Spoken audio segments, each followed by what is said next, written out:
Welcome. The conversation you're about to listen to now is what I'd describe as a Type 4 conversation. What does Type 4 mean? Well, this is purely my categorization and is based on the kind of conversations I've had as the seen and the unseen has evolved. In my early days, I thought people had a short attention span, episodes had to be 15 or 20 minutes, and in each episode, I'd aim to dissect one policy or action. For example, why price controls always lead to scarcities, or why tariffs are always bad, etc., etc. Just one small topic. I'd call this a Type 1 conversation.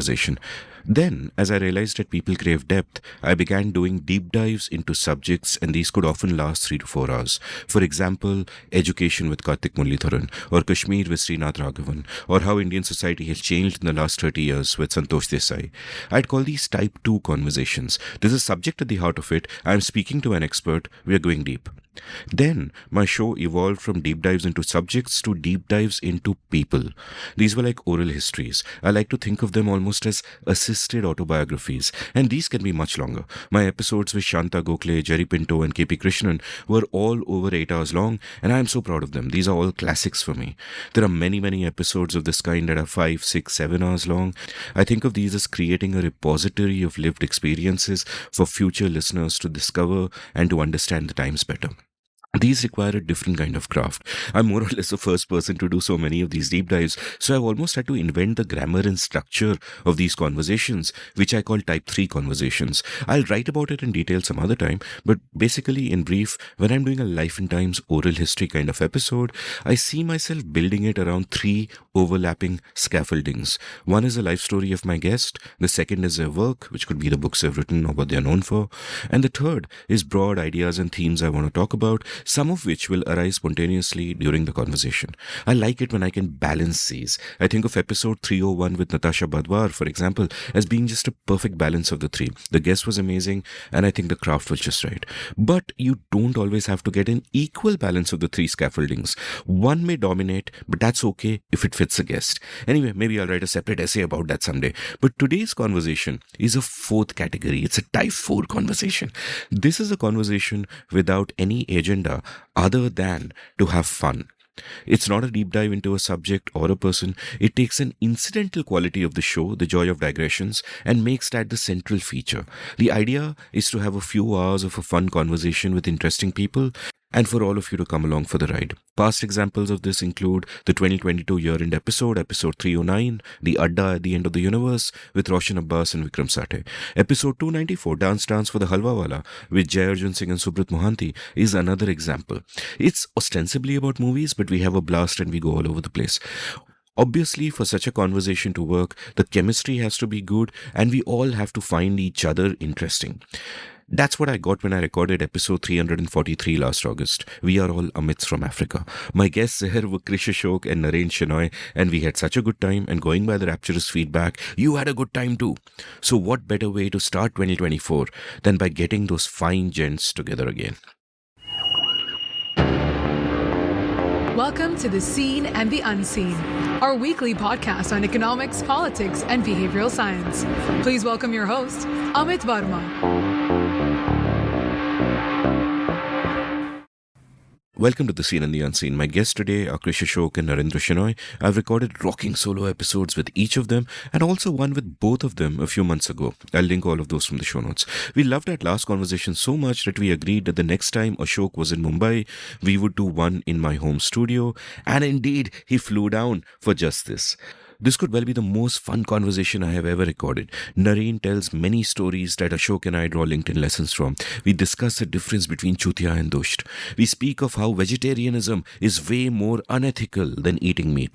Naren and Ashok explain ragas to me, and both of them do a lot of singing. It's quite magical. You gotta get to that part. We speak about how Indians do the best bench pressing, about Naren's forthcoming book, about Van Morrison and Bari Ghulam Ali Khan, and about why a monkey covered in shit is a monkey that must be loved.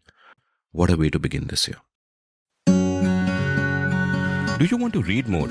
I've put in a lot of work in recent years in building a reading habit. This means that I read more books, but I also read more long-form articles and essays. There's a world of knowledge available through the internet, but the problem we all face is, how do we navigate this knowledge? How do we know what to read? How do we put the right incentives in place? Well, I discovered one way. A couple of friends of mine run this awesome company called CTQ Compounds at ctqcompounds.com, which aims to help people up-level themselves by reading more. A few months ago, I signed up for one of their programs called The Daily Reader. Every day for 6 months, they sent me a long-form article to read. The subjects covered went from machine learning to mythology to mental models and marmalade. This helped me build a habit of reading. At the end of every day, I understood the world a little better than I did before. So if you want to build your reading habit, head on over to CTQ Compounds and check out their Daily Reader. New batches start every month. They also have a great program called Future Stack, which helps you stay up to date with ideas, skills, and mental models that will help you stay relevant in the future. Future Stack batches start every Saturday. What's more, you get a discount of a whopping 2,500 rupees, 2,500 if you use the discount code UNSEEN. So head on over to CTQ Compounds at ctqcompounds.com and use the code UNSEEN. Up-level yourself. Ashok and Naren, welcome to the Seen and the Unseen. Absolute pleasure. Yeah, it's so awesome to be back. And we are, compared to Chennai, we are in the relative Arctic environment of Mumbai.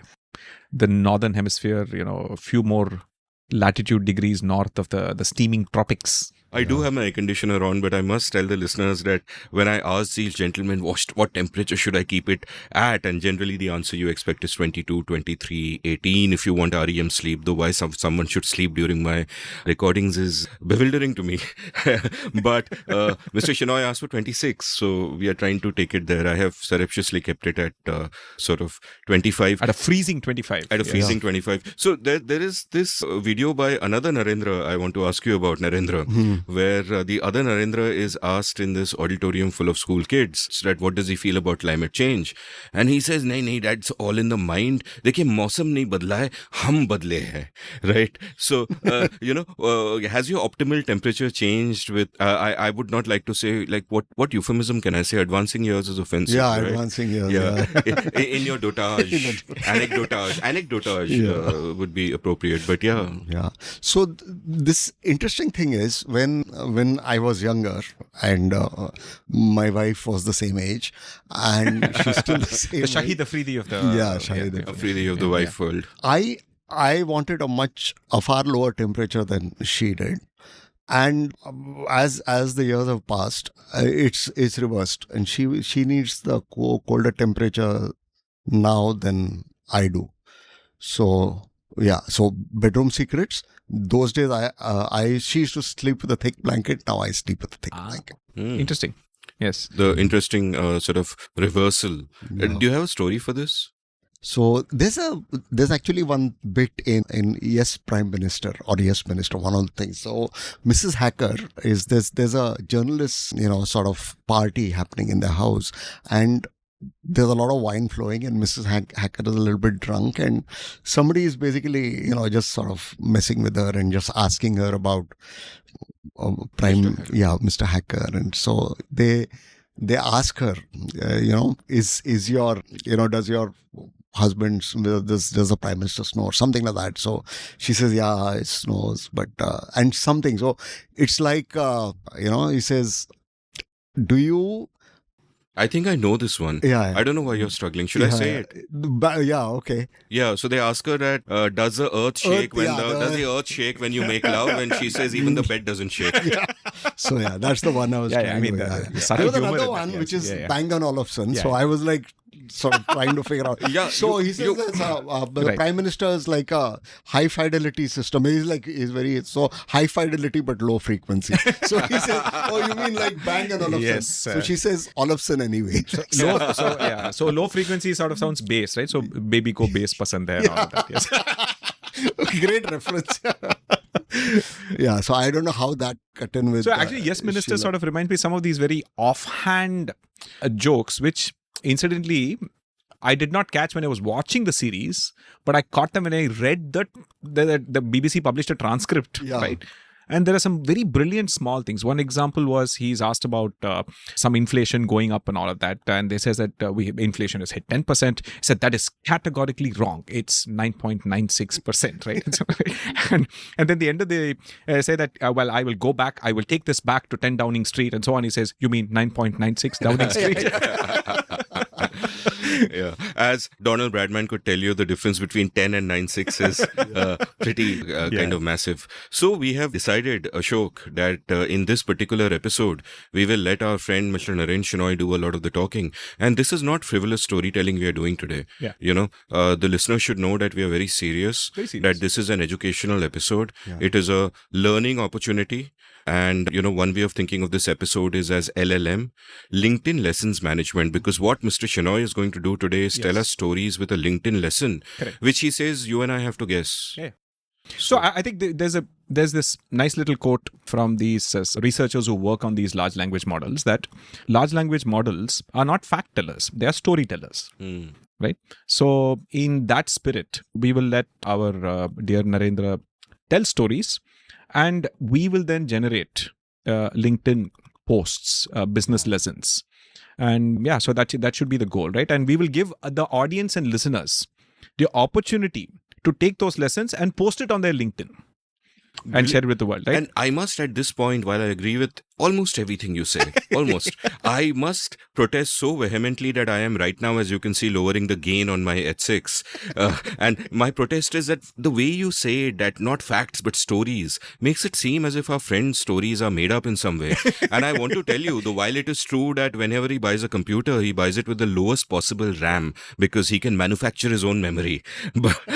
Actually, no. So there's no value judgment there at all, right? Yeah. In fact, I would actually argue that the best way to communicate facts is via stories only. Exactly.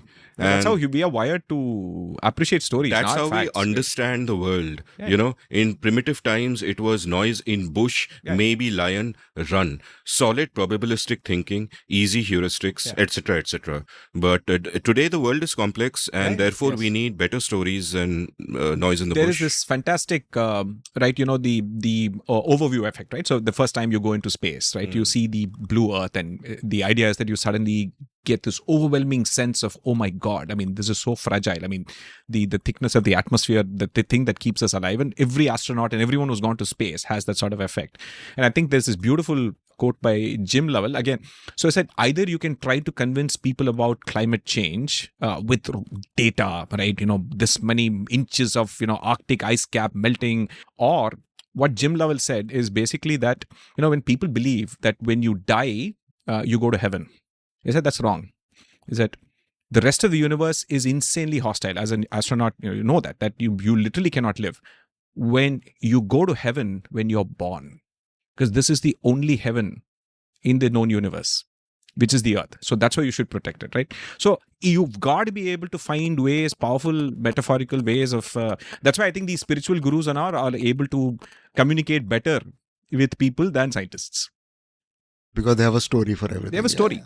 But at this point, I just want to say that, you know, as far as climate change is concerned, there is one place in the world which would welcome climate change. And with this, I want to urge Naren to tell us a story about something that happened to Ashok in Winnipeg, Canada. Where if climate change ever strikes, Indians will have Indian bodies. Yes. They say in journalism that you must always go to your first, they get the story directly from the person who experienced it. But a rare example of this is that this story is best narrated by Naren than the person to whom it happened, which is me. Yes, please go ahead, sir. Please go ahead. Ashok told me this, and it's one of the most awesome stories. So back in the day when he was he had become an expert, so he was a troubleshooter. So wherever in the world there was trouble, Ashok would be sent with a couple of guns in his holsters. A one-man United Nations. And just sort things out. So he would go. He works for, is it okay to say TCS? Yeah, you can say that. So he was working, has always been working for TCS. So go to wherever the TCS office was, go and figure out what the problem was, do whatever he could to solve them and come back. So he gets to go to this place called Winnipeg, Canada. And when he goes there, there is, so the usual protocol is there is a TCS representative who is almost invariably 90 pounds and thick glasses and absolutely, I mean, cerebrally a giant, but physically very diminutive. Quintessential IT bro. Somewhat like you, Naren, when you were young, except the cerebral part. Well, I have a think about that as well. We'll come to it. I'm noting on down these. So that is Ashok's thing about Udupi restaurant proprietor. So that's very interesting anecdote there. There's a LinkedIn story. But yeah, so Winnipeg, Canada, and he goes there and he sees no TCS person who answers to that description. There's just one Indian-looking guy, vaguely Indian-looking, who has enormous tree trunks of arms, like just bursting from his, clothes. Yeah. It can't so be. He looked like he could bench press Arnold. Carry Arnold and like bench press Arnold, right? He was built like that, yeah. So Ashok says this, definitely not. I don't want to make a fool of myself and go ask him. Definitely not an Indian IT guy. Yeah. Does not fit the description. But eventually everyone left and they were the only two people, and so he goes and approaches him, and it indeed turns out to be TCS guy. And Ashok is completely stunned. He's like speechless. He doesn't know what to make of it. He goes to the TCS office with his, with his colleague, and there are another 10 people there, all looking the same. All of them with tree trunk arms bursting out of their t-shirts. Yeah. Continue the story. Tell us the rest of it. So this is actually literally all the forearms, the material was like about to rip. If the guy like bent his arm, the shirts would rip, right? And so in my life, I've never seen a larger concentration of IT people with this many muscles, right? It's one of those things where these two things don't belong in the same novel, let alone the same paragraph, right? And so basically I really needed to figure out that why are all these Indian people working in IT sitting in Winnipeg, which is, again, for those who don't know Winnipeg, Canada has like Toronto, Vancouver, and there is basically then wilderness, right? And the Arctic wilderness. And Winnipeg is one of those places in the middle of some of the coldest parts, right, of where Canadians live. And it was just frozen through and through, snowing. It was in winter and so on, and minus 35, kind of temperature, right? And then eventually I get to learn that look, in winter, which is pretty much for 8 months of the year, these guys, sun rises at like 11 and sets at like 2 or 3 p.m. And there's literally nothing to do, right? And because if you go outside into the cold, unless you're a typical white Canadian, your chances of dying are very high, right? Indians not used to that kind of temperature, right? So these guys have absolutely nothing to do.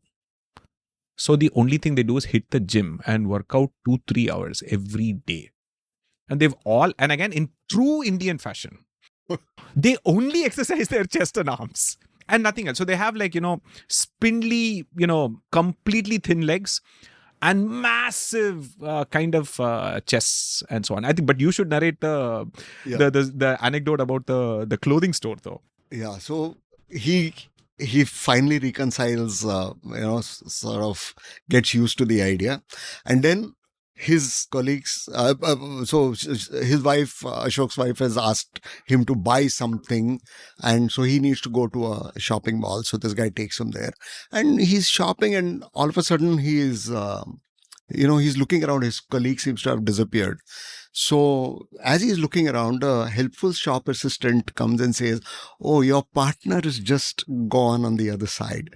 And she thinks that the only universe in which a guy with a physique like Ashok with a guy is if they're in a relationship. Yes. Yeah. And then the interesting thing is that guy is, while I'm doing my shopping, he said, why don't I get myself a blazer?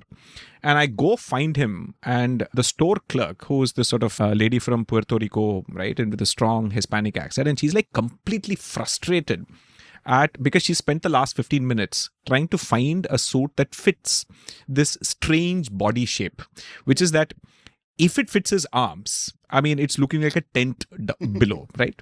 And anything smaller than that is absolutely not fitting, at the risk of damaging the suit, right? And she is basically telling him that why are you spending so much time in the gym? You need to be eating more food and less protein powder. Just like literally berating me, said, you need to be a little bit more symmetrical so that you can actually get a suit and so on. I said, this is the first time that in a place like Canada, a Bengali guy who could bench press Arnold Schwarzenegger is struggling to buy a suit, being schooled by a Puerto Rican lady asking him to eat less protein powder and eat more food. I said, this is globalization. Yeah. I was just thinking that. Straight out of a Thomas This is Friedman. the LinkedIn lesson. Thomas Friedman. This is the LinkedIn lesson. Yeah. The power of globalization. Power of globalization. Bengalis bench pressing Arnold. So a friend of mine at a conference a couple of days ago, a magnificent gentleman named Shankarshan or Shanky was telling me that, you've heard of the Big Bang theory? Have you heard of the Big Bong theory? And the idea being that there's a Bengali at the root of everything. But I have a bodybuilding story to go with this. It's not about my own bodybuilding, alas, but I had written a post about it, and it has policy lessons, right? So LinkedIn lessons, of course, LinkedIn lessons, can be policy lessons. Yes, yeah. And the headline of the post was the day Ryan started masturbating. Now, all of this is a true story, right? When I was in college, I was incredibly thin. It might seem hard to believe. I was kind of 1/3 of what I am now, and etc., etc. And this dictated in the morning that, or rather, this did not dictate, but this was a factor in the morning of deciding that when I come out of my hostel or when I finish my college, do I go to the college canteen or do I go to the tapri? Because the college canteen is on one side, the tapri is on the other side, and if the wind blows against my shirt, my ribs are visible, and I am so embarrassed because obviously at that age you imagine every woman is looking at you and making fun of you in their heads. So I did not want the wind to blow against me. So the wind direction would decide.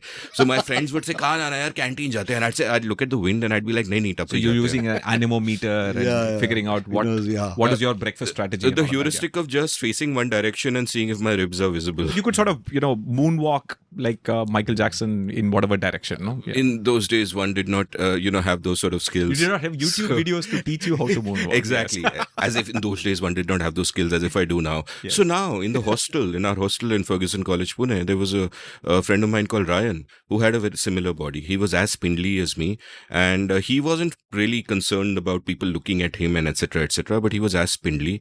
And it was like an unspoken sort of club of losers that we were in, that we are like the thin guys and it's okay and we are proud of it and fuck it, we'll own it, and that's the posturing. Then one day, I am passing Ryan's room and the door is open and Ryan is doing push-ups. So now this seems deeply unprincipled to me. So I ask Ryan... Betrayal of the values. A betrayal of our values. Yeah. I mean, it's you don't sort of expect this, right? It's like a pure vegetarian suddenly eating pork belly. And we shall discuss vegetarianism later in the show, of course. Yes, of course. So he sees me come in and he looks up, a look of guilt on his face. And as you will note, the guilt is double-edged, as you will find out. So I asked him, what happened, boss? What are you doing? So he said, Amit, I masturbated. So I said, that's okay, but what's the connection between that and this loathsome act that you are currently engaged in? Yeah. And he said, Amit, and now he comes close to me and he says, Amit, masturbation is a sin. I have decided that every time I masturbate, I will do 25 push-ups. So I said, okay. 6 months later. But is that the official compensatory act for he has decided. Right. Deeply devout. This has not been decided by the free market, but by Ryan. No, it's a voluntary decision. So it is a free market decision. Right, yes. 6 months later, I'm the only thin person in the hostel. Ryan is like buff. He is ripped, in that very Indian way that the legs might be spindly, but I, unlike you, was not in the habit of looking at men's legs and evaluating them. So, yeah. And now when I would walk through college with Ryan, all the girls would giggle as they always used to. But earlier they would giggle at who are these two thin guys. Now they would giggle in sheer nervousness at, the unlikely event of this Grecian god walking in their midst, which of course was him. And this is not the story. The story is that shortly after this incredible transformation happens, another gentleman in the hostel, who I shall describe as Varun Kumar Sinha, very close to his real name, but I don't want to take his real name, but everyone in that age will know, comes to me one day and he says, Amit bhai, ek baat batao. So I said, what? Then he grabs me by the shoulder and he takes me to a corner where no one can hear us. And he says, Amit bhai, ek baat batao, wo Ryan hai na, wo aapka dost hai na? So I said, yeah. So he says, yaar, he was so thin 6 months ago. Abhi uski aisi body hai. What is the secret? I want a body like that. Mujhe kya karna parega? So I said, bro, you have to masturbate. Right? And there are various LinkedIn and public policy lessons in this story. Exactly. Because, of course, Varun Kumar Sinha was an experienced masturbator by that time and did not buy the theory. But, there are various lessons because there are various fallacies people can fall for. Correct. And one of them is post hoc ergo propter hoc, which is that first A happens, then B happens. And, therefore A caused B. So masturbation caused him to have his body. The second one has a really suitable name, right? Can you guess the first word of the suitable name? It's called cum hoc ergo propter hoc. Right? And this is that two things happen together and you decide that A caused B. Yes. Right? So there are all kinds of fallacies. So I have given a story with LinkedIn lesson. All through my teenage life, when I saw somebody, they would write in their bios that he was Sama cum laude or whatever it is. I always giggle because it did not sound like a very complimentary thing to say about someone. But yes. In fact, just these words, Sama to theek hai, but cum laude, coming out of your mouth. Suma. Krishishok, And then especially in Tamil, right? Suma means just like that, right? Suma cum laude, right? It's like combination of Tamil, Hindi, Latin, Gali, right? Your image has been destroyed. You're like a dignified, knowledgeable polymath person. And I have to tell you that his image was like, it's very high in my house for one thing. So when I got married, I had a pretty handsome mustache as I would imagine, which the first thing Sheila made me do is shave it off. And I protested a lot. I was really, but she said like it was a negotiation that's non-negotiables. The mustache has to go.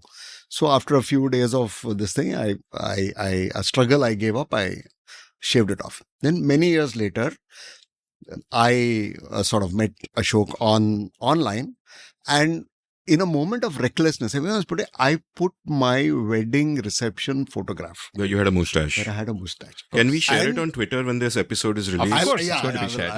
I'll share. You have to. And Ashok immediately said, that is Udupi restaurant proprietor. And Sheila actually was very offended, but Sheila laughed so much. He says, this is one rare friend who's actually sensible. Who's this guy? I said, his name is Krisha Shogal.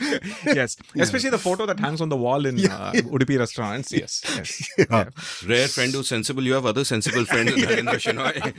But so let's move on to the first actual Narendra Shenoy story with a LinkedIn lesson. But we are supposed to give you a prompt. Yes. And you're supposed to find a story that fits a prompt. Oh. So Narendra GPT, right? Narendra GPT. We will prompt engineer. We will prompt engineer. Yeah. And my first prompt will be, let me kind of give you a simple prompt. Okay, here is my prompt. And just as our friend Ashok has spoiled his image by saying terrible things in Tamil I dare not repeat, I will also give you a prompt. And my prompt is Chutia. So I have this really, so Chutia is a word that is, it has a lot of, so I mean, we use it in Bombay. It's like, it's like when you breathe in and breathe out, it's like pranayama things. Punctuation. Yeah. And so I had a friend who was very offended. So I thought he was offended by the word. So he said, no, you use it too flippantly. It has gravitas. It has meaning. Really? Yeah. Okay. And he said that, so there are many definitions. And I could go on, like it could be an entire episode on what a chutia is. For example, is there a Jeep story? Is that... The Jeep is different, but there is that's another story. Yes. Okay. So this is also my friend whom I shall call Mr. Singh. Yes. And so he told me that he had an uncle who was a carpenter. And that carpenter, old man, excellent carpenter, he used to work alone. And he was getting on in years, so he couldn't do. So he got an assistant, a fine, strapping young lad from Punjab, who was like really strong. So, he was very happy. You just sort of, you want to, play in a piece of wood, you want to do anything, and this guy would be or bench press Arnold Schwarzenegger. Or bench press. Yes. No, bench press the Bengali guy. Bench press the Bengali guy who could bench press. Who's bench pressing Arnold Schwarzenegger? No. Bench press Ryan, who could bench press a Bengali guy, who could bench press Arnold Schwarzenegger. 3 stacked. We actually now have to keep this going through the episode. Okay, continue. Yes. So, strapping lad. So, situation is, it's afternoon. close to lunchtime. There is one door to be fitted. It's fit, but it's tight. So Mamaji is really hungry. So he's telling his, he says, I'll take a break. But the strapping young boy, he's like raring to go. He says, ek kaam karo, main khana kha ke aata hu. You shave this off. So he asks him, Paji, kitna kam karu? So he says, kar de jhaat jitna. So jhaat is a pubic hair. So okay. It's a standard thing. Right, Jhaat jitna is like the diameter of a hair. So jhaat jitna Like kam there is karo. It almost seems, I think, the curse words from that part of the world kind of come from a biology textbook chapter of the reproductive system where every labeled part, there is one use of every part of the anatomical part of... There is in fact a famous saying in Middle India, Zindagi jhaat hai, khane wale aat hai. Okay. But Right. carry on. Yes. Yeah. So it's very, in Bombay, it is like, jhaat jitna is it's like a specification. So kitna kam karo, jhaat jitna kam karo. So this guy says that and he goes for lunch. And then he finds out that the bloody thing has been planed off almost 3 inches. So what happened was this guy translating the specifications, like, you need to find out the standard. So he reached out, he plucked one hair, he measured the length and he reduced it by that much. And his story I would assume the reference is to thickness and not length. Yeah. There is a fundamental... correct. But yes. this was the thing. And Mr. Singh's question was, who is the chutia? So I said, the boy. He says, no, Mamaji. It's because Mamaji did not specify correctly. Exactly. So that is the LinkedIn lesson. So there is... Interesting. Fascinating. So that is... So I've also been confused by that specific... But what is a LinkedIn lesson? That specifications are important. When you cannot blame people for doing something wrong merely because you didn't specify with clarity. It's the Shakespearean who sins more, the tempter or the tempted. I mean, in this case, I think generally the blame should be on the person giving the requirements wrongly rather than the person. Very true. Great story. And the remarkable thing is, this is not the story I expected. I know another great Chutia story you have. But the difference between Chutia and Dusht. Drusht. So, but wait a second though. So, despite So having lived in Delhi, one eternal confusion I've always had is the literal meaning of this is just someone who comes out of that part of the body? Is that what it is? So that is one carpenter. So he had told me, another carpenter actually. Yes. So there was carpentry work happening in our house. I was a kid at that time, and his assistant did something wrong, and this carpenter was telling him, "Tu chutia nahi, tu gandu hai." So that so that kind of makes sense. Either right? Comes from there or uses that orifice for, because at least the first one would describe every human on the planet, no? Yeah. Correct. Yes. Everyone is from that effect. Yeah. Anyway, I've always been confused by why that is considered a curse word. And the other Mr. Singh story is that difference between Chutia and Drusht. So that was the other thing. And Chutia was a bit of a, sort of serious matter with Mr. Singh. It's a serious matter. Yeah. So he said that this is the difference between Chutia and Drusht. This is जो अपना फायदा करता है, दूसरे का नुकसान करता है, वो दुष्ट है.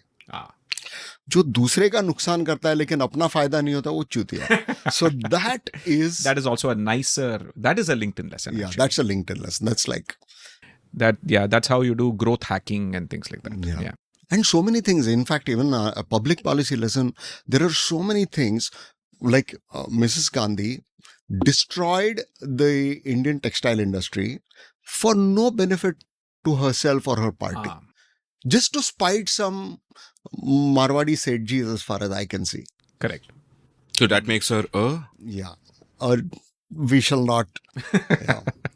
But it's yeah. So it is also fascinating how one curse words coming largely from sexual references, right? Because of the taboos related to that. And in many situations also, in both of these are true, that sometimes the reference may be actually innocuous, but in that culture and society, the usage of that and the tone of that indicates a level of seriousness that you're supposed to take it seriously, right? As an insult. And likewise, even if it is deeply sexually graphic and explicit, you're supposed to not take the explicit sexual part of it seriously. Yeah. And the fact that it is merely just a punctuation aimed at sort of signifying annoyance or irritation, right? So it's weird, right? The more graphic the word, you're supposed to don't take it that seriously. But if it's a very lame insult, you still are supposed to assume that it is actually an insult. Yeah, it's quite interesting, sort of, gravitating towards the mean, if you will. Actually, even just thinking aloud, when language evolves, all these evolve as well. Like there are certain, cuss words which eventually become politically incorrect to use, and often with good reason, etc., etc. Like I often, if I think a little bit about it, I think so many of the cuss words, like, are, demeaning to women and so on and so forth. But I wonder what new cuss words have originated, because we need cuss words. So yeah, absolutely. No, but I think right now, see, the weird thing about one is that political correctness is a byproduct of the television and radio era, right? Meaning that before that, no one had an audience of the entire world and all that, right? Yeah. So you didn't really have that kind of power. So this is a new thing that you had to invent, sort of come up with a very bowdlerized, banal way of communicating things without offending a maximum number of people, which is impossible because humans are very diverse and all that. The internet is weird because not only does it give people a global voice, but it also gives a voice to tiny groups of people who can get offended by you, and the platform encourages you to try and cancel them and quote tweet them and things like that. And so now there are like multiple there are words that are used only by the incel groups, right, against women, and there are other words that are used only by, say, some specific ethnic group on Twitter and so on. And some of these words you won't even recognize, right? So for example, like people who are sus, for example, right, it has a very specific meaning. It's suspicious, yes, but it has a very specific of what when they refer, this is like slightly sus and so on, right? So there are Riz, for example, right? What do sus and riz mean? Sus is suspicious and riz is charisma. But specific meaning you say. So meaning that sus is not what you use for standard guy staring at you creepily, right? Sus is used for very commonplace in a corporate, typical environment, somebody you're working with, etc. No visible suspicious behavior, but you believe there is something wrong about that person. That is sus. Okay. So it's very sus. Someone once told that me email. So he sent this email that's very sus and things like that. It's not for the very obvious, visible, creepy behavior that you might experience. Someone once told me that, Amit, you also riz it feels sus. So what could that mean?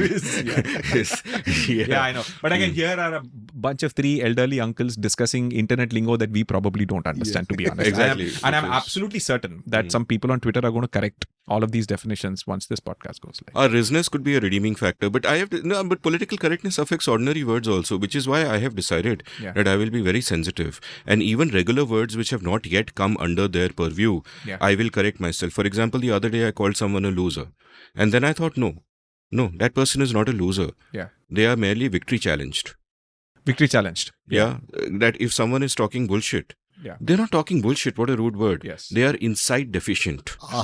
Right. So this is so noble. You could also say sort of, velocity challenged or sort of. Like I think yesterday when we met at Naren's house for dinner, somebody, were you there then? I don't think you were there then. No. Our friend Sudhi Sarnobat was there, and I cracked a joke and he asked me to jump out of the balcony. And I said, I can't, I'm gravity compliant. Correct, yes. As everyone is, but yes. As everyone. An impact challenge. So when you land at the end, you'll... Gravity compliant, but impact challenged, yes. As Douglas Adams used to say that, the key to learning to how to fly is to jump off an edge and forget that you're going to crash, right? I keep telling my writing... Forget to fall. Yeah, that's the idea. The idea of flying is to forget to fall. That's brilliant. Yes. And I keep telling my writing students that, only a lot of writing will make you a good writer, endless iteration. And to that, I would say if you want to learn to fly, only endless jumping of cliffs will... Yes, and forgetting. Yes. And forgetting Strategic to fall. forgetting, yes. Yeah. Okay, so next prompt. Are you going to give this prompt, Ashok? Let's do it. So my prompt... So since last, we had this brilliant prompt with Dadar Station. So this time I want to say Chhatrapati Shivaji International Airport is the prompt. So I've been, it's the new airport I'm talking about is the worst design airport in my considered opinion. in the world. And you have to, like, so I'm how shall I say, I prefer to take autos to cars. Other cities. Yeah, Yes. because autos are less traffic yeah. jam challenged, right? So they'll find their way in. Yeah. And Chhatrapati Shivaji Terminus does not like autos for some reason. So All airports, by the way. Yeah, they somewhere in the wilderness, and they have to find You it. have to walk, yeah. So the only exception is when Sheila is around. So for some reason, when she is with me and we've taken auto, she hates to take an auto, but we take autos because we are perennially running short of time, and that's the only way. Miraculously, people will come and guide us to the place. So I don't know whether this is a Sheila effect or a Chhatrapati Shivaji Terminus, whatever that airport effect is. So I don't know what LinkedIn lesson there is in this. So airports are actually quite like it is.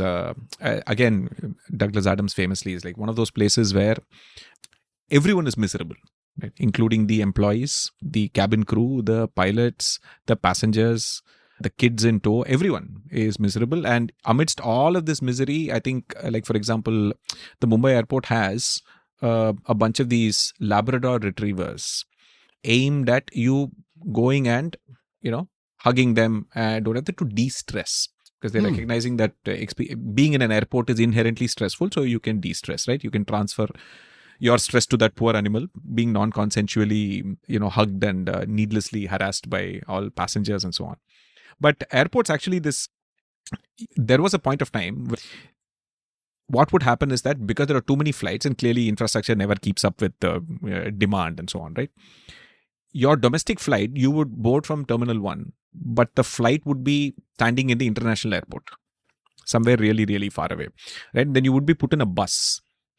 And oftentimes, it would feel as if that the airline suddenly decided that forget the flight, we are taking you by bus from here to Bangalore. It'll take literally like half an hour for you to be standing in that bus, and it'll take you to that plane, and then where you have to wait for the previous bus to disgorge its load, and then for people to sort of get into the plane. And there are also terrible people, like at least here. So once this happened,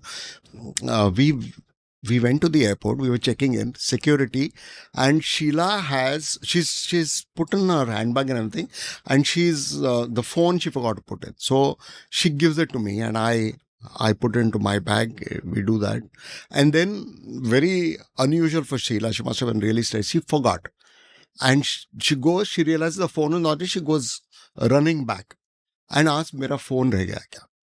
And that the lady was observant. And she said, "नहीं नहीं, वो आपके daddy को दिया है." So this is the worst thing that has happened to me, man. Come on. Scrapping youth like me. Yeah. And it's also another weird thing, again, because it's Chennai, there obviously has to be a Hindi reference, no? But this could lead to some good action. You could be telling her later, "Who's your daddy? Who's your daddy?" Total fun. So the other thing in Chennai, again, the add-on tension is the fact that entire CRPF staff is only Hindi speaking. And they will scream in Hindi at people who do not understand Hindi. Piche mode and all of that. I mean, how is the guy supposed to understand that, right? Summa cum this laude, is, at least. This is, again, for a flight going from Chennai to Coimbatore, that CRPF guy, the in-flight announcements, everything is in Hindi, right? Yeah, crazy thing. And all signboards now, I even, in fact, noticed that in the screen where they show the English, then Hindi, and then they'll show Tamil, right? Somebody actually pointed out that the Hindi was staying on for longer. So sat and like measured the content, and this is Hindi imposition and so on. But I think other funny things I've seen is that, as I remember this Varun Grover bit about him not being allowed to take Singhada, right? It was a lovely bit, right? Saying that it has a little bit of a sharp edge. And he's like, imagine if I was actually going to kill someone with a samosa. Flight with a Singhada. How much of that first word you used that we would all look like? So I had a very similar story where clearly somebody who's traveling for the first time in a flight and carried this large handbag, not one of those strollers or anything, like, pretty heavy, right? Clearly. And it's like packed to the gills. And clearly that guy's like, they went through the x-ray and they said, please open it up. What the hell is this, right? And it turns out to be about 8 or 9 pineapples. Okay. With that, all the sharp knives and so on, right? And again, pineapple itself is a very remarkable fruit, right? One is that it takes 2.5 years to grow. Each pineapple takes 2.5. Yes. Wow. Each pineapple takes 2.5 years to grow. It's one of the slowest growing things. So if you're a pineapple cultivator, it's not an easy thing. You got to wait like 2.5 years. It's a very slow growing thing. And clearly, there is no other fruit on the planet that is telling you, do not eat me, in more uncertain terms. It has like a sharp armor, okay? And then it has these insane set of sharp spikes with the needles. And if you manage to get past all of that, and like a hardcore animal is like, I'll go through all of the bleeding mouth, right? And a herbivore bites into the fruit. It has an enzyme that can digest your flesh, which is bromelain, right? Which is why it's a meat tenderizer and so on. So when you eat a pineapple, the pineapple is trying to eat you and all of that. And so the argument there in the airport was that it has all of these sharp edges. And this gentleman was arguing that no, the sides of the pineapple, they look rough, but they're not sharp. But the top part is what is sharp. So he said, you give me a knife, I will cut off all of the top bits. And the CRP was like, to use the first word again, who do you take us for? Yeah. So we don't have knives. You take it out and cut it and bring it in. So from this, I want to shift the subject to a subject you know well, which is, you've spoken often about, we know well that the whole purpose of everything a plant does is to stop itself from being consumed, right? Like the pineapple's great self-defense points. Yeah. So a plant is actively trying to stop us from eating it. Correct. And you could say with domesticated animals is like literally the opposite, their species flourishes if we continue eating them and so on. And therefore with this, I come up with the only argument for vegetarianism, which I think holds, which is an egoistic argument. That this motherfucker is trying to fight me and I won. Right? I have eaten pineapples. Yeah. Every all time our I have hunter-gatherer instincts. Yeah. That I have not been able to go hunt a stag, but I can eat a plant that does not want to be eaten. Every time I'm trying to eat a pineapple, the pineapple is trying to eat me. And I win. One day it may win. but today I a few more billions of years of evolution, it'll produce a better poison. Yeah. But, so I'll segue from this and I want you to elaborate on something else. In a recent episode of Everything is Everything, I had this throwaway line. That's my YouTube show with Ajay Shah, for those who don't know, and everybody must check it out. It's amazing. An awesome one. Oh, it's absolutely It's just it's so good. I've been watching episodes multiple times. So because Ajay Shah's density of information per word is remarkable. Per sentence very high. Yeah, right? And they're only 1 hour episodes, so seen unseen it's listeners. One of the few things, as someone who listens to videos at 3x.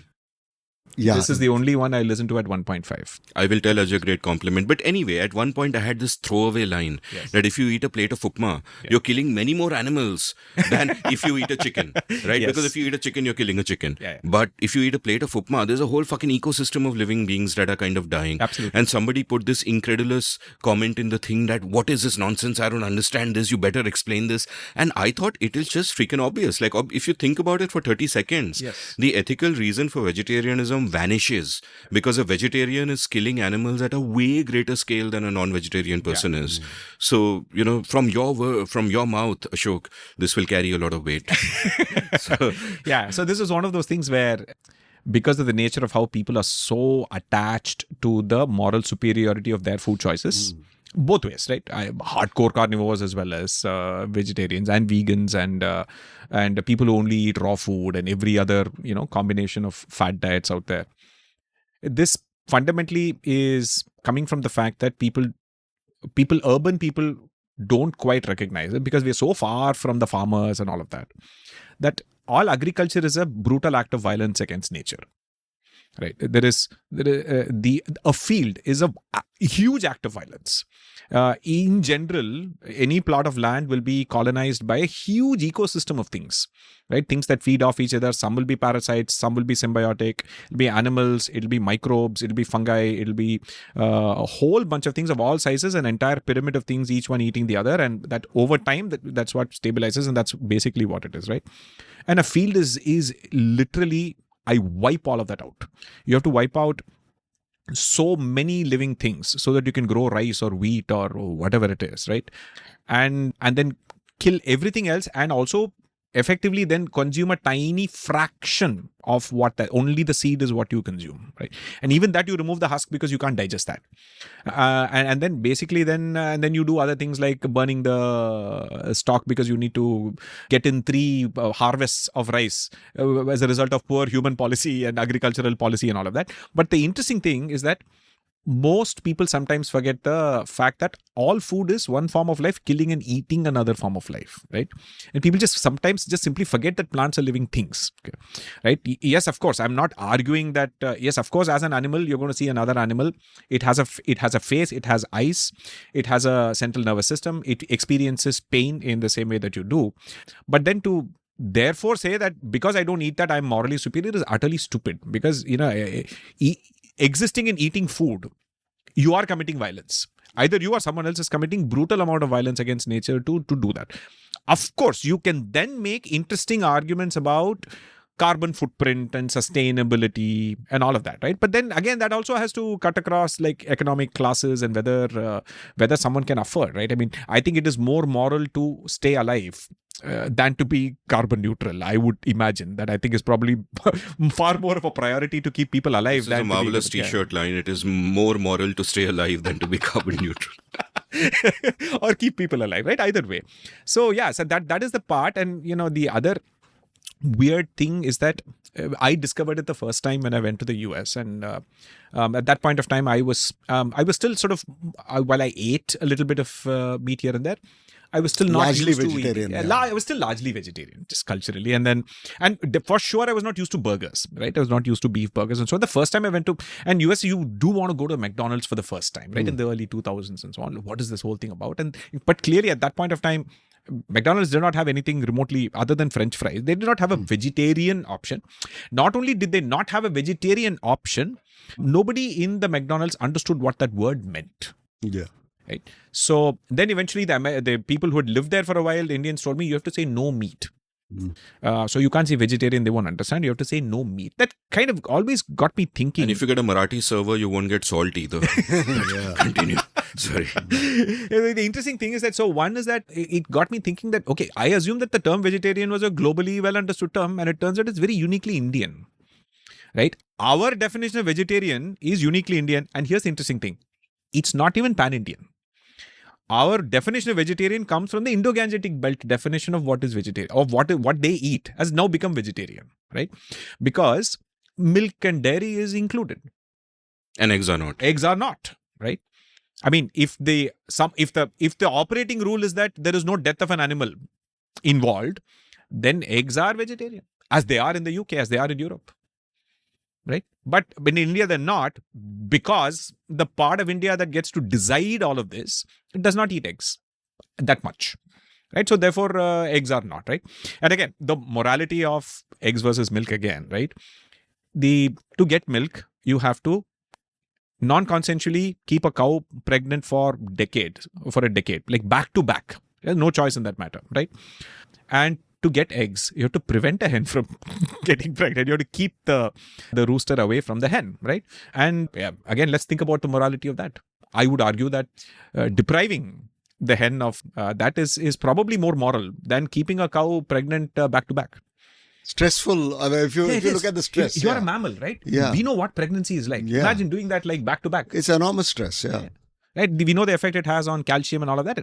For sure, we are absolutely reducing their lifespans. Yeah. So if you care about animals have eggs, stop having milk. And if you care about animals, you want the hen to get some action once in a while. So, Again, reminds me of a Douglas Adams thing from the Restaurant at the End of the Universe, where there is the scene where they go to the restaurant at the end of the universe, which is this amazing place, which is not located at the physical end of the universe, but it's located at the time end of the universe.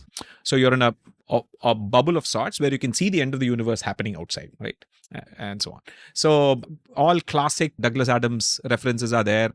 They have a giant complex of various kinds of toilets for all the different alien species that come, which again is not something that you would have thought of when writing sci-fi, but Douglas Adams will think of it. He would imagine that different species will have different ways of, going to the loop, right? And the other thing was that there is a concept called the dish of the day, where the animal that is going to feed you will come sit at the table, have a conversation. Good day, gentlemen. What would you like to eat? Which part of my body? Would you like a filet mignon? Would you like whatever it is?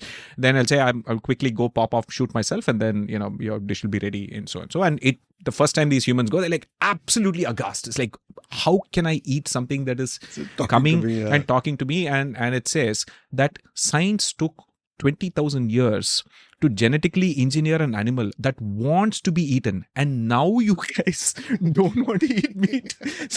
So that's the remark that it actually says. It says, and the one guy says that, no, I'll just have the salad. I said, I know some plants that would vehemently disagree with that. Not to mention that ecosystem of millions and millions of rats and other undersoil creatures which had to kind of suffer through various sad genocides. So I have a question I'm thinking aloud. Yes. You just mentioned how animals and of different kinds do different things differently. Correct. So for example, a snake listens through its stomach, right? And, bats navigate the world through echolocation, basically through sound rather than sight. What are the interesting differences in shitting that you can think of? Man, I think there's insane amount of variation, right? There are animals in the sea where the mouth and the anus are the same. Right? I can think of plenty of people on Twitter in politics, Welcome to Twitter. For me, it has always been also fascinating how the language we use for some of these verbs that are then predicated on very specific human biology sometimes may not transfer to, like when we say a snake hears through its stomach. Like, hear is very much a product of basically assuming that there is a very anthropocentric way of looking at that entire thing, right? So it'll be interesting to see how eventually at some point of time, and in a sci-fi future where there are multiple species that are sentient, what language will feel like. And one of the challenges, I think the movie, is it Arrival or one of those other? Arrival, Denis Villeneuve. Yeah, brilliant. The part that they capture quite brilliantly is the fact that the hardest thing you're going to find is being able to communicate. We simply assume that we'll somehow come into some sort of a conference room and start chatting with each other. Is that not only the other side may not even communicate using sound. Yeah. It could be chemical entirely, right? And by the way, on Earth, plants communicate via chemicals. Right, I mean, so there's this astonishing, I think, The Secret Life of Trees, I think, right? So there is this... The Hidden Life of Trees by Peter Walgren. Brilliant book, yeah. The acacia tree, I think, that one is that it has been in an evolutionary battle with the giraffes. So it has started keeping its leaves higher and higher, and the giraffe's neck has gotten taller and taller over like millions of years, right? So that it can continue to reach. And its current version of its defense mechanism is that, chalo, I can't prevent the giraffe from eating me, but what I can do is synthesize a molecule that sort of put it into the air that will warn nearby acacia trees that, well, giraffes are consuming me, etc. And those in turn will then produce a molecule that will turn the leaves way more bitter than they are. So that will deter the giraffes from eating. And likewise, there are also trees that produce a particular molecule like a pheromone that attracts a hornet or a wasp that will come and eat the larva, the caterpillar or the larva that is eating its leaves. Wow. Magnificent. And also, like, one of the revelations in that book, which completely blew my mind, is that trees, you think they are solitary individual beings in their stately dignity, but actually in a forest, all trees are interconnected through the roots. Yes. And it's like a constant meditative conference is happening. You can almost imagine this hum like a raga. And this is all done by fungi. That's the best part. And they charge. They charge like FedEx and DHL charges. They charge by with sugar, right? And so the plants give them the sugar, glucose, and they offer internet services, if you will, right? And actually, technically, the term for that is Wood Wide Web. Woodbine. yeah, yes. Wow. Yeah. And I'm sort of reminded of a great quote by Douglas Adams, and I'm going to read that out. Since we are mentioning Douglas Adams so much, and Douglas Adams says, imagine a puddle waking up one morning and thinking, this is an interesting world I find myself in, an interesting hole I find myself in. Fits me rather neatly, doesn't it? In fact, it fits me staggeringly well. Must have been made to have me in it. Stop. Now the puddle stops sinking, and this is Douglas Adams. This is such a powerful idea that as the sun rises in the sky and the air heats up, and gradually as the puddle gets smaller and smaller, he's still frantically hanging on to the notion that everything's going to be all right because his world was meant to have him in it, was built to have him in it. So the moment he disappears catches him rather by surprise. I think this may be something we need to be on the watch out for. And human hubris is staggering. If you just shift the lens a little bit, one, you realize that other ecosystems of trees, for example, are infinitely more complex than us in different ways. Much longer. From one point of view, you could say we are colonized by bacteria. Another point of view, you could say we are colonized by wheat. Yeah. It's mind-blowing. It's mind, and the other interesting thing is that, the other common thing is that we all assume that plants don't move. Yeah. They just do. They move at an extraordinarily slow rate, and we lead very short lives. Right? Everything for a plant is in slow motion. A tree lives like thousands of years. Yeah. So it can sit through world wars and famines and bad seasons, good seasons and floods, and I mean it's time scale of its life. While having a rich social life under the ground. Absolutely. And over the complete ground. Party. Yeah. There is I'd gone to this park called Tadoba, the tiger thing, and there was a very interesting guy, Bittu Saigal. And he's like a naturalist, and he's a terrific guy. I mean, I don't know how the hell I happened to be with him, but it was an education. He was pointing out how everything in the forest is fighting with everything else. Yeah. And there was one place, there's a lake where we actually saw some tigers, and there is grass, and there are some trees. And he says that grass and the trees are enemies. And the tree is trying to spread its canopy and deprive the grass of its of sunlight so that it dries. Yeah. And you know what the grass does? It dries so much that it, like in the summer, it'll set itself on fire. The slightest spark of anything and set it on fire. Yeah. And that'll burn the trees. And that's just. So the beautiful thing here is that, we all learn in school symbiosis. If somebody uses the term symbiosis, right? And in fact, there's a famous college in Pune as well. Yeah. My brother went there. And we only have positive connotations about symbiosis. It's about symbiosis, right? Let's come together. Let's agree. In nature, symbiosis is basically two armies or multiple armies at a extraordinarily delicate balance, with every side trying to exploit as much as possible. It is not a mutual handshake agreement. It is absolutely brutal war, right? So for example, we say that our gut microbiome is in symbiosis with us, and they digest the stuff that we can't eat, and in exchange they give us tons of vitamins, they maintain the immune system, etc., right? The exact same bacteria, if you have a problem in your gut and they get into your blood, they will kill you. They're not like, we say friendly bacteria. No, in context, they're friendly. And by the way, our body has an insane mechanism to prevent those bacteria. Actually, there's a fantastic book called, I forget the name. Ed Wong is the author, right? So I think is this book about the gut microbiome, and he basically describes how that our body, the mucus lining, has an insane layered defense system to prevent the gut bacteria from sneaking into the blood, which they want to, because the blood is filled with resources. They don't have to sit and do the hard work of breaking down all the beans and the fiber and all the vegetable matter we eat. They can just directly get the amino acids and the sugars directly from the blood, right? But our body's immune system keeps sniping and killing, but not killing too many.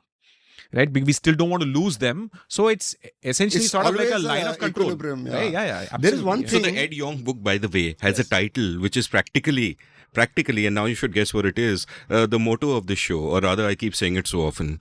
What is it? Unseen. No. Come on. I'll give you another clue. Walt Whitman. Oh man, I've just been reading it. It's just the title completely. Shame. How can you forget? The title of the book is I Contain Multitudes. Yes, now I remember saying that. Yes, this is yes. Basically, Amit Verma said this so many times. Yes, There is this thing. Alcoholics have this problem. It's called a leaky gut syndrome. Yeah. And if you have too much alcohol, this bacteria finds ways through the defense. I think it destroys the mucus. And it's pretty bad. And that's a big. And further, reason. also weakens your liver's ability to filter out toxins, which again, it's a circular thing where the whole thing gets worse over time, right? But yeah, it's also fascinating how people on social media are worried about like a little bit of maida and one microgram of sodium benzoate. But alcohol, is far worse. Far worse. So, as an informed man on all of this, Ashok, what do you do about your gut microbiome? I eat a lot of vegetables and fruits, but fruits nowadays I'm a little bit. I mean, I try and go easy on the really sweet fruits. I try and take like guavas and things like that. But again, a lot of fiber and dal, rajma, chana, etc., etc. They obviously will cause a little bit of discomfort because it's the bacteria basically going, "Thank you for the buffet," and producing a lot of carbon dioxide is what's happening there. But it is the discomfort is worth it because it's actually my friend Susan Thomas once revealed to me that fruits are considered healthy. Like too much of fruits is like deeply unhealthy, so much sugar. And she pointed out that fructose. Yeah. And she pointed out that fruits today have 30 times as much sugar as they used to in prehistoric times. That they have evolved to get sweeter for us. So there is also this fantastic, very viral series of videos by Robert Lustig, I think, right, and a bunch of others who have written about how they're still figuring out the role of fructose, right? See, because unlike glucose, which is the energy currency of the body, fructose doesn't actually give you energy. Although it's very same formula, but it's a different molecular structure. Your body doesn't process fructose the same way. And only now are they figuring out what's happening to fructose. It goes through this pathway in the liver. And that now they have reasonable amount of consensus to believe that fructose pretty much directly becomes fat. So all your fruit sugars and half of your white sugar, which is fructose again, right? That is becoming just fat directly. Glucose, on the other hand, is real-time energy, right? If you can't use it, etc. But fructose is immediately, directly kind of getting to fat. And this is still research under progress, right? And they're trying to figure out why that is the case. And one explanation there is that most of our evolutionary period was in the savannah where we were just a bipedal ape, right? I mean, agriculture and all of that is very recent. So we've not had evolutionary changes adapting to that at all, right? And at that point of time, you're largely hunter-gatherers. You could hunt whenever you can, which is not every day, not all the time. And meat would rot quickly. And so it was, the cycle was that you really ate as much as you can in one shot, right? Because then you don't know when you're going to eat, right? So there's no daily eating sort of this thing, which is why fasting is good for us. The other thing is that carbohydrates, sugars were extraordinarily rare. And the only source of sugars were fruits. Direct sugars, right? Or honey. And and honey and so on. Honey not always available, but fruits, the plants again want you to eat them. And these sweet fruits, the fructose specifically, we eventually kind of adapted to turn the fructose into fat because you want that as a backup for the winter when you're not going to eat anything. Yeah. Right. So we believe that idea of how, fruits essentially co-evolved with mammals and others in general as a way of adding on fat rapidly. Because you couldn't see, otherwise the only way you could get fat is to hunt another animal, right? And that's very interesting, actually. Yeah. Right? So the fact that so it's a feature, not a bug, that it becomes fat. Yeah, it is a feature, but in the modern lifestyle, it's actually a bug. Yeah, it is a bug because fructose is too cheap. It's all over, right? It's insanely cheap. It's not a seasonal thing that you get 1 week in a year, right? In the hunter-gatherer era. Now you can get these insanely oversweet bananas and all these. Is there in chili sauces? Yeah. Chili sauce is fructose in it. Yeah. So let me, since you mentioned it's relatively recently we came into agriculture and all that, let me share a TIL I learned from an episode that I recorded 3 days ago. Yeah. It'll release much before yours. But nevertheless, it was with Rahul Mathan. And he's written a couple of books. His earlier book is called Privacy 3.0. And it's really 2 books combined into one. Both of them fascinating and worth reading. But the first half of the book is about the history of privacy. And he points out that there is no species which has a concept of privacy, and that human beings did not either, because it is against your self-interest. So when we evolved in prehistoric times, everybody's got to look out for everybody else. Any information that somebody has which doesn't reach you could be potentially dangerous to your life. And therefore, either you're sleeping in the open, and then you gradually evolve to a place where whatever shelters you build are shelters for food. Everybody's watching each other. There's no sense of privacy.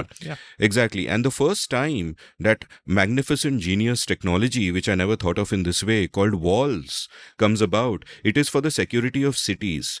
There are cities which are famous for having walls on the outside perimeter to keep invaders out, but inside they are not necessary. And then gradually you begin to reach a stage where, and early walls are really thin, where you can hear what's happening in the next house, and that's a feature, not a bug, right?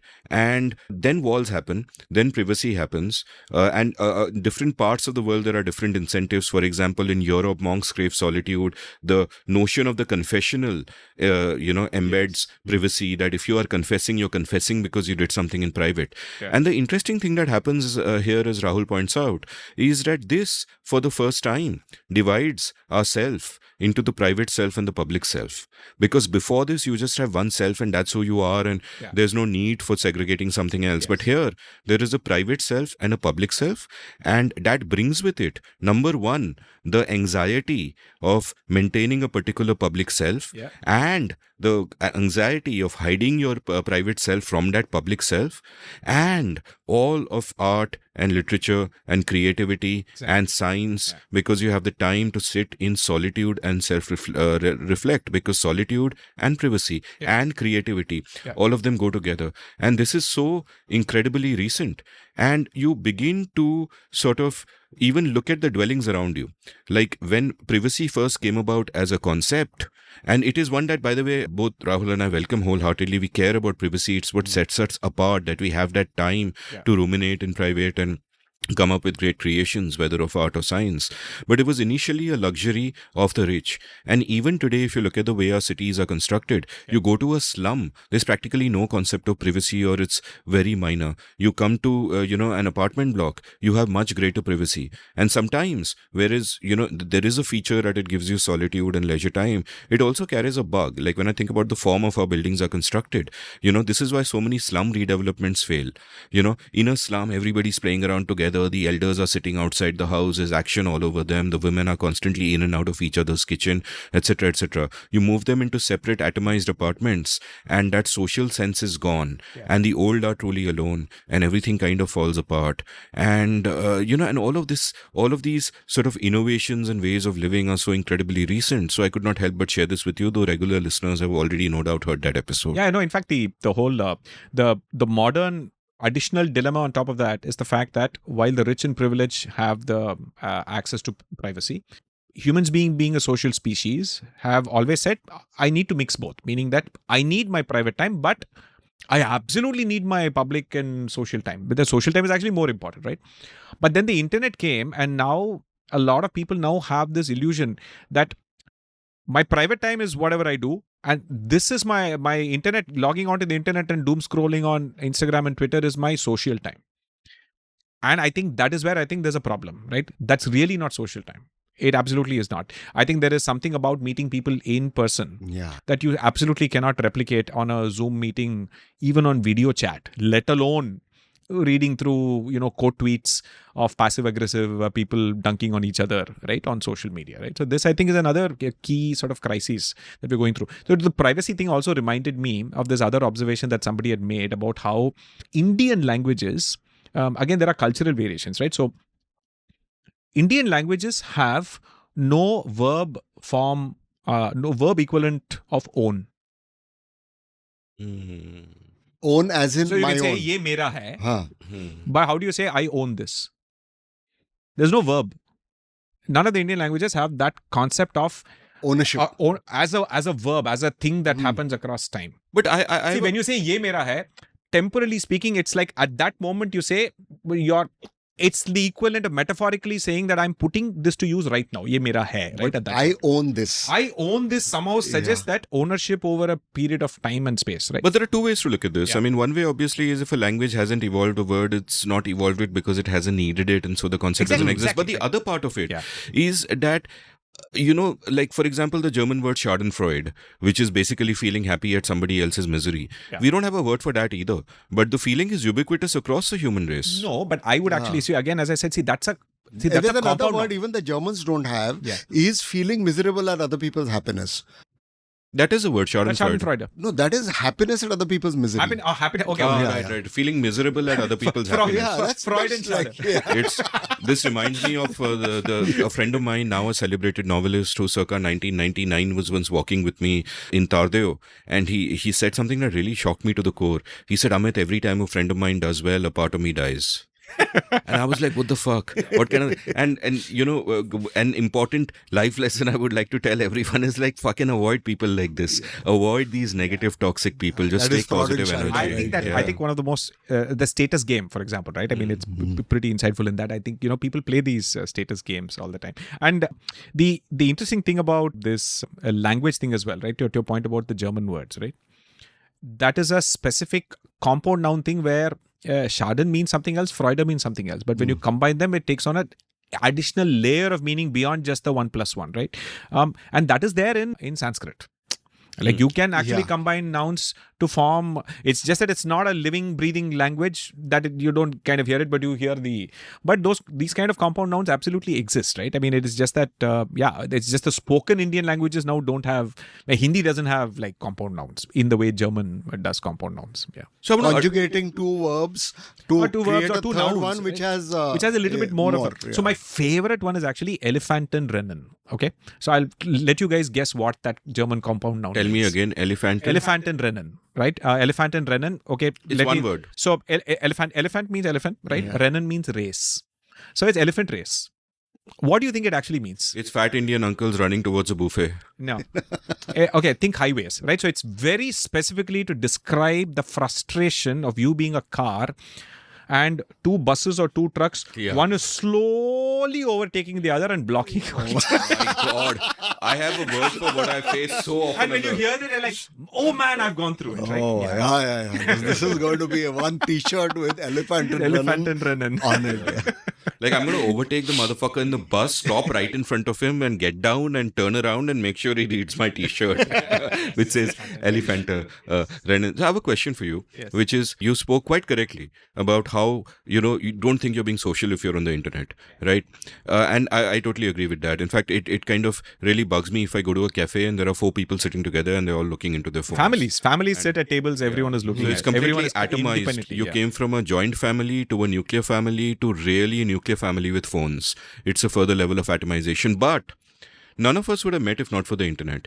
Like, where I celebrate the internet and social media is that it allows you to form communities of choice and therefore gets away from communities of circumstance, which is life-changing for me. I would have no friends if not for Same here. No, I think so. This is an interesting thing, a debate I've been discussing with a few doctors as well. And there is this larger debate about, as I said, sometimes medical code of ethics prevent doctors from communicating certain things in a public health context because the doctor has to assume that the person listening is likely to be the worst extreme patient as opposed to an average healthy person, right? So you can't say things like a I little think like wheat is okay. one beer a week is okay. The doctor's not allowed to say that. Okay, and so, but the interesting thing is that if you really and I spoke to a doctor and he said that here's the interesting thing, right? Socialization is actively good for your health in a clinical sense. There are many things, your heart works better, many things improve. When you meet other people, you're exchanging gut bacteria, your gut diversity improves. There are just so many benefits to being around people, right? In that, old people literally just waste away when they're lonely and you just put them around people and they literally live longer. And there's like established data and evidence of this, right? And basically, and so this point being that it's quite interesting how meeting your friends and having like a beer once a week, the benefits of the socialization far outweigh the cons of having the alcohol, the one beer, right? We have to get liver doctor to comment on this. No, of course. Again, so to be fair, alcohol damages you. There is just the tiniest bit of alcohol is damage. But you think about living life. There is a non-zero chance that if you drive today in Mumbai streets that you are going to get. You choose your risks. Yeah, it is really about risk prioritization, right? And it's, as I keep saying, that it's all about people getting better at estimating denominators. That's the bigger problem. People very conveniently ignored denominators. And so you constantly have to evaluate whether you're going to isolate yourself in a hyperbaric, whatever, your completely sterile chamber to stay completely safe versus, being able to go out into the world, take a few risks, but, balance that out. Yeah. I love the thought of how, being social is good for the health. Like there's a Japanese term, forest bathing. And now I'm thinking we could have a term for people bathing. So I will challenge both of you on the spot using whatever languages you know best to come up with a compound word in that language which means people bathing. Go. Oh. People bathing is just like, porn-up category actually. Yeah. People bathing, huh?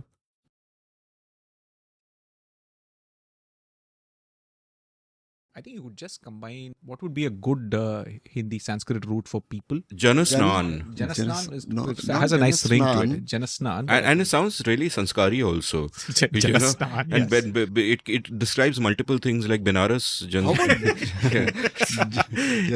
Jan Sangam. No, Jan Snan. Sorry, got to stop right here. Yeah, that's... Yeah. So the other thing, what was I saying? Where were we last? I think this was that. We were talking about socializing. And, and that. Yeah. So the interesting thing, an interesting additional point to like how I think the benefits of socialization sometimes are worth it than the risk of, for example, driving to that place. Therefore, you could, you could get run over, and having a beer, which again is harmful for you, right? And eating fried food, which again is harmful for you. All of that stuff, right? Likewise, I think another interesting corollary of a person I follow who's sort of a food scientist as well, right? And somebody who I keep chatting with on the various dangers or various problems of people forever being anxious and scared by the kind of content that people make on social media about food. 90% of the content about food is इससे cancer आएगा, इससे diabetes आएगा, and completely, right? That's because that's the only way to, and somehow it seems to go viral and the algorithms help it and so on. And this person was basically wondering that when you're anxious and stressed and you're like, oh my God, I just had momos yesterday, and there was this video I saw today where it said that momos will cause diabetes. Some such nonsense, right? And then again, that's going to increase your stress, and that's going to increase your cortisol, right? And cortisol and all of that stuff again increases the chances of inflammation and so on. And perennially being high on cortisol and inflammatory responses is linked with longer term increase in risk in cancer. So literally forever being afraid of food is a greater risk of cancer than the shit these guys are warning you that is going to cause cancer. That's a brilliant point. So the irony here is if you think too much about diabetes, you'll get it because cortisol leads to insulin spikes, you'll get cancer. And insulin resistance and then diabetes and cancer also. Yeah, cancer. Yes. Which will get you first, diabetes or cancer. Yeah. Of course. So Indian social media is basically like like Kevin Bacon. How can you take anything and eventually end with cancer? Yeah. And there was this hawa a few months back about, and I think Liver Doctor also joined in about how Bonvita is bad for you. And the first time I saw that, I was like, yeah, man, that's too many carbs. It's terrible. One must be warned against it. And then one of my friends who's been on the show, Shruti Jagirdar, who's a nutritionist, pointed out that what nonsense, that you're taking one spoonful of Bonvita and putting it in a glass of milk. Yes. And the damage that little bit of Bonvita can do to you compared with the nutritional benefit of the milk that a lot of kids are eating only because it's tasty. See, also one more thing, right? See, the Bonvita thing, right? One is that fundamentally the Bonvita came from sort of Cadbury in the UK around the turn of the century when more and more women started working, right? And they were not sitting at home cooking home cooked balanced meals for kids. And so there was a market for convenience foods that would ensure that kids don't get rickets and beriberi and any vitamin deficiency, mineral deficiency, calcium deficiency, especially, right? Because you're just going to keep eating processed food. And so there was a market for companies to come and say, hey, look, we got a bunch of doctors, we're going to package all these minerals, we're going to put it in a drink. Of course, it's going to taste terrible. The only way to get kids to drink it is to make it chocolate flavored. And chocolate is bitter too. So the only way to make kids eat it is to add sugar, right? The goal is it's not the chocolate or the sugar. It is basically giving the mother the comfort that this kid's not going to grow up deficient because of, iodine deficiency or some mineral deficiency or a vitamin deficiency.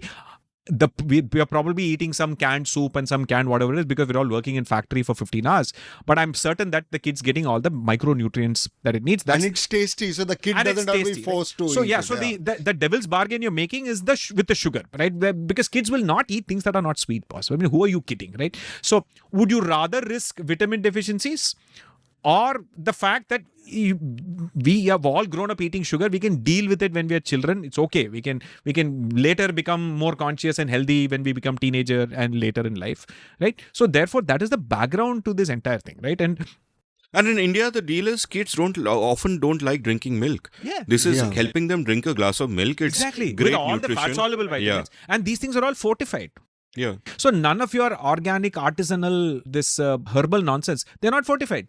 See, people who buy all of this Himalayan pink salt and all of that, right? Indian vegetarians who, by the way, don't get enough iodine because iodine only comes from animal sources, right? Where are they going to get their iodine? That goddamn reason is why in the 1950s we decided to iodize salt. Because Indians have a ton of vegetarians who don't eat animal sources like fish or eggs or not even enough dairy in many places for you to get that iodine. So anyway you're using salt, that's how we did it, right? And now people are like, no, I will only use Himalayan pink salt because this salt has some 0.01 grams of some anti-caking agent that makes the salt pour easily. Right? Otherwise, you'll then waste it. It'll just get clumpy and all of that, right? And then people eat this stuff, and now you're starting to see an increase in iodine deficiency, which is far more serious. Cognitive impairment and all of that stuff. Yeah, not just thyroid problems. No. And I want to go back to the subject of vegetarians because I can't help it. Because firstly, it is daft to be vegetarian for ethical reasons, and secondly, it is terribly unhealthy. And you came up with this great phrase at dinner last night, which should be on a T-shirt: "Death by carbs." And you pointed out how so many vegetarians, who I think you said this in the context of Gujaratis, are basically giving themselves diabetes and committing death by carbs. And it came in the context of me visiting Gandhinagar and finding out that there is a part of Gandhinagar where meat and eggs are not allowed to be sold. And for the record, it's amazingly delicious food. I mean, absolutely. Gujarati cuisine is just delicious. India actually has the greatest vegetarian cuisine in the world. And again, I think the point here is that it is really about, we have such a fantastic vegetarian cuisine, but people are just simply not willing to accept that in many cases, by default, it's very imbalanced towards carbs. In that people think things are protein, like some tiny amount of dal. And so carry on with your Gandhinagar story. Huh? Your Gandhinagar story. Yeah, so Gandhinagar basically is the fact that you can't buy eggs. And, we had a bunch of... meat. And we had a bunch of colleagues who were like from Andhra, which Telangana, Tamil Nadu are the highest per capita consumption of eggs. And also both production and consumption, right? And these kids go there and they suddenly they can't buy eggs. And they're like, no way, I send me back to South India, right? I mean, this is very weird, right? And I'm sort of, and this is done in the name of honoring Gandhi. That's the best part, right? I don't know what Gandhi would have thought about depriving somebody of the food they wanted to eat, right? Gandhi was vegetarian, yes, but I'm pretty certain, I mean... Consent. Yeah. Also, Gandhi was famous for changing his mind on things. So he was very he would never have changed his mind on this. I don't know about that, but he did. But the point here is not vegetarianism. The point here is consent. That you want to force other people to eat what they don't what to eat. I'm sure, I've done an episode where I've spoken at length about, say, Khan Abdul Ghaffar Khan, who knew Gandhi well and also a great man. And I'm sure he would not have told him, you got to be vegetarian too. That kind of rubbish would not have happened. So consent is more the point here. And I have sort of, so we asked, I went on Twitter and I also asked my writing group. I'm recording with these two fine gentlemen. Do you have questions? And there are a bunch of questions and we shall look at some of them on the group. But what you just said reminded me about one of those questions, and I have a spiel to give because it just makes me so angry. And when you join the dots, it is crazy. So the question was, ask Ashok to talk about the political economy of food. Now, I will ask you to talk about it, but first the spiel I want to give, and I have an episode on agriculture on Everything is Everything. Ajay and I spoke about this for a long time. Yeah. But here is what I want to point out when we talk of diabetes and carbs. In the 1960s, the Indian government decided to have minimum support prices, or MSPs, for cereals, right? And not for pulses. Yeah. And the result of this was that because of this minimum support price and because of the market signal being distorted, it wasn't that people wanted cereals and not pulses. Yeah. But the government said ki gave them that security. And that everybody started growing cereals. There were far less pulses having, and therefore this eventually led to the diabetes epidemic in India, because people were just having carbs and not given enough protein. And this becomes a particular problem because so many people are vegetarian on top of that, so they can't even eat animals and get their protein from that. And even non-veg people really eat too little animal. No, per capita meat consumption is 10 times less than the US or the West, right?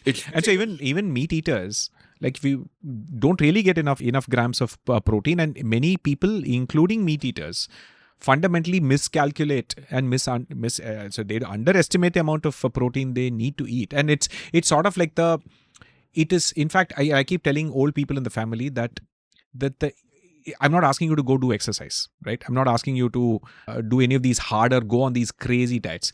This simply the most ridiculously simple thing that you can do to improve the quality of your life is to increase your protein intake. Because one, it will automatically reduce your carb intake, because protein signals satiety, right? I mean, anyone who's had like one of those cups of whey protein, once you have that, you won't feel like eating. And that's not a bad thing, right? And the interesting thing is that... And now, by the way, you get keto whey also, which I have, which doesn't have the added sugar, but had added fat. In any case, they nowadays even anyway have a tiny amount of one of those sugar substitutes. Yeah. So it's fine, right? Yeah. I mean, so even the sugar is not even a problem, right? I'm not even saying... And those you don't even need to add to milk. You just add to water. Exactly. Right? Because it's anyway, whey come milk. It'll taste of milk anyway, right? So the people completely underestimate, and there are so many studies that show that Indians are protein deficient in everywhere, right? It's not just in meat eating, North Indian. So let's take a diversion and double click on this, because I think it's an important subject, and I want you to double click on it in two ways. One, please talk about what the standard non-veg person eats in a day and why it is severely protein deficient just in terms of grammage. Correct. And two, if there are vegetarians listening to this who are saying, okay, I get this, but I'm vegetarian by habit and aesthetic reasons and whatever, and I'm going to stay that way, but I want to increase my protein intake, how can I do it? So this is a very, very... The problem is, again, because there is no one way to eat healthy, and there are, in India, where, as I said, we are so many different culinary cultures, right? You've got to find a way that you still enjoy, right? Because I think the solution is not for everyone to, swig whey protein, right? It's not practical either. It somehow has to be part of your food, right? And it also goes down to our definition of a thali is kind of like, being a Carnatic musician, and I have this specific distaste for vocalists in general, right? Because they tend to be divas hogging all of that. The vocalist is basically carbohydrates. Get all the attention. Do very little of the work, but get all the attention. The Indian thali is centered around carbs. The Indian thali is 8 vocalists and 1 lonely bass player. Right. It is, the thali's centerpiece is carbs, right at the center. The centerpiece in a European meal is the protein, which again is a different problem. That's probably way too much protein. A piece of steak is way too much protein. That's not the point. But the point is, there is probably a middle ground where, like, for example, I have, like, so for instance, even in a place like Tamil Nadu or Kerala, the traditional fish curry kind of meals, right, is fine. A fish curry that will use like some sardines or something. How many grams of protein are you getting? Exactly. The fish is there for the taste. For the flavor, yeah. For the flavor. It's not for the protein. Not for the right? protein, yeah. So the man of the house may perhaps get one fried fish, which is fine. You get some amount. Again, people forget that one egg is like 6 grams of protein, right? If you're a 70 kg person, at the bare minimum, you need 50, 60 grams of protein. In fact, people will now tell you need much more. But at least bare minimum, right? India, at least Indian We're standard. nowhere close, yeah. But nowhere close. But a steak has 30 grams of protein, more or less, 30-40. So when you say it has too much, I really don't agree. I mean, we need 100 to 200 grams of protein a day, right? No, they eat breakfast, lunch and dinner. They eat protein breakfast, lunch and dinner. Their overall, this thing, I think, so I have done a lot so of... it's like, I think Europeans probably can do with less protein, and we need to eat way more. I've done a lot of counting macros when I was on keto, along with my CGM and everything. And I find that it's really hard to actually meet these levels. Eating meat all 3 meals is pretty much fine. It's very hard to reach the level you need to reach. It is, and to be honest, also I think, it is fair that your action first is that even if you're on a vegetarian diet, you are getting protein from rice, dal, vegetables. You are getting amino acids in general, not in the proportion that an animal needs. But so just for a moment, thought experiment, you turn vegetarian. Correct. Right? What are you going to eat in a typical day to meet your requirements? So, again, because my mother is vegetarian, right? So I am, again, And purely even from I'm also during my day-to-day this thing, I'm mostly vegetarian in the sense that I do really look out for plant sources of protein, right? High quality. Nowadays there are these plant-based meats and all of that, which are getting better and better. So the way I would say, if you're a vegetarian, unfortunately the plant-based meats are targeted at meat eaters rather than at vegetarians. So they taste like meat and so you won't like it. They try to engineer to mimic that taste. Yeah. So I think there's got to be, you've really got to do stuff like a cup of like chana, right? In either a salad form or not just the dal, right? You need like, your salad has to have like rajma or chana. These are some of the richest sources of plant protein and so on. If you're a vegetarian in India, therefore dairy, you obviously need dairy, meaning yogurt. Get 2 cups of yogurt, right? Ideally, some of those, if you can afford it, I think the Greek yogurt stuff is high fat, high protein, much better, right? Don't go for the low fat nonsense, right? Go for that stuff. And then on top of that, this won't be enough. You've got to find some sort of the soya chap and all is like 50-60% wheat only. Right? So, and then the soya itself is like, again, mostly carbs, right? So people think soya chap is protein. Yeah, but it's mostly carbs. So I think if you can get a little bit of paneer additionally, which again is dairy, but again, paneer is 70% of the calories in paneer are fat. So if you eat a particular form of carbs for lunch and then you take a nap, you could say pehle soya, fir soya. So as I said, so a vegetarian person has to, it's not impossible, but if they want to get their protein numbers up, they have to work much harder. On the other hand, the meat eater can just get 2 chicken breasts and you're set. Right, it's just or 3 eggs or something like that, right? 2 chicken breasts and 3 eggs are not enough. I know it's not. I've gone hardcore into macros. I know it is not enough. I have a but you are going to get a fair amount of protein from all the other things. Yeah. So see, I think even in a general vegetarian meal where there's no visible protein, you'll get 25-30 grams of protein anyway, right? From all of the amino acids that are there in all the foods in general. But you do need to add yogurt. You do need to add a paneer of some kind. Ideally, some sort of a tofu. Those things are, again, better. Some of the tempeh. You should try some of these newer. And I would actually just say, unless you have specific medical conditions, kidney issues and all of that, please supplement with whey protein, at least 50 grams. Right? That would be an easy fix, like twice a day. Right, just do that. And please do workout, obviously. That also helps. I have one meta question. Okay, so if you look at like a bullock, for example, he eats only grass, but he's able to build a lot of muscle. But it's entire machinery to turn grass into... So it is possible to synthesize protein without intake. If you're a cow, yes. If you're a rhinoceros, yes. We are not. Yeah, so is there any hack for the... No, not unless we genetically modify ourselves with CRISPR in the next few years, where we can actually synthesize the essential, right? If we can synthesize those 9 essential amino acids, then we're good. Actually, we could just completely... without those amino acids, you cannot... be seriously sick, right? So, but it's not like plants don't have those amino acids. They don't have them in the proportion that we need them. And not usable to us. So in the sense that you've got to take extra care, right? So a vegetarian meal has to be more carefully thought out to make sure that you are getting all of this compared to someone who eats and the other question is, we have so many instances of vegetarians living fairly well to ripe old ages. So where does the protein deficiency really kick in what aspect of life quality? See, the problem here is that because we are like 1.5 billion people and law of large numbers, every rare example you can think of, there is the chance of that rare example existing is 1. Confirmation bias. Is there, right? Meaning that everyone knows the smoker who lived up to 100, the alcoholic who lived up to 90, the vegetarian who lived up to 100 and all that. And everybody also knows the meat eater gym bro who died at 40.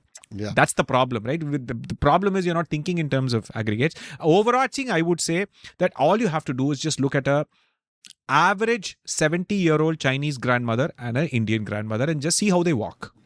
That's all you have to see. And see what the stuff that they can do. They can go trekking and they can go hiking on average. No way. The Indians just become completely immobile. Right? And on average. Right? Again, and the only difference is diet, protein. Yeah, it is diet. Yes.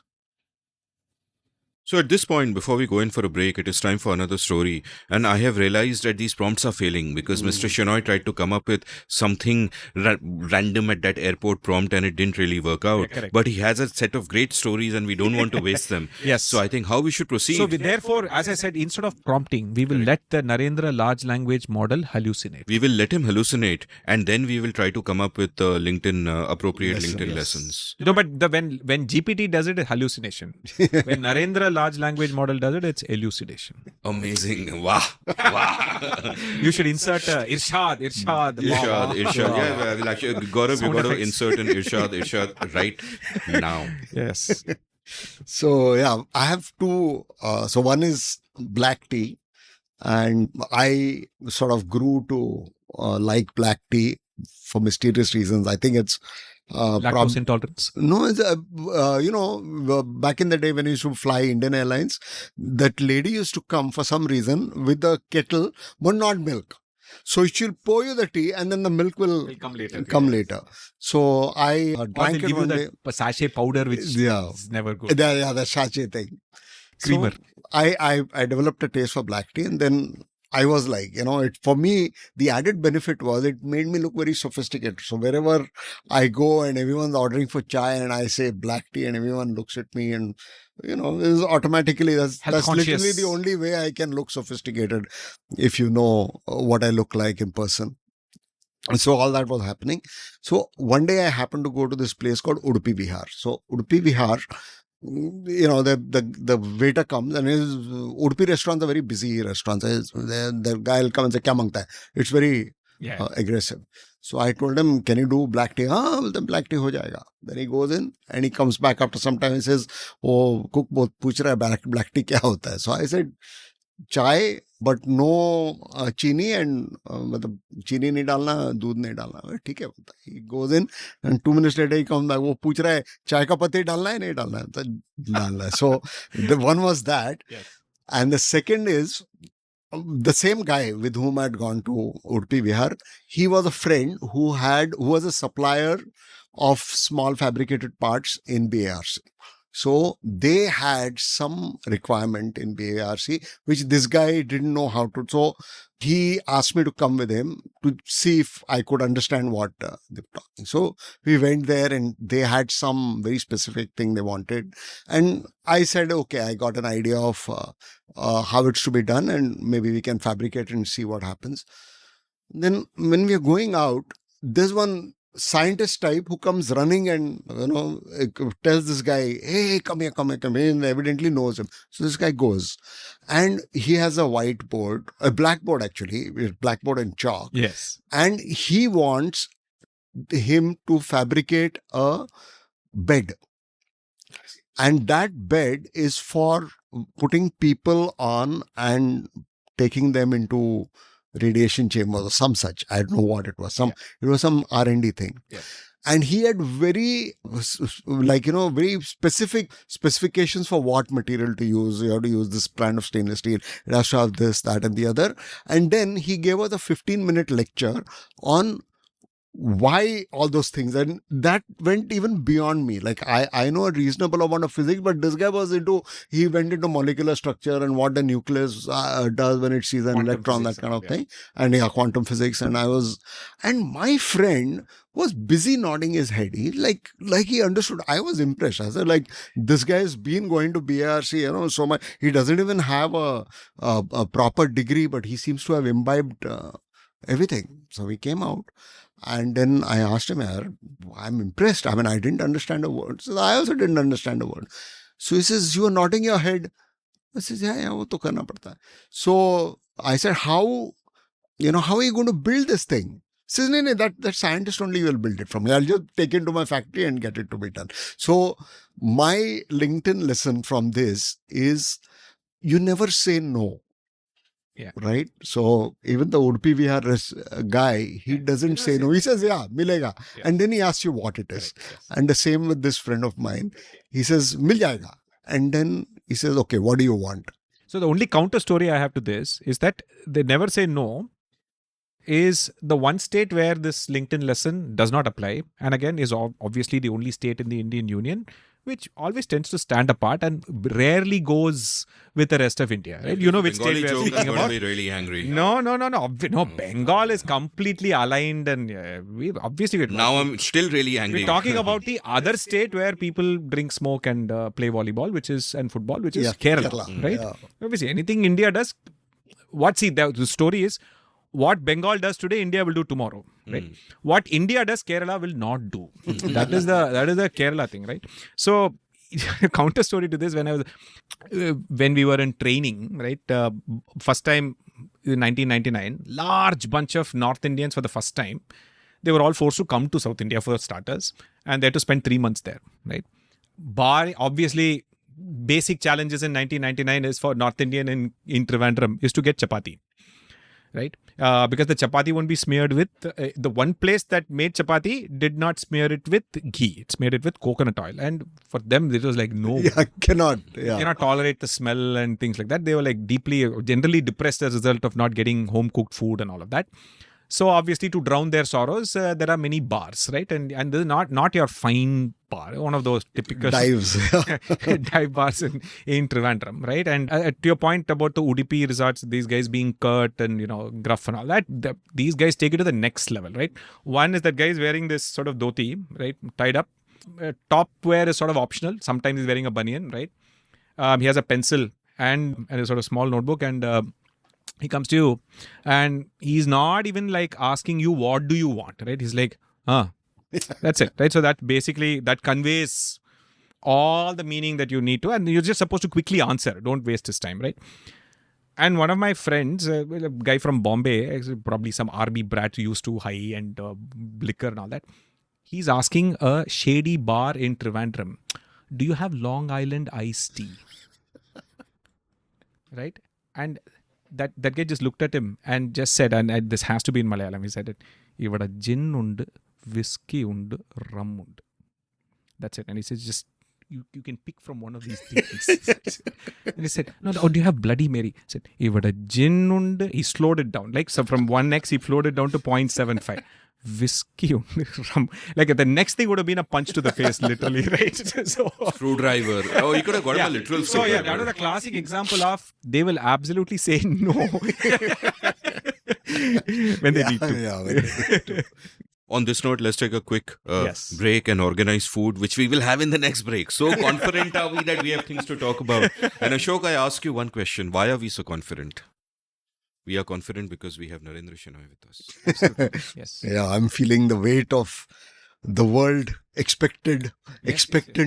Yeah. Yes. All Newton rubbish standing on the shoulders of. Yeah. Then my favorite quote is Newton standing on the shoulders of the guy who's bench pressing Arnold, Ryan, who's bench pressing. Who's bench pressing Ryan? Who's bench pressing the Bengali guy who's the bench Bengali pressing guy Arnold. who's bench pressing Arnold. Right. And Yeah. that's on his shoulders. So- on Narendra's shoulders. Yes. Yeah. That guy is on your shoulder. Yes, he's on so your in a shoulders. sense, you are bench pressing all these guys. Yeah. A shoulder press. So there's this Overhead. Okay, you are shoulder pressing the guy bench pressing Ryan, who's bench pressing the Bengali guy who's bench pressing Arnold. who's bench pressing Arnold. Correct. There's this legendary MIT professor named Hal Abelson. So Hal Abelson famously said, "If I haven't seen as far as others, it's because giants were standing on my shoulders." This is brilliant. This is and indeed the state of modern academia today. On that note, Super. Yeah. have you always wanted to be a writer but never quite gotten down to it? Well, I'd love to help you. Since April 2020, I've enjoyed teaching 27 cohorts of my online course, The Art of Clear Writing, and an online community has now sprung up of all my past students. We have workshops, a newsletter to showcase the work of students, and vibrant community interaction. In the course itself, through 4 webinars spread over 4 weekends, I share all I know about the craft and practice of clear writing. There are many exercises, much interaction, and a lovely and lively community at the end of it. The course costs rupees 10,000 plus GST, or about $150. If you're interested, head on over to register at indiauncut.com/clearwriting. That's indiauncut.com/clearwriting. Being a good writer doesn't require God-given talent, just the willingness to work hard and a clear idea of what you need to do to refine your skills. I can help you. Welcome back to The Scene and the Unseen. I'm still here with my good friends Krish Ashok and Naren Shenoy. And Naren Shenoy, you boast so often, and I've actually seen you perform this, of your memory for poetry you read in your childhood. Yeah. So I will begin this by reading out a couple of lines and you have to complete it. Okay. Right? Is it a game on? Challenge accepted? Accepted. Okay. Yeah. The time has come, the walrus said, to talk of many things. Of ships and shoes and sealing wax, of cabbages and kings. And why the sea is boiling hot? And whether pigs have wings. Brilliant. Oh my God. Yeah. This is terrible at this. Was this a Pink Floyd sort of? No, this is Alice in Wonderland. It has the most amazing. Yeah, one of my favorite. I'm notorious, very low memory. So I've never memorized anything. So I used to be a member of this elocution club. And it basically consisted of memorizing something and then saying it. So it's remarkable how well, and I must have done it pretty effortlessly. So I was, there in all the competitions. Yeah. I find it very difficult to do now. Yeah. To memorize anything. I try and it just vanishes. I read this poem by Emily Dickinson and I memorized a small poem. Yes. And let me see if I can gather it. Yes. There is no frigate like a book to take your lands away. No something charger like a prancing charger like poetry or something. The carriage. It's a lovely little poem. It says that it's very frugal. So on a lighter note, before he continues though, our first conversation, comparison to our first conversation, it says he was a master debater. And as age goes, it becomes harder to be a master debater. So the D goes in between. Is that what you're coming at? You're trying to figure out a way to put that in. Yeah. All right. There is no frigate like a book by Emily Dickinson. There is no frigate like a book to take us lands away, nor any courses like a page of prancing poetry. This traverse may the poorest take without oppressive toll. How frugal is the chariot that bears the human soul. Didn't really understand it, but no, but it's अच्छा लगा it's that that little book or a little piece of poetry can carry your soul to great heights, and you really need to pay no toll for that. But here's the thing about the genius of Emily Dickinson, and I wonder how many, whether it is possible for a modern artist like that to even exist, which is that she didn't have an LLM in the sense that she literally didn't read poetry, she didn't read too much language. Yeah. So she had to create it all sui generis. So for example, if you look at the ways in which she uses the M dash, for example, it is unorthodox. Any English teacher today will look at it and fail the student because it is ungrammatical. It makes no sense. We don't use it like that. But she intuitively figures out कि ऐसा दिखता है, इसके लिए होगा, and she uses it. And somehow when you read her poetry, it makes complete sense. Though it is sui generis, no one uses it like that. I mean, can you think of any other examples like that in any field? Like Ramanujan, of course, had to reinvent all of 19th century math because it existed, but he had no access to it. But I'm sure there are instances like that in computer science where people have just taken things apart and created new things with. Yeah, I think so. There are many, typically if you one of the advantages of software is that actually it makes this process of bringing in a completely non-expert person to borrow ideas from another place. And it's very easy to do. So most other disciplines, the institutional and the cultural barriers to bringing an outsider in are very high. On the other hand, it's very easy to bring in a software person who can bring in a completely new idea from a completely different industry, right? For example, there's technological breakthroughs in the mid 2000s, etc., around GPS, around accelerometers in general. This is pre-smartphone, right? I mean, now we take an accelerometer for granted, right? Yeah. The idea of the gyroscope being small enough to the point where you can now measure acceleration, a whole bunch of things on any sort of object wherever you are. And it was largely being used by the military, by NASA, a bunch of these other places where this was important to do, right? But it required a software mindset to then say that if I put a bunch of sensors in a car, right, and then basically then log the data related to, at that point of even cloud wasn't a thing, right? I mean, and then log things like acceleration, braking, and also broadly, where the person is going, right? And so on. I can give a far better, more accurate insurance underwriting of whether this person is a risky driver or not. Is he accelerating hard? Like, is he, and so on. Right? So basically, the insurance industry by itself never thought of this. Right. So therefore, you'll find that even when there are breakthroughs, you almost always need someone to keep coming and telling you that, hey, there's this new cool tech. How can we apply it to your actual problem? Right. It's like it's a design thinking problem. And in many cases, I think a lot of people who are experts, executives, etc., are generally poor at design. Yeah. Right. And design requires you to be empathetic. It requires you to actually ask what is the real problem. Right. And not the Betteridge's law of what is the metric that I need to solve, whether acquire more customers per month or solve a claim in quicker time and so on. Right. And here, this actually allows you to more narrowly target insurance at safer drivers. And earlier, it used to be things like people would have this broad random wisdom, like for example, women with kids driving a minivan get the lowest premiums in the US. They're the safest drivers. And 18 to 25-year-old men driving red-colored American sports cars are the most unsafe drivers and get the highest premiums and so on. Right? So they used to have these very crude ways of doing this. But now you can actually do a lot more finer. And not just that, some of the ways in which creditworthiness is determined for insurance. Some of the factors that go into creditworthiness, once they started measuring these things, believe it or not, how the charge on your battery on your mobile phone. What is the average charge on your battery on your mobile phone? That is, how much do you allow it to go down? Or whether you type in all caps.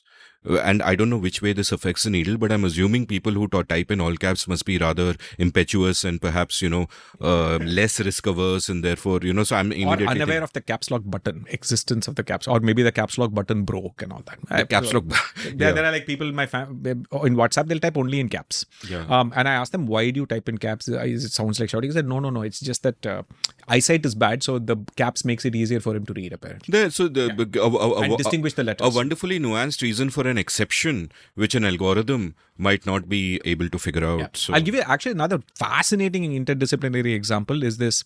So I was in Japan earlier for holiday, right? I've always been fascinated by Japan. And obviously we had to go through the Shinkansen. Who isn't? Yeah, who isn't? Yeah. Right? A completely alien universe, right? Absolutely, and in the best possible way, right? And so the bullet trains, apparently when they were introduced and they started hitting 200 kilometers an hour, they run into your sound problem, right? Because air is getting compressed. And then as it catches up, then you hear that sonic boom of some kind. It was supremely noisy, especially when they used to come out of tunnels and things like that. When that sonic boom effect used to be, when they come out of a tunnel, you'll hear that explosion and people were complaining that, no, this is really terrible, right? And so it was an engineering challenge.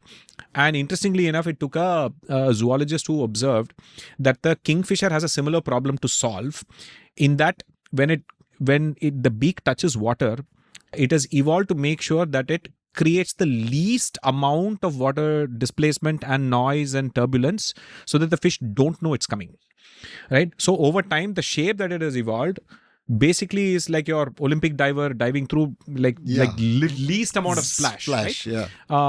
And so now you go look at the bullet train nose cone. It's literally shaped like a kingfisher's beak. Wow. Yeah, so they learned from that, and that is. I have one amusing story about the interdisciplinary thing. So this is way back when we were in Manipal. I'm talking about mid 80s, 84, 85. Around the days you used to bully Satya just for fun. Yeah, Satya Nadella. For those who do not know, Satya Nadella was 2 years my junior. And the person who you asked to say, you really need to join. Go join Microsoft. I distinctly remember advising to join. But being the uncharitable curmudgeon that he is, he will not acknowledge this in public. He's about 30 times more badass than you. That is my conclusion after the way he handled this whole OpenAI. Yeah. Yes. Yeah. Multiples. So we were fascinated, me and one friend of mine named Deepak, we were fascinated by computers. So we had one 8-bit computer, which was roughly the size of your room, and you had to take off your chappal and go in and that kind of thing. And you could program it. And so we were, he was, and I was like a sidekick. I would just hang around. And he was really interested in finding out how the damn thing worked. And there were very few books on computers at that time. So the library was getting something called computer architecture. So it was, the librarian had told us that it has been ordered, and we used to keep going to the library and ask me. So finally one day when we went, the librarian said, yes, it's come. And then scurries inside to find out where it, and then he finds that it's not there and that there's a library card and it's been issued to the architecture department. So somebody in the architecture department has taken this absolutely dense book of registers and, things like that, accumulators or whatever they have in Microsoft. Interestingly, the principles of physical building architecture and software architecture, despite the common use of the word, couldn't be more. Yeah, they're actually polar. The design considerations, even if you take apart, even the meta patterns are completely different. Explain that. I know neither. So for example, your a lot of your building design is fundamentally about multiple layers of redundancy to prevent for safety related things and the fundamental difficulties of working with physical materials. Fundamental principle of software architecture is you never do anything redundant. Elegance. Right. It's called do not repeat yourself is like a fundamental principle, right?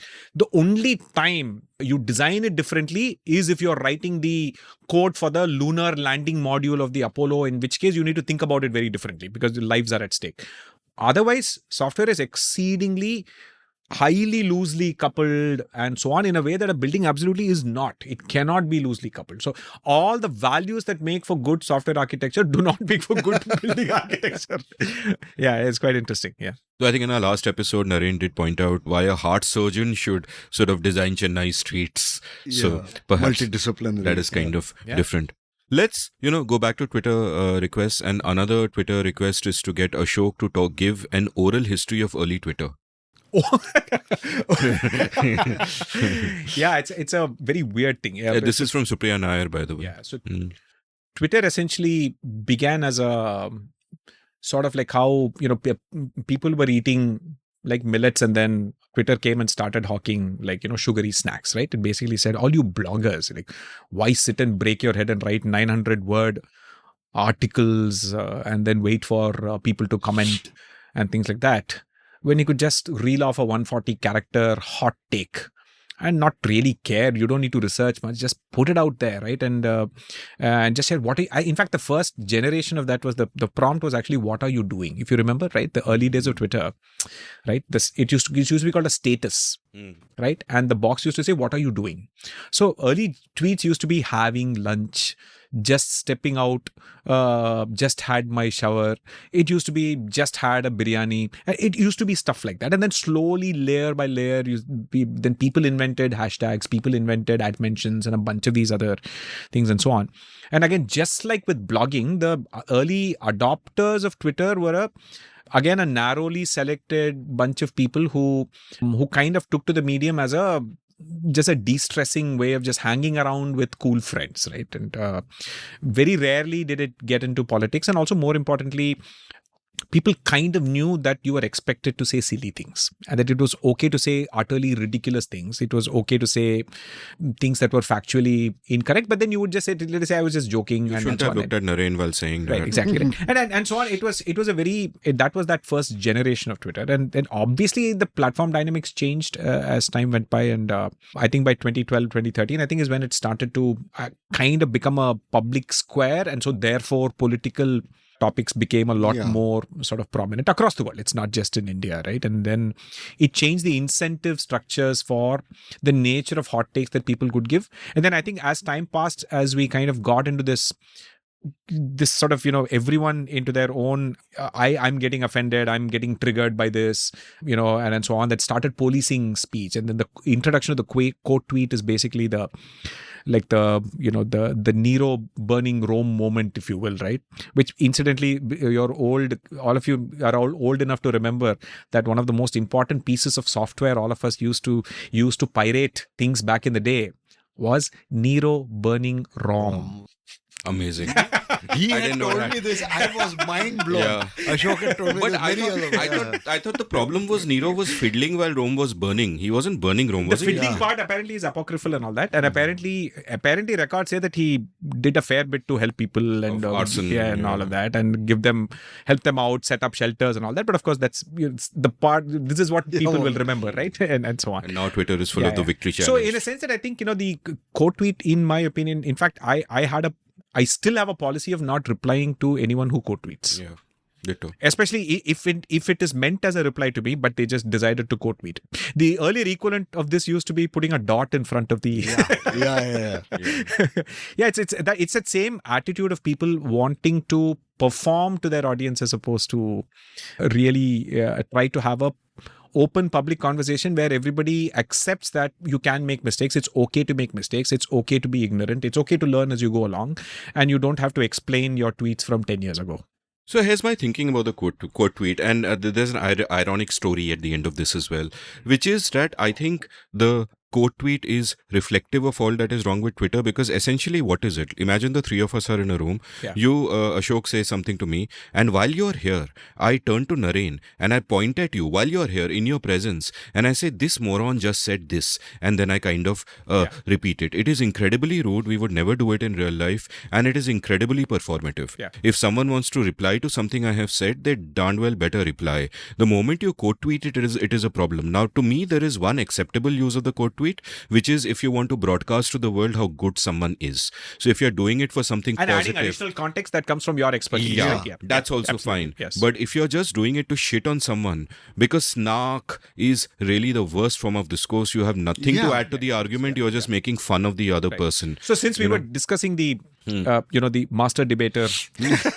But the ironic story, shall I finish that Yes, first? yes. So the ironic story is that I actually wrote exactly this, what I told you, in a newsletter piece. Yeah. Right? And then among my tweets, besides tweeting that piece out, I also just screenshotted this bit. Yes. And then suddenly people jumped on me, and within 1 hour, I had like 3,000 quote tweets from people calling me names. You got ratioed. And I got ratioed badly for that. Eventually, it was so disturbing because it was like between 6 and 7 in the morning after I woke up, some 3,000 quote tweets from all kinds of people, because they interpreted that as a pro Elon Musk tweet somehow, because he had just taken over Twitter, and I was complaining about Twitter, about what it was before. Thereby helping Elon Musk. Yeah, whatever. It was interpreted weirdly. Because he literally decides to spend $54 billion after reading an Amit Verma tweet about why Twitter is.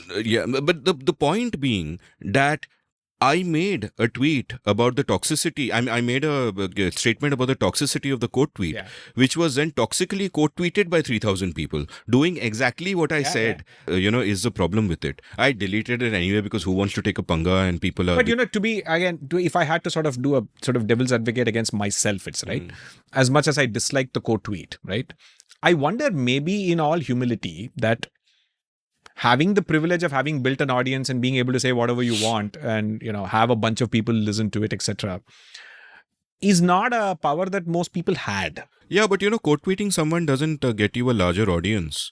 It's not just that. I'm just saying that I'm just wondering whether we have any historical lessons to be able to even criticize it, meaning that is it perhaps, and again, I may not disagree, is it perhaps people might feel rightfully that it's a way of keeping powerful or influential people accountable, getting ratioed, etc. It's just the tools that people have in the modern day to challenge someone. It's one of the tools that people have. It's not great, but it's a tool. Frankly, the thing is, I've done a lot of quote tweeting in my time as well. Naseem Taleb has blocked me, in fact, along with Suhail Seth and Subramaniam Swamy. I think these are the only three prominent people who blocked me. Otherwise, I'm blocking people all the time. But the point is that most of the time it's just used for posturing, performative, because what happens when you're snarking on someone or you're quote tweeting someone, you are basically saying that I am more virtuous / knowledgeable than this person. Right. This is such a toxic attitude. My whole scene is, if I disagree with someone, then I will argue on the basis of ideas. And I will tweet about those ideas. And quote tweeting is just so rude. And but I also think it gets a little bit complicated now that you're getting paid for engagement. So as with any sort of incentive structures, now if you're getting paid for it, then you're going to play to the system. You're going to game the system. Who's getting paid for so it? People are getting paid for, if you get more than 5 million views over a 3-month period, you're getting paid. That's very few people. Yeah, Whatever. I mean, My point is that The it is also incentive is therefore to, the incentive is therefore to now do like hot takes that will outreach people and you will get ratioed, but it doesn't matter. That's engagement, right? So in a weird sense, you're also encouraging people to say utterly silly, one-dimensional things without any nuance. It's different from a world where, like, for example, since Supriya asked about early Twitter, I genuinely used to believe in 2011 that I could share a half-baked thought, and my goal is to spend the rest of that 1 hour, as I'm on just spending time on Twitter, learning from everyone else. Because as they said, the best way to learn on the internet is to say something wrong and then you will be corrected. But it worked in the best possible way on early Twitter, because people would then reply to you and engage with you. They would engage with you. Yeah. They would genuinely engage that's not with quite you. true. Yeah. This is why it is. And then you could actually learn from that. And nobody was then judging you for the half-baked take that you did, which was just a prompt, if you will, right? To get people to the right experts to come and so on. And eventually, as you said, the whole thing became toxic because now people who are posting that may not be posting it in good faith either. They're actually posting it to gain. It's just like how your big influencers on YouTube will interview someone and then edit out just the most zero context controversial bits and turn it into a reel, which will get huge engagement on Instagram and bring people to watch the larger interview. Then people will be surprised that that's not quite what this guy said. But it's just edited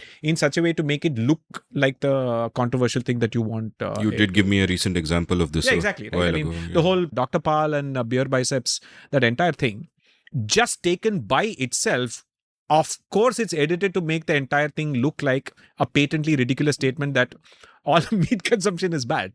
I think it's unfortunate. Yes. Pratap Bhanu Mehta in his episode with me, 300, called Twitter the great decontextualization machine, and that's kind of exactly what it is. Reminds me of that Roald Dahl story. There was a great grammatizator or something. That was a short story. Yeah. I have a question for you. Going back to the early days of Twitter and when it changed from this to this, was it simply a function of scale, or were there specific design changes that caused it? Like Jonathan Haidt will quite often and quite correctly, in my opinion, talk about how the Facebook like and the Twitter retweet buttons just made everything so incredibly toxic, because then you were fighting for validation and then you were driven in extreme directions, and even though the purpose was to increase engagement, it amplified our tribalism. And so at least in my opinion, I think it's a little bit of both, because I think scale clearly changes online behavior, because I think we're all largely designed to kind of be constrained by the Dunbar number, in the sense of,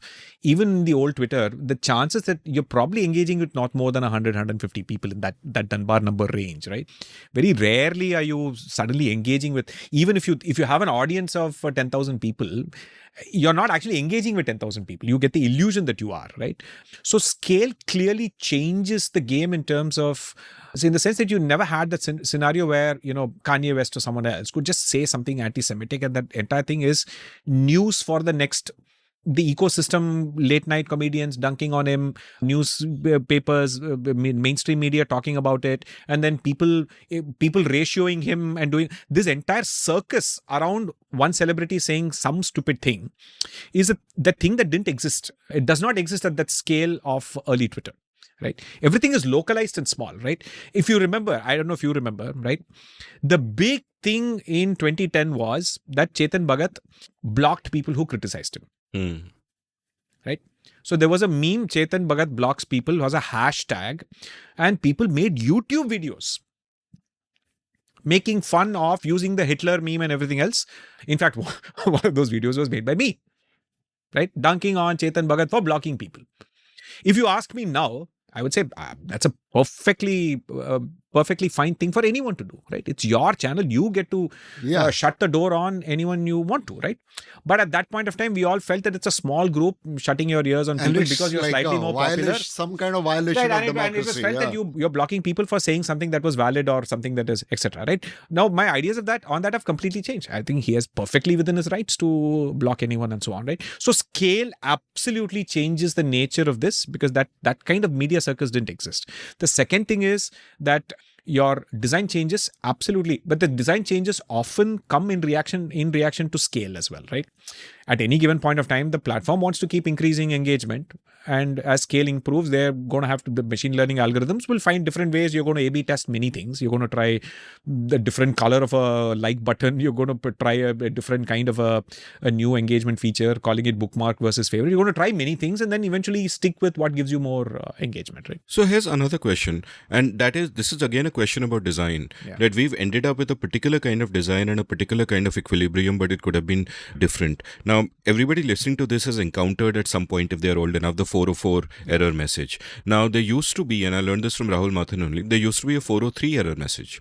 And you know what the 403 error message was? That's your forbidden, right? I mean, No, the 403 error message was payment not found. Because when the first protocols were designed, the intention was that everyone who visited a page would pay for it, except that micropayments didn't really exist for another 25 years. Yeah. So it quickly went out of the window. Yeah. But my sense is, and where I'm coming from, is that I wish the way the world worked is that these social media sites weren't free and we had to pay to be on, because the problem right now is that because the revenue source is advertising, we are the product, they have to hack our attention and monetize our attention, and therefore in optimizing for higher engagement from us, they have inadvertently hacked our brain in such ways that they've amplified all these terrible instincts of tribalism and seeking validation and all that. And the equilibrium that could have come about is an equilibrium where we are used to paying for things on the internet, where we are not the product, we are the customer, and the product is exactly the kind of experience that we want, and the incentives then are very different. And another way of looking at this is that another possible model which a friend of mine, Sunil Meghrajani, had shared with me in 2000, when the internet was pretty new but already normalized. It was already normalized, sub-free here and all that. And Sunil and I had started a startup back then, which was a disaster. And Sunil pointed out that, hey, here's the deal. Think about this.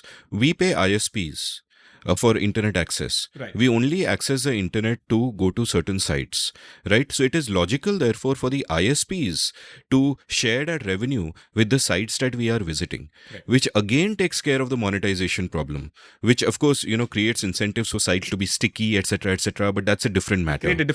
So the other point is that, so fundamentally, I'm also increasingly becoming slightly skeptical and pessimistic about whether or not they can actually be a functioning, universally positive social media design at scale. Meaning that I think by now it's hardwired like to... I mean, in the sense that I think in the last 15 years or so, we've had the larger companies have enough data, enough behavior data, enough A/B testing to have tried enough things.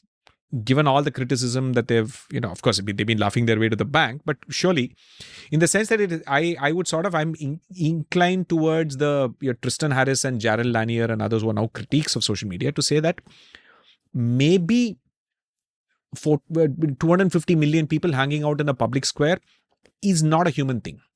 Is that I don't think it's practical at all. 150 people hanging out, it's a town square, right? I really, the number we can figure out whether it could be 2,000 in some context, it would be 10,000 in some context. Surely it is not a billion. Surely it is not one person saying something anti-Semitic, turning it into a media. That is not something that you can really design against. So it's almost as if I think we are not designed for knowing what 1 million people are up to. So let me add sort of a different layer to that, which is that when I'm on Facebook and when you're on Facebook and when Narayan is on Facebook, we are not actually in the same place.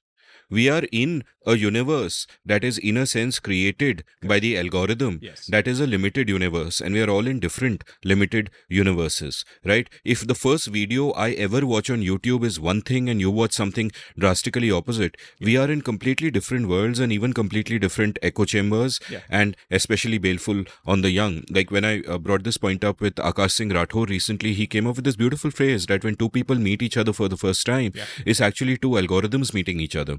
And no, but it is actually, to be honest, it is an algorithm picking the worst kind of sugar for you to consume and keep you hooked. right? So that's the thought I want to complete. That what I'm wondering is, like, number one, I believe we can't really shift from one equilibrium to another because we're already in and there is a part dependence there, and network effects have come into play, and the tech giants are what they are because of that. So that model isn't going to change. We are where we are.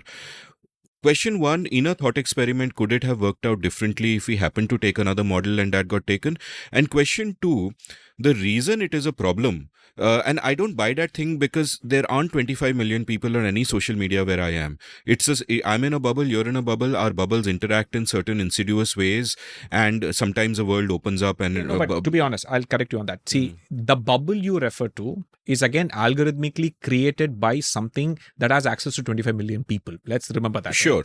Right? It would not have been able to create that bubble for you unless it had access to the net sum of what everyone was doing. If the algorithm was restricted to saying that I can only show you content from the 20 or 30 people you are genuinely friends with and interested in, you wouldn't have that, which was what the design of social media was in its first generation before Facebook went to the algorithmic sort of model. And now Twitter, X, and everything else is now algorithm, right? Instagram, and every one of them is now following the algorithmic model, right? So therefore, you might be in a bubble, but that bubble is possible only because the algorithm is literally then sourcing stuff from people you have no clue about. No, I buy that. But my point is different. My point is that the binding constraint towards social media being, all these negative effects not existing, the binding constraint is not the Dunbar number or not that we can't deal with so many people, etc., etc. I think the binding constraint is a design that optimizes for engagement, and increased engagement because of the way our reptile brains are wired necessarily means more performative behavior, more tribalism, more polarized discourse, right? And I am just wondering if there are ways, there are profitable ways to change the design so you minimize this damage. Like I would say Reddit is less toxic than Twitter, right? Can we... There are extremely toxic subreddits, meaning that the problems are more localized. And I think, so Reddit is sort of more like your Neil Stephenson Snow Crash. You read that book? So basically, in that future, dystopian future, everybody lives in their own private version of everything, right? So that's what it is. So again, broadly, the problem is that it depends. So if you're say a Democrat stuck on say the Donald Trump subreddit, you're not going to have a great time, right? But then again, you still have the choice to leave. You can be kicked. What Amit's saying is here in subreddits you have a choice. Yes, you have a choice. In most of the social media, you're locked in or locked out. Correct. Purely by chance, purely by what you happen to see. It is true. So, but to be fair, even Reddit, how do you discover subreddits? It's not entirely all voluntary. Again, there is an algorithm at play. Which pushes you. See, again, as I said, you're going to the homepage. It's showing you the most interesting posts. What do you think are the most interesting posts? The ones that are most sensational and the ones that are most... But I think it is less of a decontextualizing machine, and it is less enabling towards mobs. Absolutely. And those are two of the key problems, because on Twitter, you not only have a polar discourse, you also have a chilling effect on the silent majority, which is like saying, fuck it, I don't want to get cancelled. No, so, but I have seen, say, for example, for example, I might have said something on Instagram to the effect of maybe critiqued something about Ayurveda, right? And that video will be deconstructed and criticized in multiple subreddits. So it can also have that amplifying effect. Again, it's possible for me that I may not use Reddit that frequently, etc. But chances are, if I log in, you can bet they are you can mention since I do have a user ID on Reddit, of course people do mention. So if I go there, it's going to be a tough time if you're going to have to deal with all of that random, your anti-national stuff and so on. So in the sense that every one of these platforms, ultimately, I think it's almost as if they've tapped into a weakness in the way our brains are wired with regard to large scale collaboration, right? It's an insane, I don't know, right? So it is almost as if religion so far has historically been the one way to get large groups of people to mobilize and coordinate. And then the nation state, you had all of these kinds of ideas, but they're still loose coordination. The social media creates these identity bubbles where people get so obsessed very angry when their identity is questioned, or when suddenly their ideas are questioned and so on. So to really, if you ask me, I don't think there is a model for social media to be both profitable and good for society. And unless you scale it down and you make people pay, which again I will say that if you make people pay, then you're creating a class system where only some people will have access.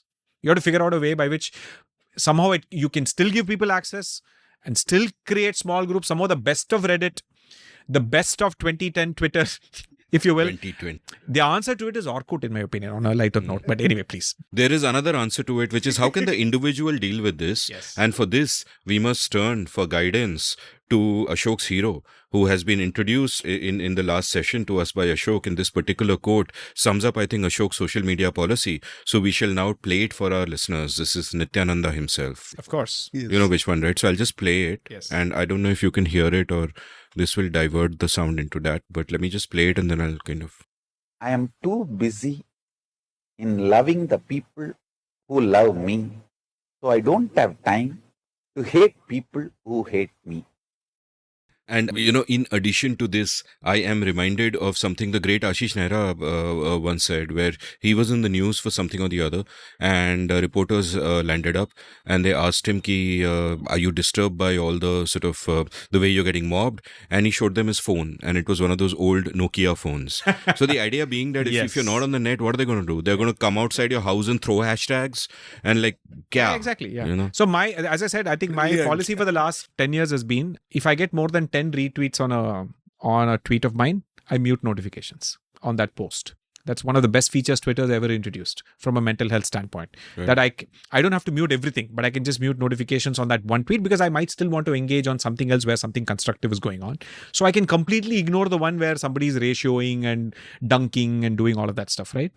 So that way Do you get dunked on? Yeah. Do you get dunked on? Everybody does. If you live long enough on the internet, everybody does get dunked on, right? Yeah. So an interesting recent example actually is, so one of the ever long-standing conflict areas between science and science communication is one that scientists are actually generally terrible at science communication, because scientists have been trained to communicate with other scientists. They have to use a language that is dense, non-ambiguous, but again, completely not understandable to the Impenetrable layperson. for others. Impenetrable for others. But it's necessary because that's how you communicate science because you have clearly to to a fellow scientist, yeah, to peer review. you have to be Because peer specific. Yeah. Peer review is more important than audience understanding, right? Because that's what moves science forward. So there's always been this tension between people who do science and people who do science communication, right? Actual scientists versus Neil deGrasse Tyson or whoever it is who's communicating science. And everyone from Carl Sagan to Neil deGrasse Tyson to everyone else, at some point of time, has been criticized by actual scientists for oversimplifying stuff. Now, the problem with that criticism is that, one, science communication is extraordinarily hard because you're actually figuring out how do I take facts and turn it into a story, and using metaphors that the person understands. And scientists again hate metaphors because metaphors have a life of their own, right? And metaphors break down. And the scientist's job is to forever say caveats. Under this condition only it works. But the person communicating people don't think in caveats and conditions and perfect sphere in a vacuum. No, right? I need to be able to tell a story. And so recently, one of the things that happened was that I kind of posted this sort of famous example of this, how a chlorophyll molecule, right? And if you take a hemoglobin, right? And I know this. they're remarkably alike, except for the fact that this has magnesium and that has iron and so on, right? And I know for a fact that, look, for starters, hemoglobin is hemi, and then the rest protein part, which is actually quite large.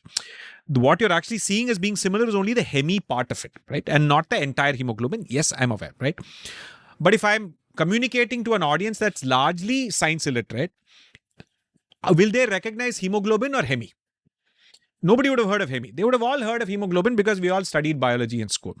So as a science communicator, I make a choice to say, look at the similarity between chlorophyll and hemoglobin, rather than say, look at the similarity between chlorophyll and hemi.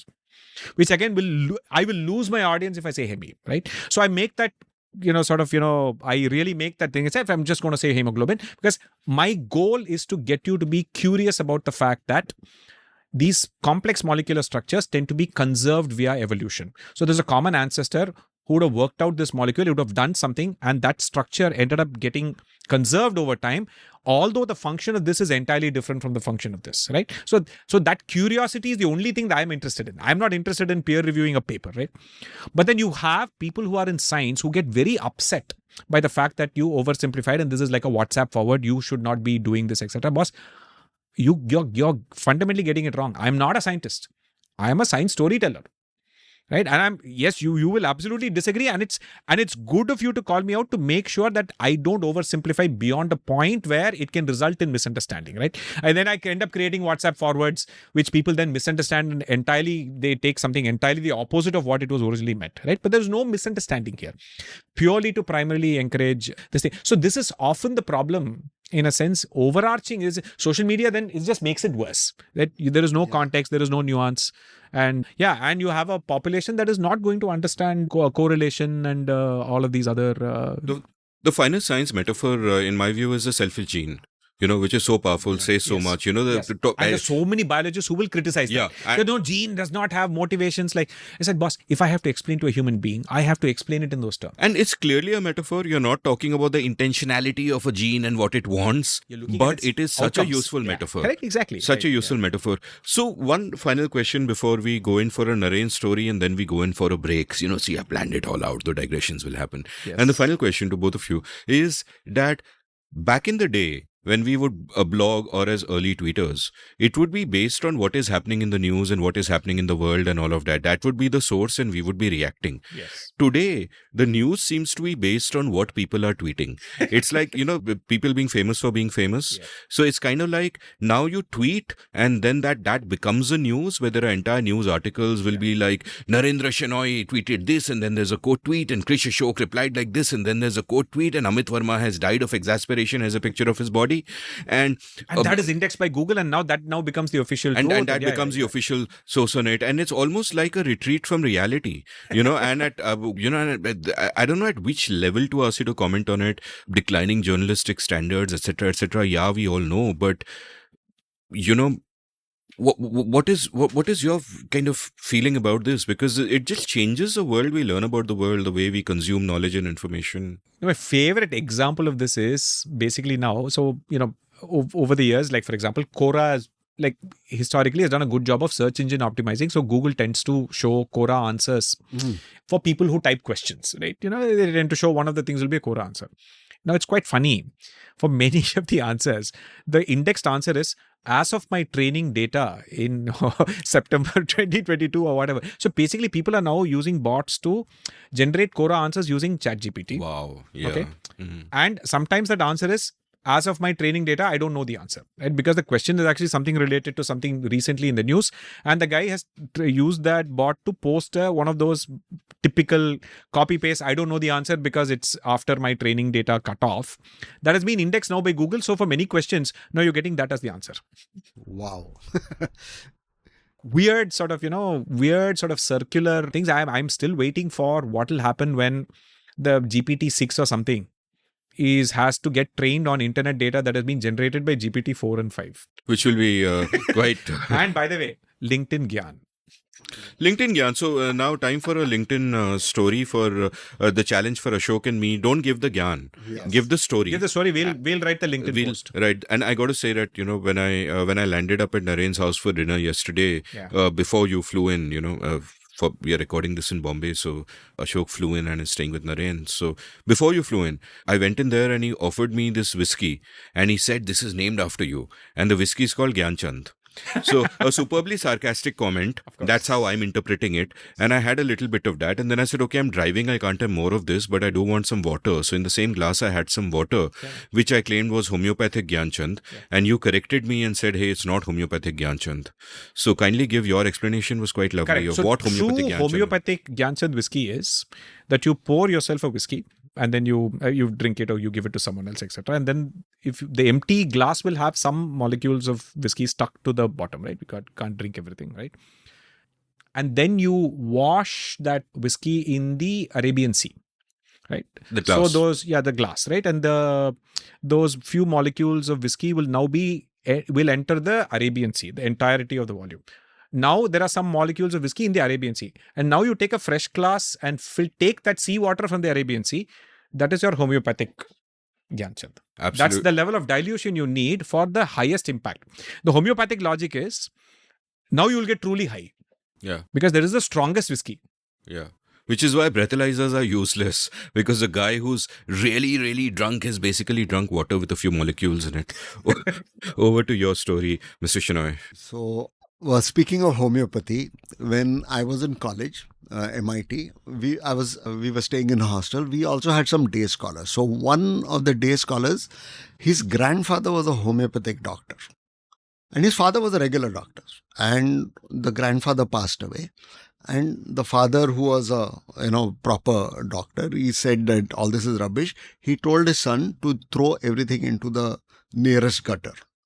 And the son thought that he could monetize it, because he knew that homeopathic medicines were made with a little bit of alcohol.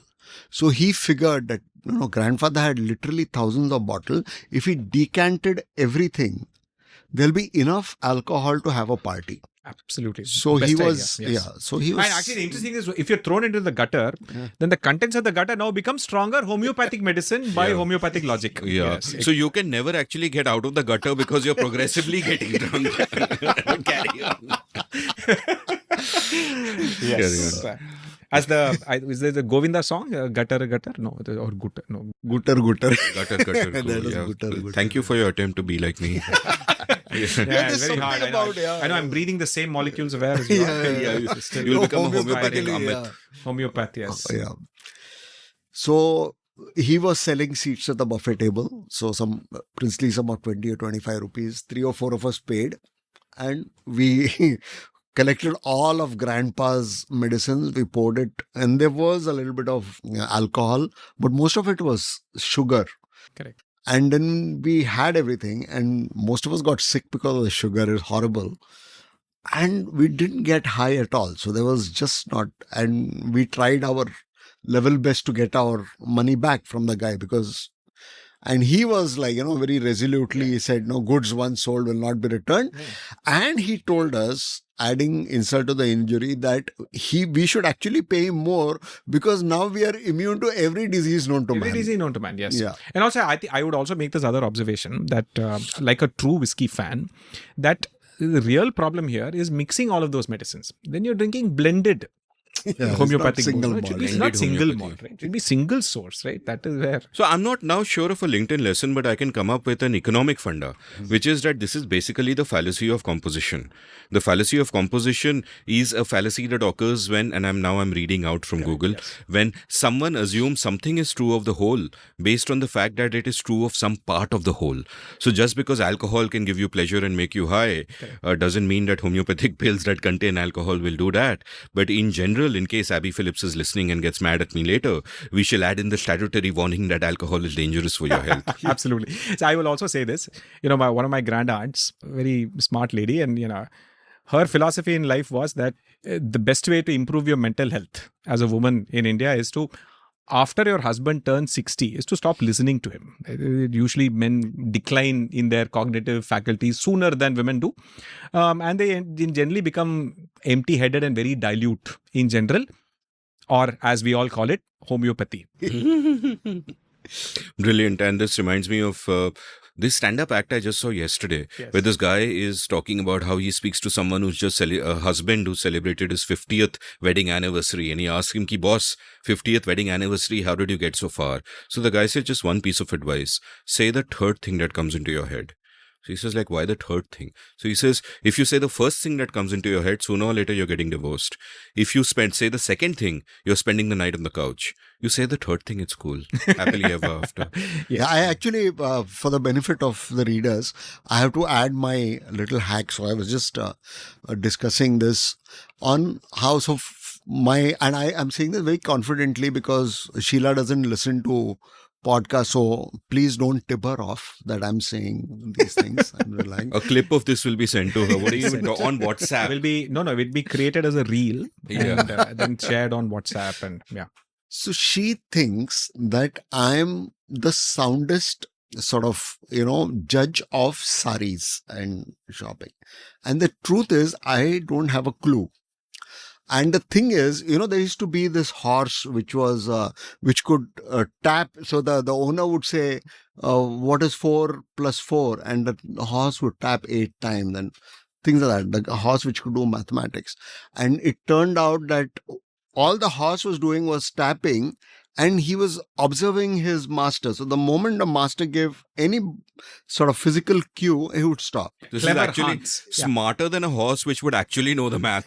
Yeah. So this is Clever Hans. Yeah. The name of the horse was Clever Hans. Clever Hans, and he was yeah. picking up on body language cues. When people gave the answer, their body language was different and the horse was picking up on that. Yeah, right? and because I'm very clever and I'm like roughly the intelligence of a horse, And you listen to Hans Raj Hans. yeah, I figured Clever out. Hans, Raj, Clever Hans. Clever Hans. Yeah. Who is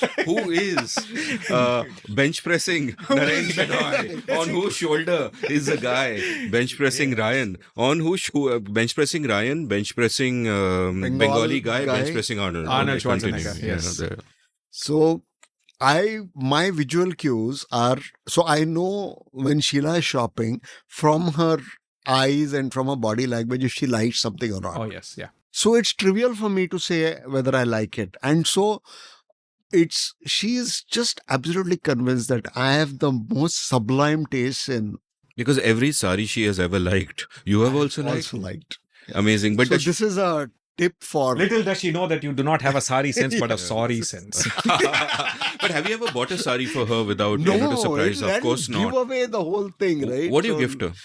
I generally, I don't know, I wait little. So I once in my dreamy and romantic youth, when I was far more gullible than I am now, I used to have a factory in Vasai, boondock place, right? So there's a wandering salesman who's come with a lot of watches.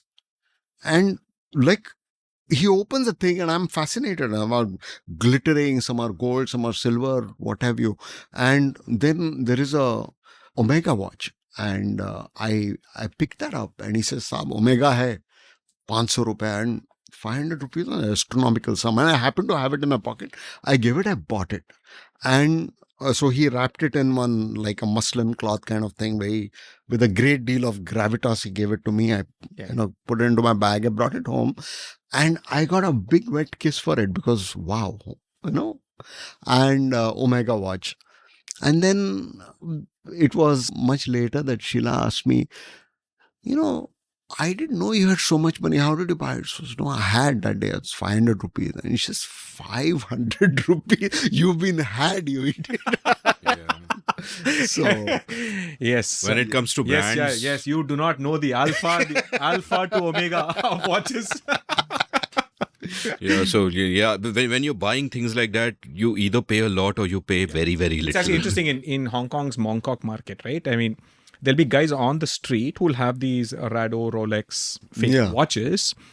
And that's for the average consumers. And if they sense that you're a little bit more a serious buyer of fake watches, then they will take you inside and show you the really good fakes. Yeah. That are much harder to make out. That The original fakes, basically. Original fakes, yeah. They're like pretty good, yeah. On that note, let's have some real biryani. Not a fake one. Yes. Hey, the music started and this sounds like a commercial, but it isn't. It's a plea from me to check out my latest labor of love, a YouTube show I am co-hosting with my good friend, the brilliant Ajay Shah. We've called it Everything is Everything. Every week, we'll speak for about an hour on things we care about, from the profound to the profane, from the exalted to the everyday. We range widely across subjects and we bring multiple frames with which we try to understand the world. Please join us on our journey and please support us by subscribing to our YouTube channel at youtube.com/Amit Varma, AMITVARMA. The show is called Everything is Everything. Please do check it out. Welcome back to The Scene and the Unseen. I'm still with, you'll never guess it. You cannot guess it. They are still here. Krish Ashok and Naren Shenoy. And Being stuck in Mumbai traffic. it's like being stuck in Mumbai traffic. I have to tell you about this amazing doormat I had seen. It's a brown colored doormat with "you again?" ? Written on it. So Amit could have it for you and me. Yeah. No, not at you again indicates that the people are not welcome. You guys are always kind of welcome. We began the last segment with, asking you, Naren Shenoy, our modern day poetry LLM, to autocomplete a piece of poem. So I'll give you another couple of lines. I wandered lonely as a cloud. That floats on high o'er vale and hill, when all at once I saw a crowd, a host of golden daffodils, beside the lake, beneath the trees, fluttering and dancing in the breeze. Continuous as the stars that shine and twinkle on the Milky Way, they stretched in never-ending line along the margin of the bay. 10,000 saw I at a glance, tossing their heads in sprightly dance. The waves beside them danced, but they outdid the sparkling waves in glee. A poet could not but begin in such a jocund company. For often on my... Actually, this is one of the most evocative things. For often on my couch I lie, in vacant or in pensive mood. They flash upon that inward eye, which is the bliss of solitude.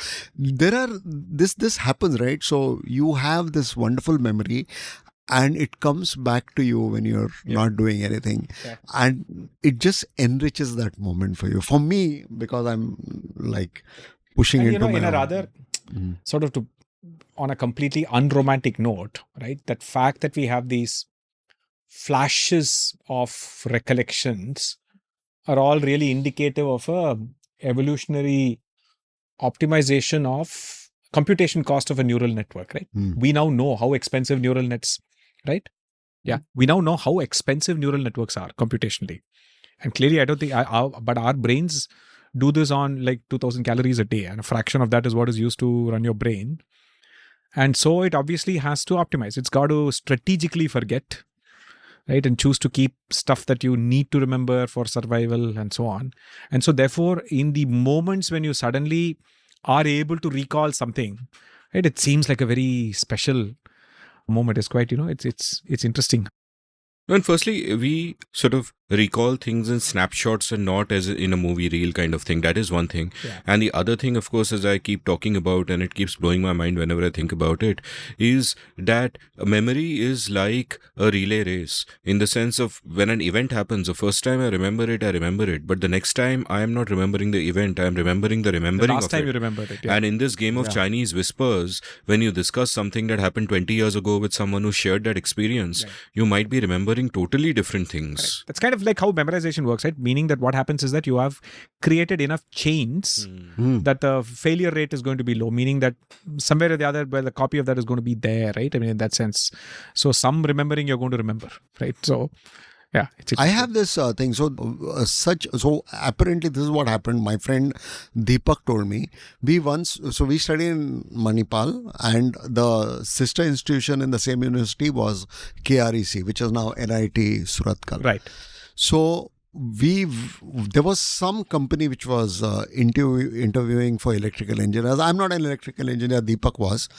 But I just tagged along because he wanted to, and they wanted to interview in that college. So we went there, and they had a written test, and they didn't know I was from mechanical. So I wrote the test, and apparently I have no recollection of this. I cleared. And then so they shortlisted me along with the others for the interview, and then that guy started hurling questions at me, and I didn't know. And then he asked me, how can you call yourself an electrical engineer and not know this? So he says, who called in myself? And I am a mechanical engineer. And then he very angrily threw out, I have no recollection apparently of this. But he says that it's true. This is what happened. Yeah. So I got the story from him. It's just a blank in my mind. But mechanical engineers tend to believe that they are the OG engineers. Civil engineers technically would be the OG engineers, but yes. And here what is the earliest form of engineering? I mean, philosophy is proto-science. So what is proto-engineering? Before I forget, I have to... Civil engineering is the earliest form of engineering. Unless, I guess building small contraptions around your house and tooling, you could call it mechanical in that sense, yes. But we've always understood mechanical engineering only in the context of machines. Whereas civil engineering, I mean, the pyramids were a civil engineering project. So if a mechanical engineer is very polite, would you call him a civil mechanical engineer? And if a civil engineer is very robotic in his movements and his thinking, mechanical civil engineer. A mechanical civil engineer. These are the deep sort of questions that worry You us. also should know, everyone listening to this podcast should know the principles of mechanical engineering. So there are two principles. The first principle is, if it moves and it shouldn't, use Loctite. And the second one is, if it's not moving and it should, use WD-40. So that's like the two principles. Although the hardcore engineers will say, do not use WD-40, that will permanently wreck the machine on the long run. I have no fucking idea what is WD-40. It is the world's greatest problem fixer. Lubricant. It's like some kind of the scotch tape of... It's a spray. Something that's not moving. Yeah. And you need it to move. You spray WD-40. It will move. Okay. Hinges and things like that. Hinges, you It's name not it. You name it. leaking. Yeah. All right. So, And funnily enough, also, if you've bought pots and pans, right? The most annoying thing is to remove those goddamn stickers they stick on them, and they never come out properly. Yeah, WD-40 is an excellent way to remove them. Oh, I didn't know this. Yeah. do you get consumer grade WD-40? Can I buy it off Amazon? Wait, it is consumer grade. You should not consume WD-40. It is quite toxic. Please warning. But yeah, wash the pan after that. But it's an easy way to. You're being an Instagram alarmist. Don't have WD-40. Yes, it is okay in moderation. No, absolutely not. Absolutely not. Liver doctor is now, as we speak, looking for studies of effects of WD-40 on the liver. No, he'll be like, so far you guys are only messing up the liver. But right now you're going to mess up the entire system. Yeah. All right. Time for a story. Mr. Shenoy, what do you have for us? Yeah. So, Or rather, time for a LinkedIn have lesson. I told? No, I haven't. Right, the oxygen cylinder story. No, I have not.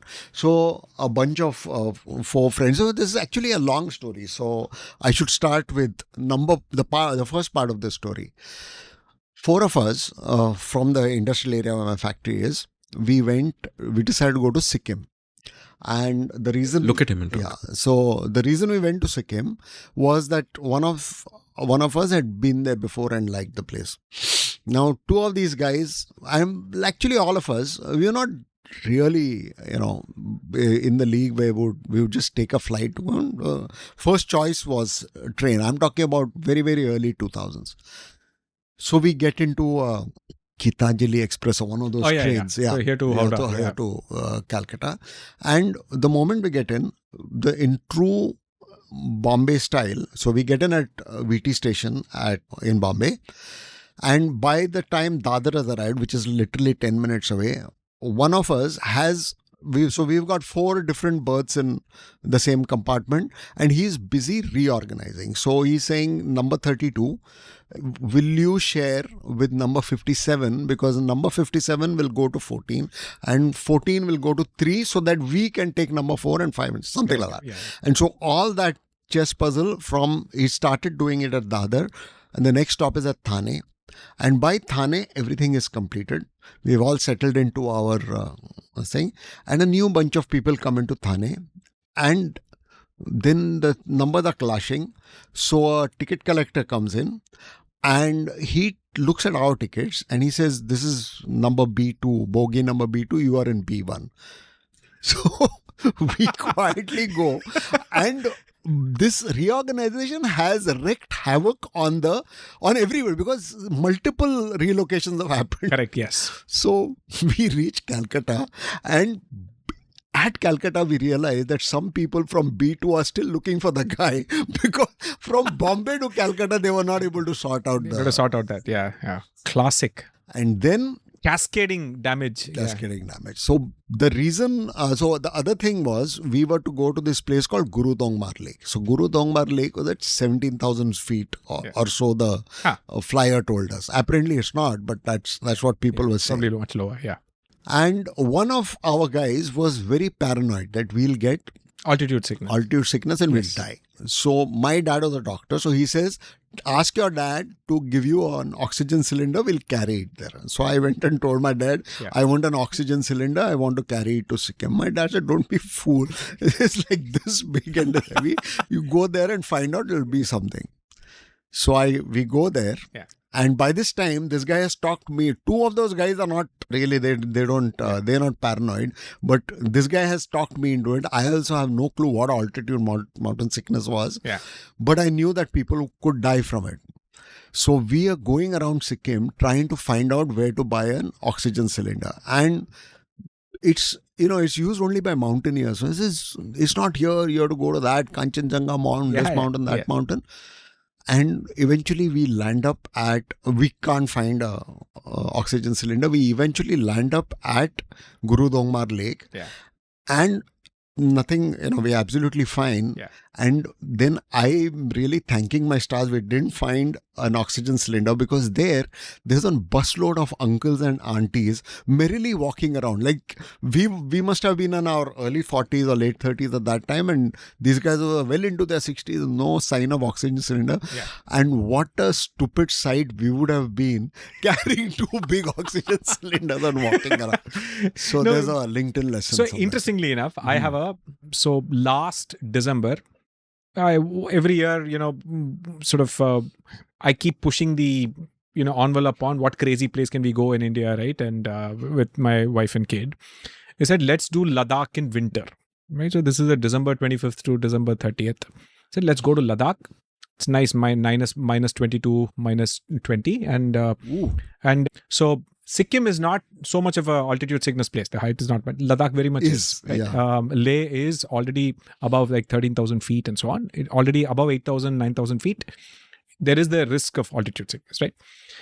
And so I like, as I tend to do, I did a little bit of research and I said, here's how we prevent it, and et cetera, et cetera. I prepared properly, and my wife did her own research, right? And after all the research I had come to the conclusion that we'll be fine, right? I think unless we are going to Khardungla and all of that, should not be a problem. I think we'll be able to manage, and we are flying into from Delhi, so we'll be fine, etc., etc.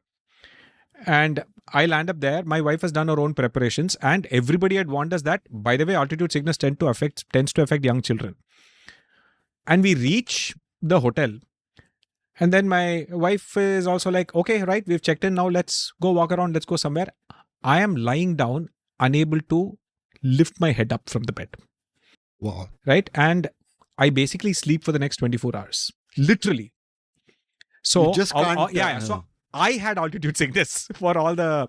Right? And my wife coolly had taken some advice. Apparently, there's a anti-asthma tablet called Diamox, which sort of opens up your lungs. So you're able to take in more oxygen from a thin oxygen atmosphere. So you'll be okay. And I wasn't. And my son was also okay. And then I was basically, so what happens is that your body, your brain then says, I'm not getting enough oxygen, so I am going to prevent you from sleeping, because when you sleep, your breathing rate goes down, so you're going to get even less oxygen. So brain is like, no sleeping. But you'll just be lying flat while your lungs and everything else are acclimatized to get more oxygen. It takes some time, right? So you'll be just completely flat. And everybody told me that everybody who told us about Ladakh said that don't plan anything on day 1. You might have altitude sickness. Day 2 only. We said, no, we'll go. I was just literally flat. So not able to get up for 24 hours, and then eventually it was okay. The locals, they were like, please smell this camphor. It will. That is like the local cure for altitude sickness. It doesn't work, but so that's so interesting thing. But once you get acclimatized, you are actually quite fine. Yeah. Then you can go to like 17,000 feet. And the other interesting story there was that my younger brother does mountain climbing, but in the US, right? He Alaska and in Washington State, in Seattle, he climbs these mountains and all of that, and crazy hardcore mountaineering, all that gear and all of that. And he's scaled Mount Rainier, which is the mountain volcano you see near Seattle, right, on the skyline, 13,000 feet and all of that, right? So my wife was like, wait, I need to take a photo. At Khardungla, there's a signboard that says 17,000 feet. It says that your brother does hardcore work scaling mountains and all of that. I'm the laziest person around. I have scaled 4,000 feet higher than your brother has by just traveling in an Innova and going up to Khardungla. That satisfaction is deep. That satisfaction is deep, saying that, man, I'm at 17,000 feet. Yes. Glorious moment. I'm waiting for the LinkedIn lessons. Naren, LinkedIn lesson. Yeah. So my LinkedIn lesson. The train story first. Train story. Yeah, train story first is that when you reorganize organizations. Exactly. It is like, let the people who've been reorganized not find out who did it. That is the lesson. Yeah. Okay. Yeah. I was thinking you were going to say that if you're going to reorganize the finance department, don't reorganize the supply chain department instead. yeah. Right? That would have been the right. And another lesson, philosophical lesson in that, which is that perhaps you only die once, but you can have multiple births. Wow. This is profound at a different level. No, this is the kind of LinkedIn post Mm. that needs to be accompanied by a photo of you in a thinking pose. You know that trick, right? A lot of LinkedIn posts will include a Photo of someone in a thinking pose. And it's because all of these people who are like LinkedIn influencers are not really natively social media influencers. Their idea of social media is only LinkedIn, right? And so they have somehow internalized this idea that post with picture does better than post without picture. And they're not really creative enough to find an appropriate picture, GIF. No, a photo of themselves. So people just write a post and then put a photo of themselves. And I'm not even on LinkedIn, but as our friend Sudhir Sarnavat was saying yesterday, and he's very irritated by this, that many women are becoming prominent influencers by posting mid-shot of themselves looking voluptuous. And that is now the next big thing in on LinkedIn. LinkedIn, yeah. Getting a Yes, lot. yeah, no, the other weird thing is that first interesting things happen, historically interesting, crazy things used to happen on 4chan. Then they make it to Reddit, and then they make it to Twitter, and then to Facebook, then to WhatsApp, and finally LinkedIn. So copy paste comes finally LinkedIn, right? Yeah, so I think that's same thing. LinkedIn is now turning into the new Facebook, and it's on in Facebook. Like the guy, Ryan carrying the Bengali guy carrying the, where were we last? Naren carrying the No, shouldering, yes. Naren was also on someone. We got someone below him. Correct. Naren carrying on his shoulder. No, there was someone who was carrying Naren, and Naren had on his shoulder some guy who was bench pressing. Ryan was bench pressing the Bengali guy, bench pressing Arnold Schwarzenegger. Yeah. Same thing. LinkedIn is like basically like that. Arnold Schwarzenegger right now somewhere is like getting really high without taking drugs because we are just Yes. Yeah. Correct. Yes. Or- Like one of those Cirque du Soleil type or things. Anand Shivaji Nagar, as we would call him back in our Pune days. Anand Shivashankar, as we used to call him. There is a guy by that name. I know, a quizzer. Yeah. All right. So, what about the LinkedIn lesson from your oxygen cylinder story? Yeah. So oxygen cylinder story, LinkedIn lesson was that don't over prepare for things that, because you probably look ridiculous. So it's cooler to fail than to succeed. Fail fast. Hashtag fail fast. Than be over prepared and look ridiculous. On the other hand, Ashok's story had the opposite lesson.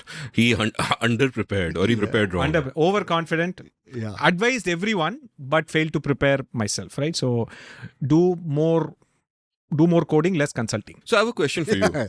That is the That is the LinkedIn lesson. So I have a LinkedIn question lesson, for yes. you. The reason you can relate the cylinder story with such joy is that you ended up not making a fool of yourself. Yeah. Tell me about a time, and question for both of you, when you did make a fool of yourself. So did make a fool. There's like literally thousands of what are some. I've done things like that. So we've had a big argument about something, and I've gone out of the house wearing very similar but different footwear. So they're like almost the same color, but they're not quite, and they're two different shoes. And Yes. and that just dissolved the tension. Okay, so Sheila not able to be angry at me and not laugh at the same time. So she is like, so sometimes So I have driven to a destination on scooter and then come back by public transport because I forgot I went by scooter. And then I have also, I think the weird one is actually when I'm terrible at remembering faces. Right? Barely pay attention, right? Faces and names. And I was in a restaurant, right? And the staff in the restaurant all had their dress code was white t-shirt and some sort of a jeans, right? And some guy in a white t-shirt and jeans came by and was wanting to say hi, something, and said, I assumed he was the wait staff and said, we ordered for this naan, it hasn't come. And he said, I'm your neighbor.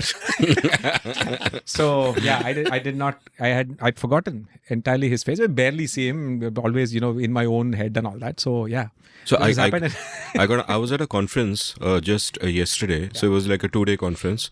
So on day one of the conference, I see this gentleman, and he looks really familiar, and he kind of looks at me as if expecting some kind of thing. So I nod and I smile, because it's a kind of conference where you'll run into people at conferences. I'm assuming it's a casual acquaintance like that. But then he keeps looking at me as if he's expecting more, and I'm wondering what's going on. So I see the name on his sort of chest, and I Google him. And when I Google him, I come across another person with the same name. It's obviously not him. Then later on, I figure out the full form of his name. And then I Google that. And then I realize this is a person that has been mentioned in multiple podcasts of mine by other people. So he is sort of someone who is known to people who've been guests of mine and has been mentioned, and therefore is aware of it. And if I vaguely remember, he had even tweeted something. But I have no memory of actually meeting him. But I'm assuming he knows, because, you kind of know who the person is. So then later on, we are at a tea coffee counter, and he's again walking up from a long distance, looking at me very intently, and I say, "Hello sir, kya loge, chai, coffee?" And then I help him get his tea coffee, senior gentleman, and then he goes off, and that's it. I don't make more conversation like that, because hey, I don't know the guy, right? And thankfully I didn't do the faux pas of introducing myself. And then later on at dinner with a bunch of economists, one of them says, "Oh, you should do an episode with so and so." And I said, yeah, he's been mentioned by all these guys, maybe I should. Yeah, he's had an interesting life, right? Maybe I should. Yeah. Where does he stay? And then they tell me the name of the city near Delhi. At which point a flood of memories come back, that I was staying at a friend's farm in Karjat for a few weeks earlier this year. And this gentleman had come there and stayed there for 2 days. And we had hung out, and we had been extremely warm, exchanged personal stories, exchanged life stories, said we'd stay in touch forever. I had invited him on the show. He said, when you come to Delhi, I am in this town nearby. Let me know. I will come over. And I had completely forgotten the full freaking thing, the 2 days I spent with him, until the name of that town was mentioned. And this is so embarrassing. So if he's listening to this, I'm really sorry, and we will hook up at some point. But I'm just and this is not even a memory with faces. It's this entire episode, which happened 3 months ago, just vanished from my head. Until this. I suppose I think we're all maybe wired differently, where some people just simply don't have this as a skill, even if they try, right? I think it is just, if we will say that, no, you need to be mindful, you need to remember. No, I'm like, maybe not. Maybe that's not what my skill is. Maybe I'm better at other things that of being nice to people than just the bare act of remembering their faces and saying hi, hello, and remembering their names, right? So yeah, it's interesting. Yeah, it's disconcerting actually. Whenever you break norms with existing social tradition, correct, and oftentimes you just have to suffer the consequences and move on. And kind of unseen consequences, because I'm so bad at replying to email, for example, just horrible. I'm sure I've lost many friends, but the point is, if I've lost many friends, I don't even know I've lost them. Yeah. Or if I've inadvertently ghosted someone, which is entirely possible. I have another story from college days. So when I was in Manipal, I had a small side business going. So back in the day, only means of communication, especially with parents, were letters. So there was no phone, nothing. We are talking about early 80s. Yeah. So most people would hate writing to their parents, and most parents, so every month they had to send money to cover mess bills and everything. Usually that would be in the form of a demand draft. And many parents had made it a condition that unless you write a letter at least once a month, you're not going to get that check. So there was a good customer base there, customer need. Okay. So I said, I'll write. So, and people used to pay me in cigarettes. I used to smoke back then. So, a will cigarette was astronomical sum of 40 paisa for a will. So, one letter was basically one will cigarette. Oh. And everything was going on well till some parents started getting suspicious. So, one guy, he said that first of all, your English has improved. As I said, the ChatGPT effect. He was the ChatGPT of his era. That's the LinkedIn lesson here. Yeah. And your handwriting has improved. That's the mom said. And the dad was even more suspicious. So, and my client was basically someone who had discovered the joys of weed and was consuming it in industrial quantities. So, he was completely spaced out all the time. So, this guy comes, and my client is there. We're in the same way hanging around outside the hostel. And this old man comes And my client says, "Hello, uncle, you look very familiar." And that's his dad. Yeah. So that was when I decided to mothball my business. It was too dangerous. Oh, yes. Yeah. So I remember this, since you mentioned writing letters, right? I was this, my grandmother had a habit of writing one letter every week to everyone. She stayed in touch via letters right till she was like in her 80s and all of that, right? Till her eyesight eventually sort of stopped her from doing so. And once in a while, she would have to write to someone who did not read Tamil, right? And then so she would then write it on a piece of paper in Tamil, and she would ask me to translate, right? And there was one funny moment where, so she would begin all her letters, particularly to people who are, she considered to be elder to her, etc., with the expression Sarva Kodi Namaskarangal, which is basically just, right? This is right? And I translate that to multi-crore prostrations, right? And I think one person wrote to when they visited some wedding saying that we was speaking to my grandmother and saying that, what is this multi-crore prostrations? She was like, I don't know, but you must be asked my grandson. He translates my. So that's multi-crore prostration. This reminds me of something, the multi-crore prostrations. Like, firstly, I used to do what Naren kind of did, where for a couple of people in college, I wrote acrostic poems for their beloved. So an acrostic poem is where the first line of every sentence reads out a message. Right. So, for example, if someone was writing to you, you'd look at the first letter of every line. The first letter of every line would spell out something like, I love you, Naren. And then in perfect iambic pentameter, I would kind of deliver those. But where I remembered this multi-crore prostrations was when I was in college, we had a new bunch of hostelites join us in first year after, I went from 12th to FI and I was in the hostel. So one day, if you remember back in the days, and all of you will remember, both of you will remember, I don't know how many of our gentle listeners will know this, but there used to be this thing called an STD booth. This was not where you went to procure a venereal disease. Yes, I got it. This was not where you went to procure a venereal disease, but these would like have physical phones because there were no mobile phones at the time, and you would place a call to your hometown or wherever and you would speak to them. So once I am at an STD booth trying to put across a call to my parents, and there's another guy who's just come from Bihar who's on the next booth, and he gets through before me, and I hear his booming voice shout, "Pranam Mate." And that is like, if you could make a meme of that, this would be such a great meme for every time someone is like completely outlandish or mad or whatever. It should be used to interrupt people. Yeah. Suddenly, that dramatic. Everybody will be like, "What the hell is going on?" It should be played on loudspeakers. I should do it at conferences, So, like, I went to this conference which was all on finance and all that, organized by friends. I went to hang out with interesting people, but the subjects were like really, to say the least, like boring. So there was one session on bank recapitalization, and after that I was introduced to an academic from Sweden, I think, who was part of that panel on bank recapitalization. So she said, "How did you find the session?" So I told her with a deadpan face that I have been deeply fascinated by bank recapitalization since I was 7 years old. And she said, "Oh, me too." Most sincerely. That's the awesomest. Bank recapitalization. Bank recapitalization. So like writing BA and K in like capital letters. So let me throw up a tangential thought, because I was in this conference and everybody's really serious and they're saying things I can't possibly understand. So you can't even fault my attention for wandering. I have come there with full seriousness of attitude, but we have reached stages where half the words I don't know. Yeah. So what does one do? So I take out my phone and there's this book of poems by Mary Oliver on dogs. So I'm reading out those dog poems and sharing them with the person next to me, and we're both reading dog poems by Mary Oliver. And then at one point, this thought struck me, and I will ask for your responses on it. And the thought is that we are all cats pretending to be dogs. Now let me explain what I mean by this. A dog gives you unconditional love and constant affection, right? And we kind of love that. Cats, on the other hand, are coldly, blatantly and explicitly instrumental. They come to you for a cuddle when they want a cuddle, and if you want a cuddle and they're not in the mood, like fuck off, right? That's the way it is. And many of us love dogs because that's how we see ourselves and want to be. Many of us fear cats because we know that's who we really are.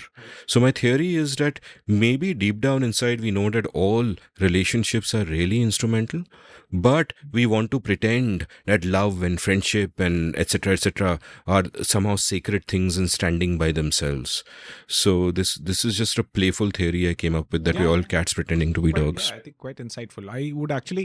I wonder if there is a neuroscience aspect of, maybe there is a part of the brain that is being tactical and selfish about it, and maybe a part of the brain that genuinely is able to think of the more selfless long-term value, which again, as I said, it's hard to sort of say, because I think sometimes, like for example, sometimes things like being philanthropic, right? You could be doing philanthropy because you like seeing your name in the news, right? I mean, yeah. Or that people could be doing philanthropy because they might have a longer term kind of goal, meaning that, yeah, the good might come a little bit later. Delayed gratification could also be there, right? So in that sense, yeah, I think it's probably more of a way of seeing the world. Maybe a little bit of both is true, meaning that we are, if you take a very Hobbesian view of the world, we're probably all only instrumental, meaning that I have one this thing. So this, I read this somewhere, that it's a theory, so I don't know if there's any evidence for it. But one of the explanations for evolution of the human mind, of speech, is that, and the brain itself, right, the size of the brain increasing, is because it allowed us to be, to function in societies. And the thing about being in societies is there's a lot of dynamics involved, and especially where humans are concerned, speech and signaling and things like that, which needed very large brains to process. And by some sort of mutation, because a larger brain is a huge, expensive, a very expensive this thing. So the two things coincided, and so all the primates with the larger brains, they evolved into us, and that's. Yeah, so the other interesting corollary to that is also the fact that size of our brains is also correlated with the invention of cooking. Yeah, that's because, easier to digest. Rhinoceros or a cow, I mean, that stuff, all your energy goes into extracting nutrition from that, right? I mean, I vaguely remember Matt Ridley once speculating that what happened to the Neanderthals, maybe we ate them. And the Neanderthals were vegetarian. And the reason the human brain kind of exploded in size, you clearly needed that kind of nutrition which could not come from vegetables alone. So another argument against vegetarians. No, but I'm sure we were obviously omnivorous for the longest while, like monkeys are and apes are, and so. No, the thing about social thing is that social interaction and being social dynamics, there's always a sort of dichotomy, right? Yeah. So on one reason, cooperation and altruism is rewarded because it adds value to the group. Correct. So all the individuals who display altruistic and cooperative traits survive, right. And those who don't are cast away from the group and they die. So eventually the genes are selected for that. Right. But at the same time, anyone who manages to get their own agenda, so everything is scarce, mates, food, everything, right, on the sly, they will do evolutionarily better. So somehow we've come with both these traits embedded, and we are forced to like or respect altruism and cooperation, but we know inside that we want to sneakily go and grab that last fruit or sort of. There's actually a danger there in mixing up metaphors, like back to the metaphor of the selfish gene. Like there's a great book I'd recommend, I read many years ago, a couple of decades ago, called The Evolution of Cooperation by David Axelrod, who also I think dabbled a lot in game theory and to kind of figure some stuff. The political scientist guy, the political campaign, Axelrod? Robert Axelrod, yeah. Okay. No, I think that's another. David Axelrod is Obama. No? David Axelrod, this is Robert Axelrod, I'm sorry. Axelrod. Yeah, and it is entirely possible that our genes want, and I mean this in a metaphorical sense because obviously genes don't want anything, that our genes, for the greatest chance of procreation in a particular circumstance, want us to cooperate with others. So we are simultaneously hardwired for both cooperation and competition.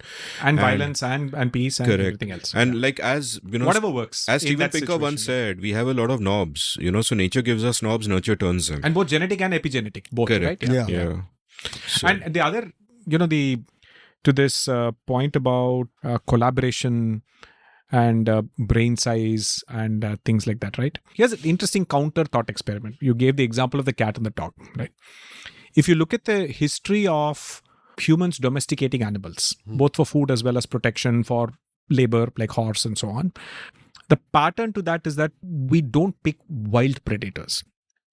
So in general, we would have selected the weak and the poorly sighted and the vulnerable, right? Kidnap them as pups or young ones, and then bred out any kind of risky behavior of any kind, right? Which is how you get a dog from a wolf, right? A wolf, I mean, if it's hungry, it will rip you apart, no matter how well you take care of it, right? Like recently, I think there's a bear who was brought up by a guy for many years, and one day it was hungry, it ate the guy, a Russian guy, right? And if he was Marathi and it shat him out, what would be the result? A bear hug. Apologies. Right. So basically so in a sense, a dog is, in a pure natural sense, is like an extraordinary poor quality genetic version of the wolf, right? And in a sense, I think the anthropocentric version of looking at this is to say that they're loving unconditionally and so on. But the other way of looking at it is that animal actually has no choice. Any of its ancestors exhibited anything other than unconditional love would have been brutally murdered or thrown out. So you've bred that entire thing out. So whether that is truly unconditional or not, I'm not really certain, right? So dogs are absolutely dependent on you. Cats are not. So they're actually being themselves. I think the thing with dogs is, you are right that given their genes, if we look at the motives of their genes, quote unquote, at the ultimate level, they are not unconditional, but at the proximate level of the little furry creature itself, it is giving unconditional love. That would go back to the same thing we spoke about humans itself, right? Whether our relationships and love and unconditional love and all of that, is it transactional versus is it truly altruistic? We don't have to go as far back as the genes. Like, have I told you guys about Michael Gazzaniga's split brain epilepsy experiments? I must have. I keep repeating it now. I remember hearing about it, yes. Okay, so just for my listeners, I'll give a quick capped version. Yes. Michael Gazzaniga was this great neuroscientist who was once looking at patients of split brain epilepsy, and a common way of curing split brain epilepsy was you split the two halves of the brain. So the corpus callosum, which has a left hemisphere, a right hemisphere, you split it up. Yeah. And the left is in charge of the right part side of the body and vice versa. Forget that for a moment. But the right brain is considered the more creative and intuitive and whatever. The left brain is considered more analytical. And I'm simplifying a bit. So if you're a scientist, please consider me a science storyteller here like Rishi Ashok, and don't get on my back. I'm simplifying. I'm sure there will be a bunch of guys who will say that this whole right brain, left brain theory has been disproved. I said, yes, but we're just trying to explain the larger... No, and in case of the Gazzaniga thing, I mean, he wrote a great book called Human also, but the experiments themselves are complete classics. So they showed that eye, which was controlled by the right side of the brain, they showed it an instruction, like ask for a glass of water or scratch your elbow. And then they would ask him, why did you scratch your elbow? And he would concoct a reason. Right? The reason actually is he saw the instruction, but he would concoct a reason and really believe in the reason. And so why did you ask for water or whatever? So for everything. And the term used for this now, I don't remember whether Gazzaniga gave it this term or Steven Pinker in The Blank Slate, where I first read about this experiment, used this term. But the term for this is an interpreter. So the left brain is an interpreter of what the right brain is doing. And I think Pinker referred to it as the press officer. This is your PR guy of the brain. Yes. But the interesting thing is the PR guy of the brain believes the Kool-Aid. Completely believes the Kool-Aid. And where I come at from this is further experiments have been shown that we actually make the movement to do something a fraction of a second before we think about doing something, which means we are most of the things that we do, we are not doing them for the reasons we think we are doing them for. It's involuntary. Actually. It's involuntary. There is something deeper going on inside, and therefore we rationalize everything. Right? So we are all the time, rationalizing shit that we have no control over and giving like fancy reasons and being the press officer. To our earlier point about, I think, one part of our brain being a fact teller and the other being a storyteller. Yeah. Right? So I think the instrumentality part comes here. That you might see someone really pretty and be attracted in a reptile brain kind of way, but then you rationalize and put a veneer of love and this and that on top of that. And so a lot of stuff that seems genuine is actually instrumental. Now, even even if at one level I think this is true, at another level I'm making the conscious decision to not believe it, because then how do we have relationships at all? So you got to behave as if your feelings are genuine in all cases, and you have to put in that intentionality in the work. It's a very strongly held thing, right? That lust and love are two different things. And, it is not actually. No, I mean, so at one level, it is, because you know, I mean, all of us have felt love for our spouses, significant others, whatever, and there's really no love. It's just that, you know, you are willing to. Let me put it another way. A typical way of looking at love and lust is that lust is often in most societies looked down upon as something base and immoral, and love is love is idolized. To me, it should be the other way around, because lust is a pure, genuine emotion. If you feel love, if you feel lust, you feel lust. It is what it is. You're straightforward. You're honest. That was elaborately rationalized. All those multi-layers. Exactly. So it's a very complicated thing. I've been to some degree. Also, it is, you know, part of what makes the ideas in Minority Report fascinating, right? Is if you think about the fundamental concept of a thought crime, right? The scary part is not the fact that they're reading your mind and, you know, and they're punishing you for stuff that you might do, etc., etc. Is basically it breaks that entire illusion of the fact that you're probably thinking of committing crimes, but you may not commit that crime, and that ultimately in society you must be judged by that actions and not for the how you arrived at it, right? So you can't. Everyone's not a saint that you're only thinking pure thoughts and you're like only a love, etc., right? I'm sure our brains are just like all kinds of stuff floating around. We literally have zero control over our thoughts. Yeah, you don't have as much control as you do. It's a very sobering. Right. It's a very sobering thing. You're probably thinking of running over people who overtake you all the time, but you don't. Right? And it is just that ultimately the fact that you don't is what matters. Look, you got to understand one thing at this point. I know you didn't mean me when you said you, but nobody overtakes me. I only overtake people. Let me tell you something, Krishishok. Yes. I have been in many competitions with pineapples where I've tried to eat them and they've tried to eat me. Yeah, I'm still here. Yes. Those pineapples are. Oh, yeah, you are. Yes, you're the winner in the some of them became bear hugs. That's a thing. What's the difference between maniacs and idiots? Right? So the idiots are the guys in front of you who won't let you overtake them, and the maniacs are the guys behind you who want to overtake you. So that's basically the idiots. And we contain multitudes. We are both maniacs for one and idiots for the other. So, do you guys believe in free will? Or have you not thought about it? I don't want to put you in. I used to think that I did. It's like, that evidently there is free will, right? So I want to hear there's a pair of headphones. It's my choice. I can pick it up or not. That's what you think. I choose not to pick it up. And then it's a rationalization rather than the actual. You have no choice but to choose not to pick it up. That is sort of like stealing the question paper and then cracking the exam, saying I cracked the exam, right? Because you have designed the experiment yourself, right? Yeah.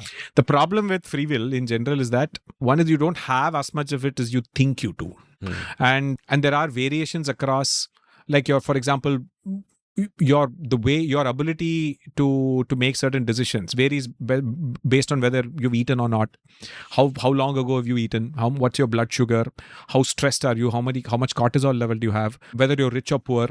So there's just so many things that kind of determine your ability to actually exercise that will and so on. I think, I know there have been these experiments where they give kids candy, right? And they say that you can either wait like a certain amount of time, you'll get 2.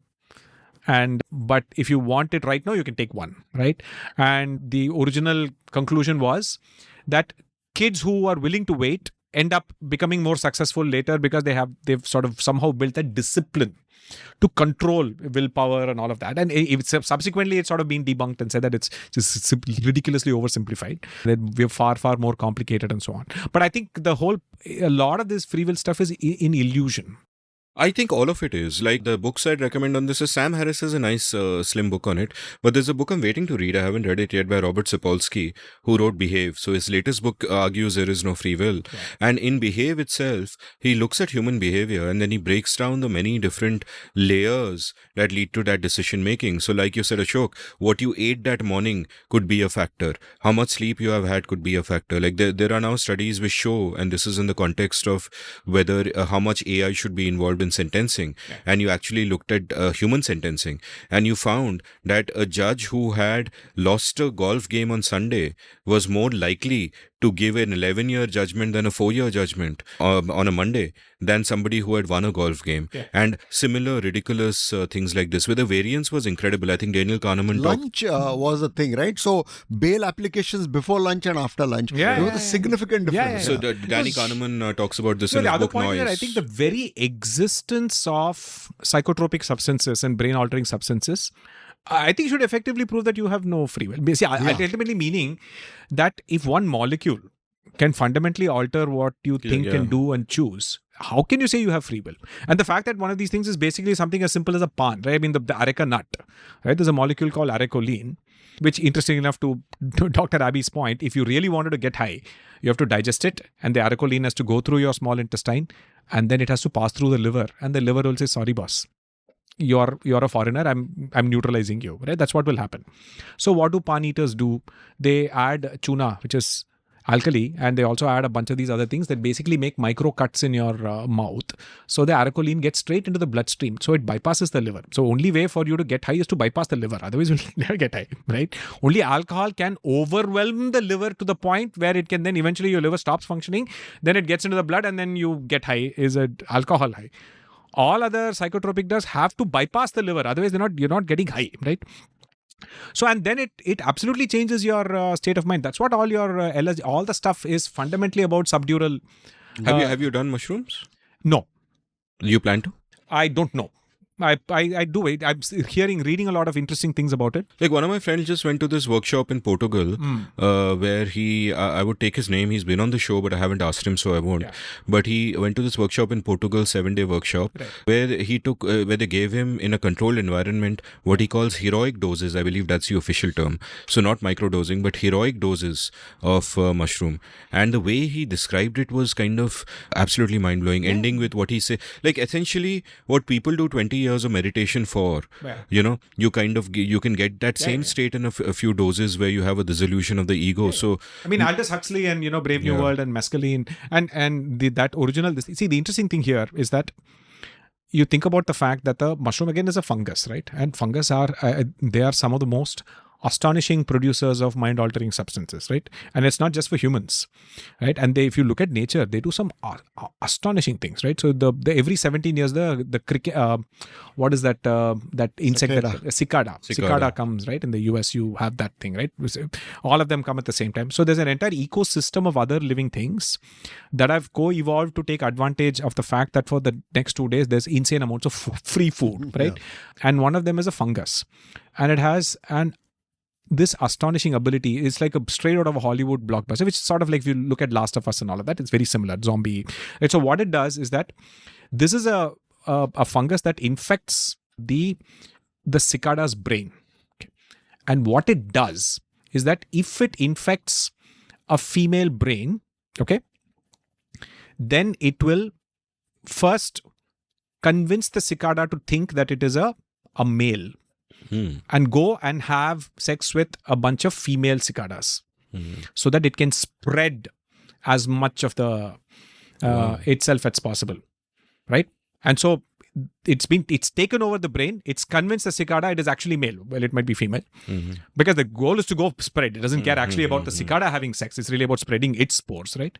And so on. So just when you really think about that, right? The fact that a bunch of molecules, if you inject into yourself, can effectively do this, then we are all a bunch of chemicals, boss. I don't think all of this is free will and all is an illusion. It's an abstraction that we create in the limited context of what we do. Like, it's like, prepared question paper stuff, right? That's really all there is. Yeah, I will share this one. Before that, quick book recommendation, which is Cicada by Sean Tan. Brilliant book where the star of the book is a cicada. And then I went into a rabbit hole after reading the book, and now I know everything about cicadas, except this. But you need to read about that fungus. It's astonishing fungus. I'm totally going to kind of go for it. And the other thing is, I'd once written a column about exactly what you're talking about. Chemicals happened to Chris Cornell, where Chris Cornell was on some medication for something or the other, but a side effect of the medication is that it changes your chemical imbalance, makes you suicidally killed himself.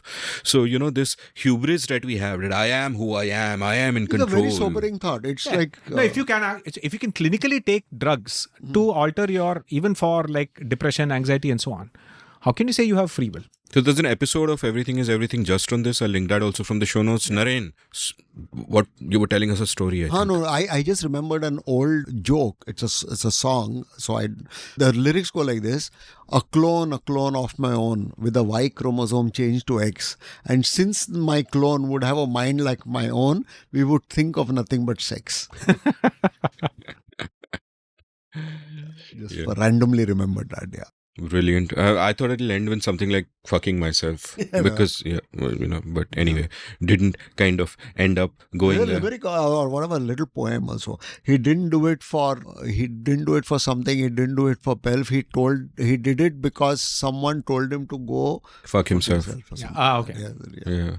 Beautiful sort of words. Let's now let's turn to the sort of the reader questions that we have from across Twitter and from my writing group as well. And here's one of them, and this is a lovely question. Favorite classical ragas and why? So in my case, it's very... So one I've spoken about before, Ahir Bhairav. It's very touching, evocative raga. There's another one called Bihag. So Bihag, I've heard Bade Ghulam Ali Khan sing it. It's very romantic. And the words of that song also, Lat Ulje Sulaja Balama. That is... Yeah. May I sing it? Oh, yes, please. Lat Ulje Sulaja Balam. Lat Ulje Sulaja Balam.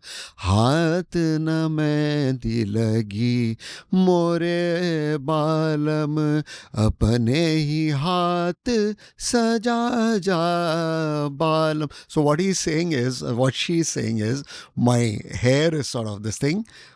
Can you please tuck it back into place? There is mehndi on my hands, so can you put my bindi back for me? Nice. It's a lovely, very romantic, and when Bade Ghulam sings it, it's beautiful. Oh yeah. There's a story about how Mahatma Gandhi went to a Bade Ghulam Ali Khan concert, and then at one point, when the concert is over, everybody gives a standing ovation, and Gandhiji goes to Bade Ghulam Ali Khan, and he says कि पंडित जी आप जब गा रहे थे मैं स्वर्ग में था लेकिन फिर तालियों की आवाज आई और मैं नीचे गिर गया. And then he basically expressing this sort of very purist view that that art exists in of itself beyond the thing, which I think is also a slightly naive view. I think everything Bade Ghulam Ali Khan did at some subconscious level must have been also geared to what people really wanted to sort of enjoy. Art has to be viral for it to survive, no? I mean, So only the viral art survives, to be honest, right? I mean, it has to be viral to survive. I mean, here's the thing. We think of art as something pure and it's in a different realm of its own, but we're talking instrumental. Art is instrumental. Why does a piece of music make us want to cry? Because certain combinations of notes move certain neurons in our brains in a particular way, and that's a reaction we have. And is that a reaction that you can then replicate? Of course you can, and we don't have the knowledge of what combination of notes and what are the effects in the brain, so we give it this mystical aura and call it art, but it's basically craft and it's basically instrumental. And it's also, art is fundamentally also in the remembering, meaning that it has to move you, then you have to remember it so that you're able to tell someone else or influence someone else to experience it, right? I mean, it is, so therefore that virality is baked into the definition, right? So people sort of sometimes derisively look upon, say, popular music simply because it has a wider reach. It is just simply a more viral pathogen as opposed to a less effective pathogen, which is what classical music is. Right? Yeah. You're hitting different buttons. But continue down your raga road and feel free to sing. Yeah, it's pretty generally one. So there is a meme, "Stop It, Naren." And that came because one day I remembered this song, no? Hum kaale hai to kya hua dil wale. I couldn't stop singing it. So I was, I don't know how it got out, but I was singing that over and over on a loop. Hum kaale hain to kya hua dil wale hain, hum tere tere tere chahne wale hain. And then Sheila in exasperation says, "Stop it, Naren." And somehow it got recorded. I was trying to record the song and I posted on one of my WhatsApp groups, and Sheila said, "Stop it, Naren," and that got recorded too. So literally the only thing everyone remembers is "Stop it, Naren." History will remember the "Stop it, Naren" Stop and it, not Naren. the singing. Yeah. That will be auto-tuned and then, get into So it. I have an interesting anecdote on auto-tune, not an anecdote, something thought-provoking I heard recently, and I'll link to this video on YouTube where Arijit Singh is talking about auto-tune. And he says that, listen, it's fashionable for you to make fun of auto-tune and all that. Let me tell you, all serious musicians use auto-tune. Like क्या होता है, मैं जब takes देता हूँ ना, मेरा एक टेक होगा जिसमें इमोशन बिल्कुल परफेक्ट है, एक दो नोट हिल गया है. So to fix एक दो note without making it obvious or whatever, it's fine. Then the whole thing sounds beautiful. So often you'll hear a rendition and you'll be like, wow, mind-blowing, kitna acha gaya and all that. And he said, actually, there is a little bit of auto-tune in everyone, Now the thing is, when a bad singer does auto-tune, it's kind of obvious and you kind of philosophically you revolt at it. But everybody uses auto-tune. And actually, there is a even more basic step before the auto-tune, which is that an Arijit Singh, when he sings a verse, the music director will ask him to sing it 20 times. That one verse, he will ask you to sing 20 times. And that guy will listen to each of the 20 takes and then mentally sort of actually mark out and say, this specific phrase of this word is flawless on these takes. I'm going to skip all of this. This particular thing is flawless in these takes. And then he will first copy, paste, and then stitch together all the best parts of every take and stitch together final take that you listen to in the final mix, right? It was not sung in one shot. Yes, sometimes it turns out like that in the the thing is that sometimes, when the technology didn't exist, you only took one take, right? But now if you listen to everyone sounding perfectly flawless, it's because they are taking the best single part of multi-small 1 second elements from multiple takes, even before you auto-tune. Even after doing all of that, then what they're going to do is that they'll find that everything is flawless, but this one note is about a few hertz, a little bit up or down. That they will auto-tune. See, the most egregious use of auto-tune is where you turn on so it's like it's a filter, right? So what happens is that it is measuring the frequency, and then after that, you can either immediately, as like hard cliff, change it to the correct frequency, or you can gradually break it down, right? When you turn the knob to bring it hard cliff is when you get the T-pain effect. Yeah. So this is sort of when you get the T-pain effect. That's what people associate as auto-tune. But 99% of all auto-tune use is just the small gradual fixes that you won't even realize. Here's the thing. There is this masterpiece of a book, the best book I have ever read on music, called How Music Works by David Byrne. And in that, there are fascinating chapters about how recorded music evolved. So there was a time where if you were recording music, you would have just one mic. And that mic would be kept in the middle, and you would have all the musicians gathered around at various distances. And some instruments are naturally louder than others. So depending on what the music arranger wanted to have prominence, there would be people called, I think, pushers, or whatever some banal term. Their job would be to stand behind the musician, like stand behind the guitarist. When the guitar part comes, he pushes him in front of the mic. When the guitar part is over, he pulls him back, and the trombone guy is pushed forward or whatever. And that is literally what recording technology was. So all the kind of music you were making was even optimized for that, because of course the form changed the content. Like, it's a fascinating look at form and content, because your early music is happening outdoors, right? Tribes and all that. So it's percussive because that works the best. And also reaches the distance. The distance. But when you have the concert halls of Europe, percussive music would be sound like a disaster. And equally in those kinds of open halls, music that is too intricate would sound like a disaster. So you have your Western classical sounding the way it does. 20 violins and 10 cellos. Yeah. But then when you have the rock bands and the jazz bands performing in clubs where there are tables, chairs, things all around, and the sound is bouncing off all of those, the separation of sound is phenomenal, and you can play far more intricate and intimate patterns, and then that creates a kind of incentive. Also, right? So you're not worried about... See, the biggest problem till electrification was amplification. No? Yeah. So that's why they invented... Brass instruments were invented to basically amplify, right? And way louder. A saxophone is so much more louder than a violin, right? Yeah, like an Indian Nadaswaram is an example of an insanely loud instrument, right? Yeah.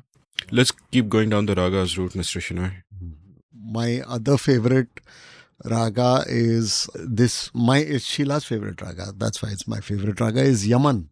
So Yaman is the first raga they teach you. What do you mean Sheila's favorite raga? That's why it's my favorite raga. No, I mean she loves this. So she doesn't she cannot identify a raga, but if she likes a song, more often than not, it is based on this raga. Yaman. Oh wow, interesting. It's ubiquitous.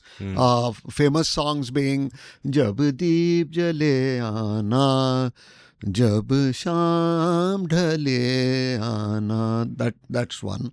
Or the one from that movie Saraswati Chandra. Chandan Sabadan Chanchal Chitvan. Or the Farida Khanum things. Aaj jaane ki zid na karo. They're all based on I have a question. For those of my listeners who have no idea of Hindustani classical music and ragas, explain what is a raga and break down Yaman for me.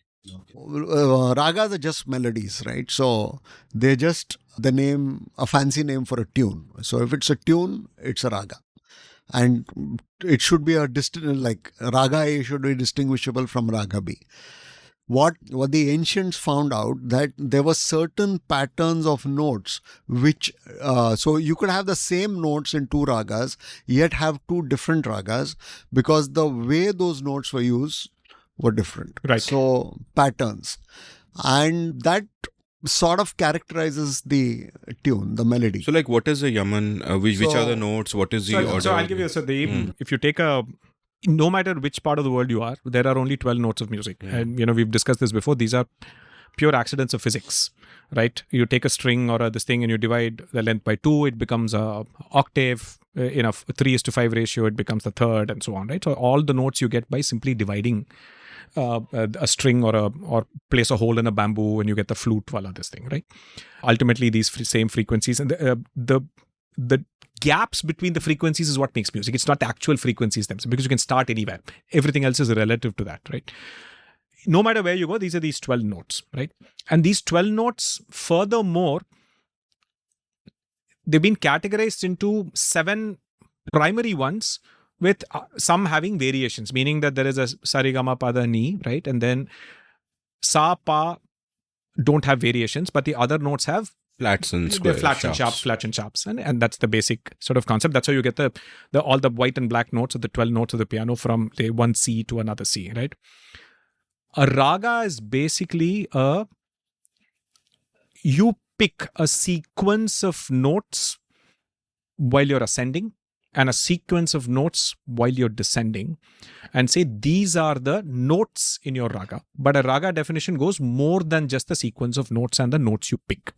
So if you say like I'll probably take a Carnatic example of same Yaman Carnatic is like say Yaman Kalyani, right? And so Kalyani is very close. So sa re ga ma pa da ni sa, right? So sa ni da pa ma ga re sa. So that would be your or Kalyani equivalent, right?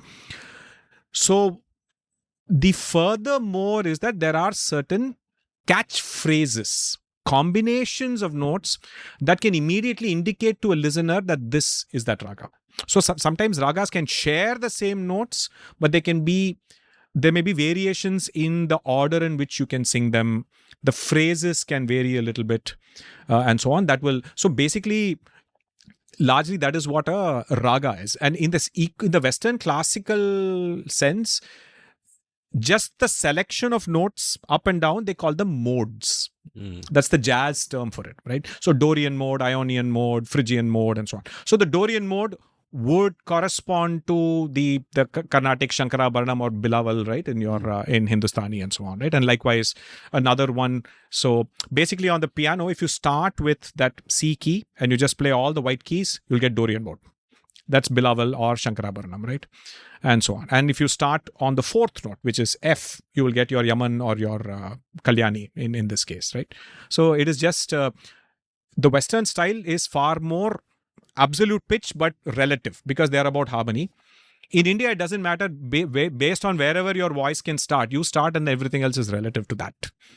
And meaning that I don't have to obey the fact that I have to sing at one pitch there. I can just start wherever I'm comfortable with. So can you illustrate one of these ragas, say Yaman, for me through distinction? Like sing that what would essentially be a typical thing of the raga, and then sing something else which is another raga, ideally with the same notes, just to get the distinction across that this is what characterizes Yaman and this is what characterizes the other thing. So let's take Yaman Kalyani and Kalyani. Both have same notes, but they're sung in completely different moods, right? In Carnatic. So there's a famous song, a Kannada song called Krishnani Begane Baro, right? Which I think is probably as Tamil people are the worst at pronouncing all the other South Indian languages. So so Kannada listeners, please excuse. But it's basically the Yashoda calling Krishna because he's like up to all kinds of naughtiness. So please come back, right? I mean, So, and she's trying to entice him to come back, right? And Krishna ni begane paro. That's the usual way of singing it. And the interesting story there is that my grand aunt who used to work with Bala Saraswati, a famous dancer and so on, right? And so she used to dance and sing. Oh my God. And she was the last of the dancers who could sing and dance, right? And so she would say that the way you guys sing it, you're missing the point. Because in the dance, it's more evocative, right? You're acting as Yashoda trying to call the Krishna and so on. So she would say that if you are trying to call a kid and ask him to come, you don't start with impatience. Baro is impatience, right? Krishna ni begane baro. That should be your first phrase.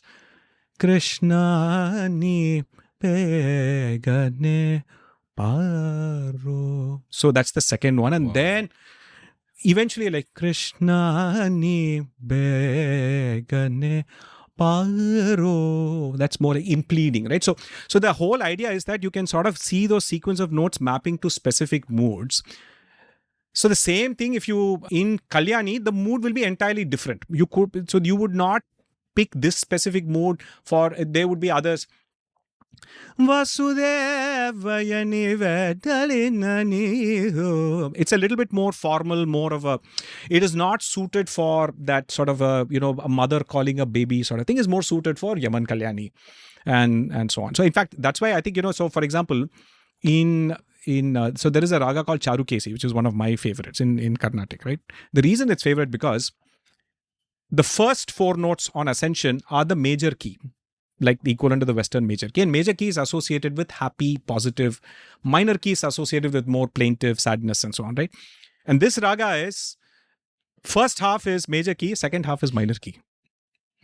So, na na na na na na na na sa ni ra ba ma ga re sa. So when you're actually in the lower part, you're going to sound all positive, and then as you kind of get higher, it starts sounding sadder and sadder. Same Hindustani is also the same. Charukesi must be the same thing. I don't know where it originally came from, either here or there.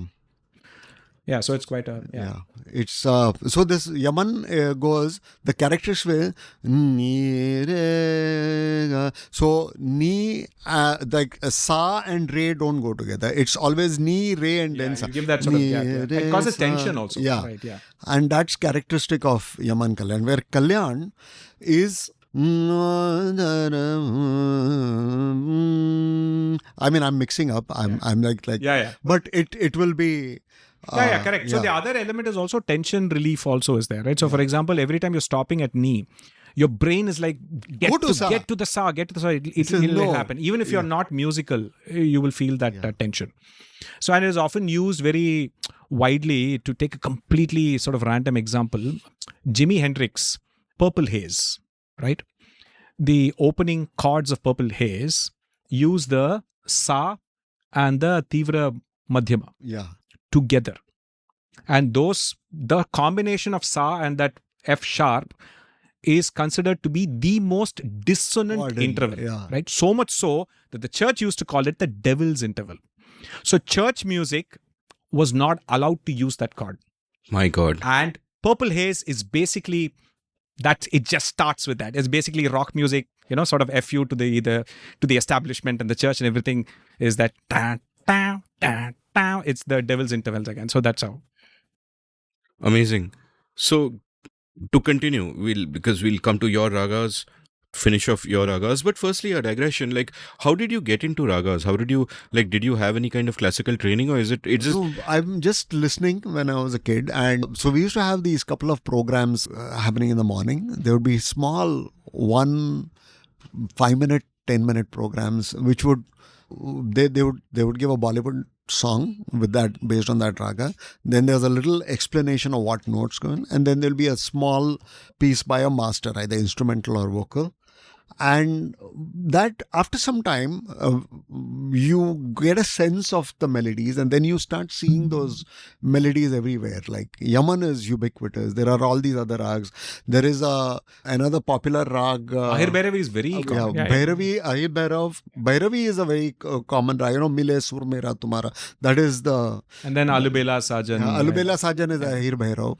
So you keep, and then after some time it just grows on you. For some reason, I never transitioned to the polyphonic. I just didn't get it. So for you, does everything have to be in one raga, every song, or is it dissonant if you're just shifting around and you're nowhere? No, there are a lot of ragas which are. There is one rag called Basanti Kedar, which Mallikarjun Mansoor has sung. There are very two distinct ragas, Basant and Kedar. And they, he transitions. So there is one popular song, which is in one of these movies, I think Bajirao or one of those. So it's based on Puriya Kalyan.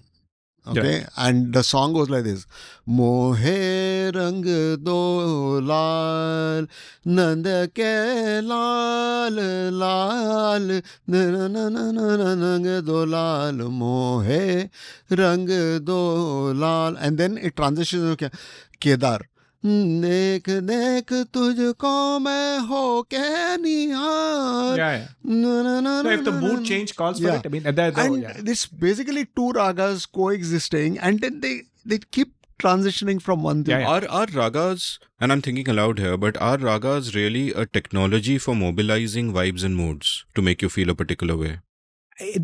To an extent, yes, but I will also say that it's shared cultural understanding also. Mm-hmm. Like, for example, the Carnatic system may not recognize that these ragas are morning ragas, or these are afternoons, or this is rain, and so on. Right? But and do you have the concept of rasas in no, Veera ras or Pranay that ras? You can take any raga and make it sing like it, make it sound that way. And like, for instance, like the Carnatic raga Amrita Varshini for rain sounds nothing like your Megh Malhar and all of that, right?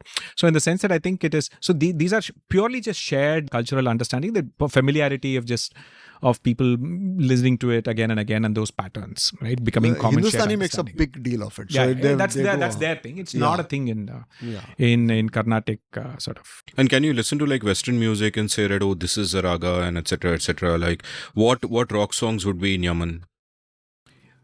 You won't find rock songs in Yaman, primarily because rock songs will pick the equivalent of ragas, or the notes equivalent of ragas, where you can make clean chords. They won't pick the random ones, right? So you will have a lot in your Bilaval and your Ahir Bhairavi and Bhairavi and all of that, but you won't have it in like some of these rarer ragas. Like what's in Bhairavi? It's hard to, I'm trying to sort of remember, at least for certain. Like if you pick a raga and give me your Carnatic version of that, or your classical version of that, and a rock song in that. So that'll be fun. So, Alubela Sajan, right? Ahir Bhairavi. Alubela Sajan Ayori. Like that. Hava nagila, hava nagila, hava nagila. Hey, I don't know what that last one is. That's the Israeli. That is very much Ahir Bhairavi in that sense, right? And then there is there are a couple of these classic rock kind of songs where there is this song by Don't Fear the Reaper, right? The melody of the song is very regular Western stuff. Then there is a guitar solo inside that is Hemavati, which is a raga, right? And it is, and it, clearly you listen to that guitar solo, that guy probably was inspired by Ravi Shankar or someone he heard. There was a time in the 60s when these guys were all inspired by many of these. They were listening to these melodies and incorporating them into the guitar solos as opposed to the main song itself, because main song is subject to you having a rhythm guitar and others, which is very hard to then fit some sort of random. And there is some structural reason also why Western music and Indian music don't correlate very well. I think it's transition between notes is more linear in Indian music and non-linear in the Western Here's a music. question. Because we are creatures of what we consume, does someone who listens to nothing but rock, is he going to be a fundamentally different person than someone who listens to nothing but Hindustani classical? I'm not sure. Like, are there ways? I think listening to music and experiencing music is more than just you sitting alone and listening to it on tape, right? In which case it's different, right? It comes with its own concert tradition. It comes with its own social obligations of how you enjoy that music. And so you can't disentangle where the difference comes from. And enjoying Hindustani music comes with its setting and a certain formality and a certain eliteness of how that is done versus the general sort of slightly more democratic nature of a rock concert and its audience and so on, right? So it's really, you really can't entangle this at all. So yeah, I mean, Western classical music probably is more, analogous to this than anything else. Any more ragas you want to share, Naren? Oh, like literally dozens. I mean, we could go on all evening. Let's do a couple more that are really close to you and they make you feel a particular way. Tell us why. Then we'll go over to Ashok then he can cancel his flight and we can do this till tomorrow. There is this raga called Bibhas, which I've heard Mallikarjun Mansur sing. And it's a morning raga. It's very solemn. It's very meditative. And it goes something like this. I'm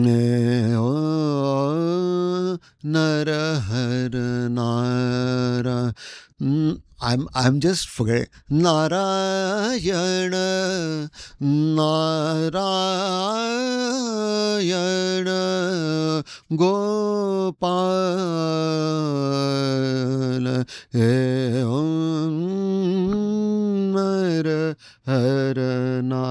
I'm making a terrible. So this particular category of ragas, right, are both in the north and south. They tend to be commonly used in the bhakti devotion kind of songs that don't need an elite setting.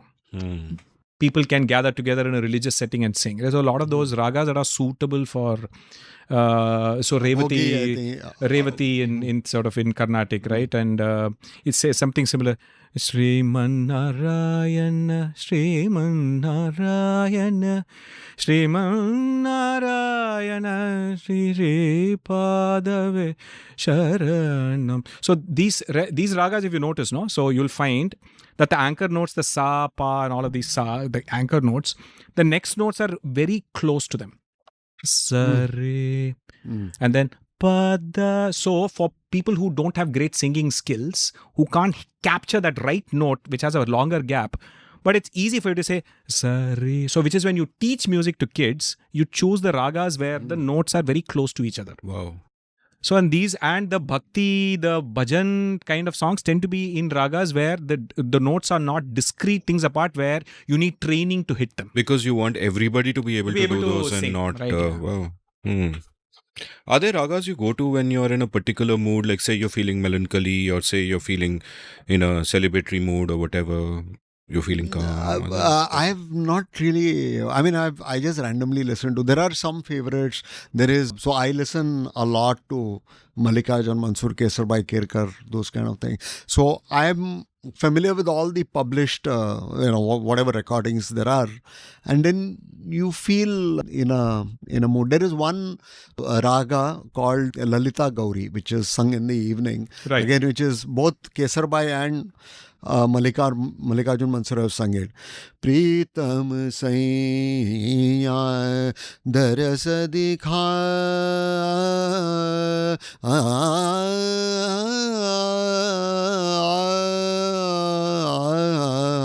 Morajiya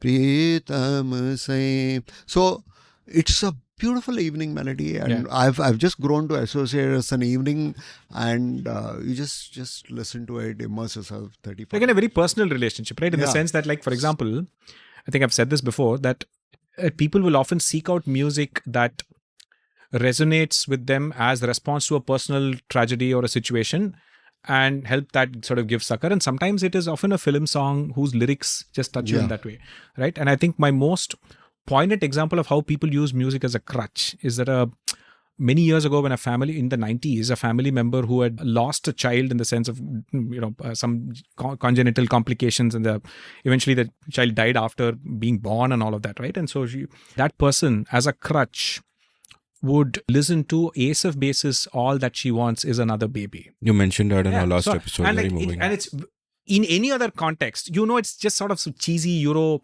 pop song with little or no depth in meaning, and the baby there absolutely does not refer to an actual baby, right? But you never know. The people can form an emotional crutch with anything, right? And that's what the power that music has, is that pop music then allows you to replicate that melody and sing it easily in your head, right? Without training and all of that, right? And allows you to identify as well, right? So that's why. Your favorite ragas? So Charukesi I already spoke about. Yaman again is a universal favorite, actually, because it's so easy. You can naturally just, when in doubt, when you're singing it, naturally sort of ends up being Yaman in that sense, almost like a crutch, right? And then I think, let me pick some. So one of the ragas I particularly like, I think it's there in both Hindustani as well as Sivaranjani. Very melodramatic, etc., but has resulted in some of these very beautiful songs across. Jaane kahan gaye ho din, na na na na na na na. You will sort of see why I'm an instrumentalist, because I suck at remembering the lyrics. Because when I hear music, I only hear notes. So I only memorize notes. I never memorize like words. Na na na na na na na na. There are so many songs. Na na na na na na na na na na na na na na. Kamal Hassan, that Tere Mere Beech Mein. So this has so Sivaranjani again is not meant for your very serious aficionados, but it really moves the audience. Yeah, because they can see the tragedy and almost always used for tragedy. And explain to me the distinction between serious and non-serious. Like you said, this is more popular. So this is a very weird, at least I know it's probably different in Hindustani, but in Carnatic, there is this sort of distinction between the first half of a concert is where you sing the serious ragas and the serious songs. Okay.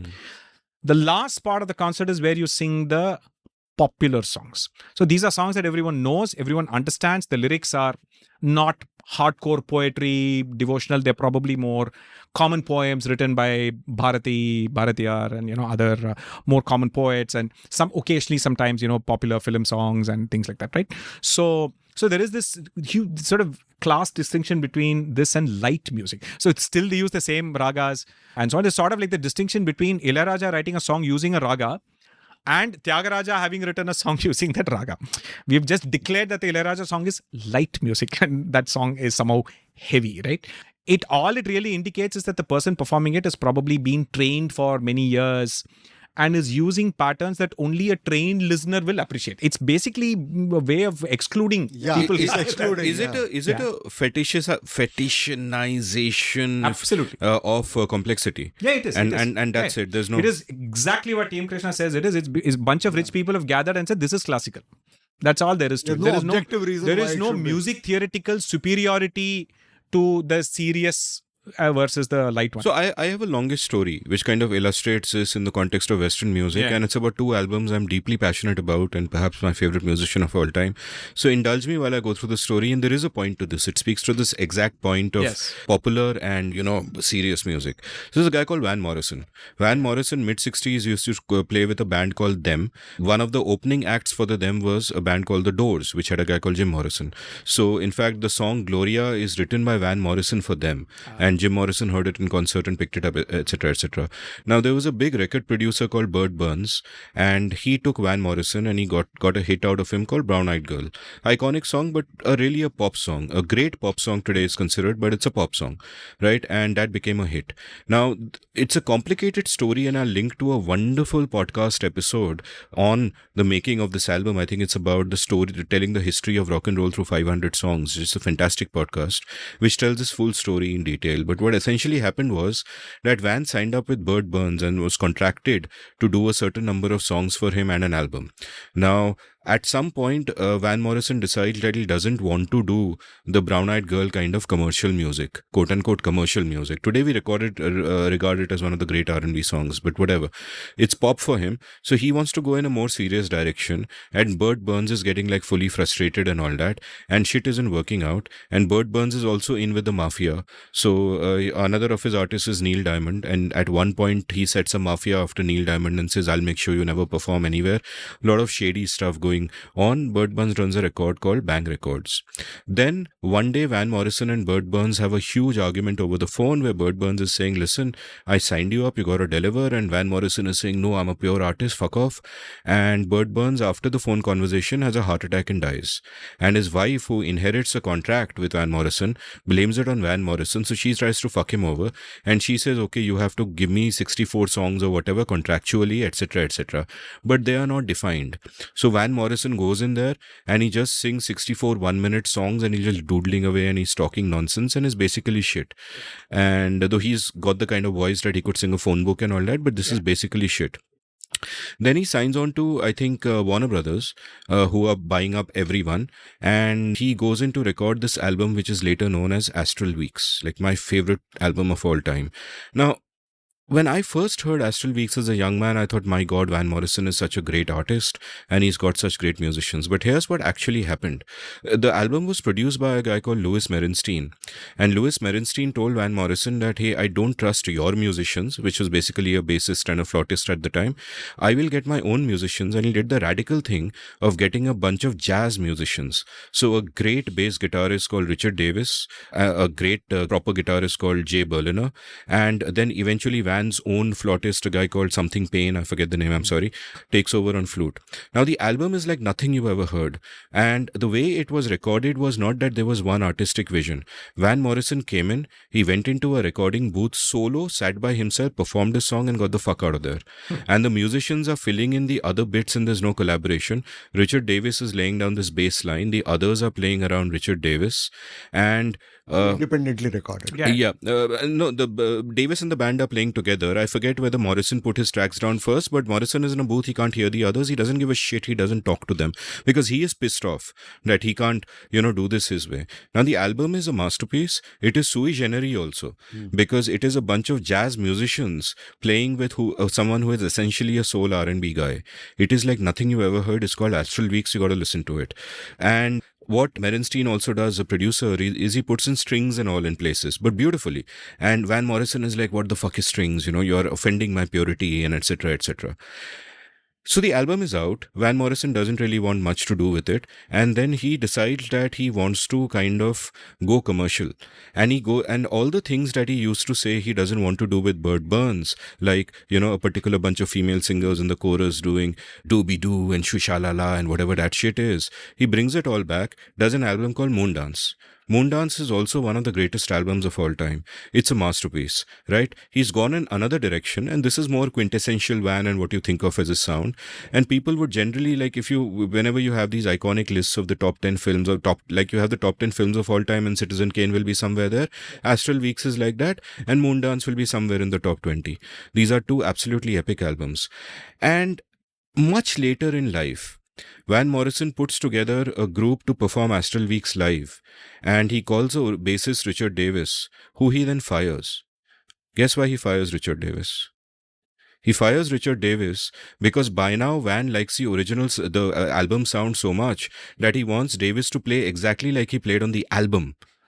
And Davis says, "Fuck off! I'm a jazz guy. Yeah. I don't want to fuck around and play the same thing. Yeah. Same they thing." improvise. Yeah. So that's what happens. And so here's the thing. Van Morrison turns his back on a particular kind of sound, but then goes back to it. Moondance masterpiece.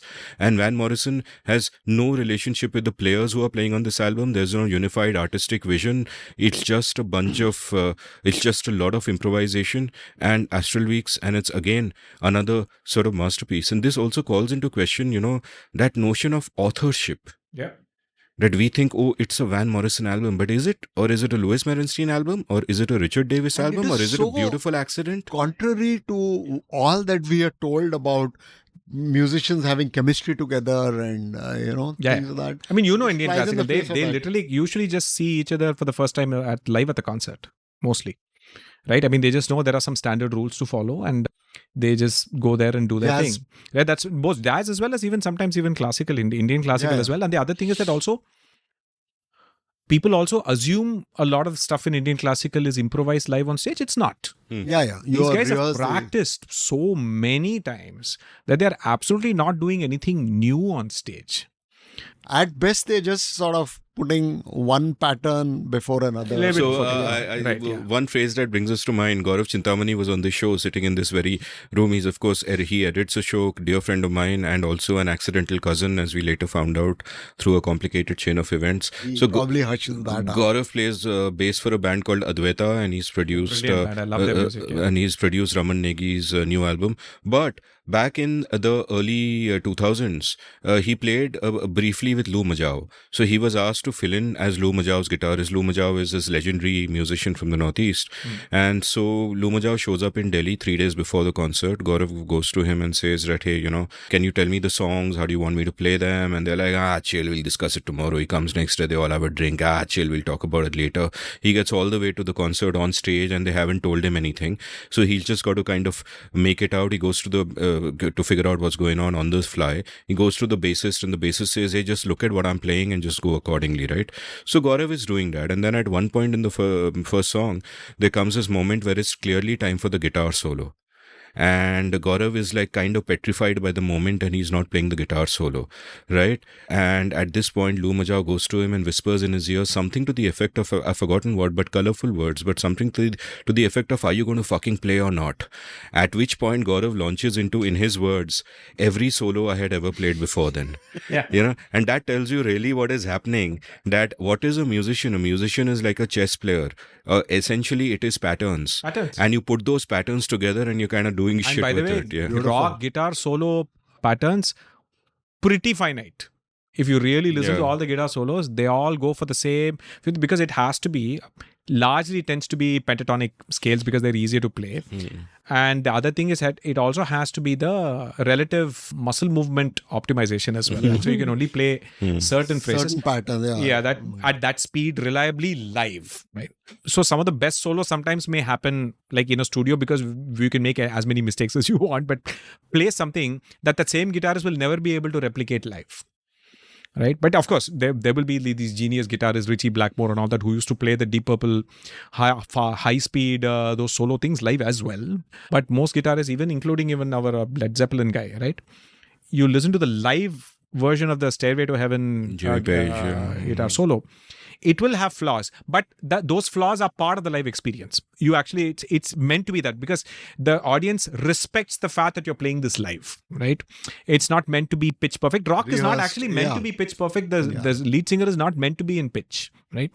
So it's about the emotion. It's about all of those people getting their teenage angst and all the rest of that stuff to identify with whatever those guys are saying. That's the amazing thing about music, right? So music as literature is a thing, right? So if you talk about literature as sharing the human experience, music to a great extent also does the same thing.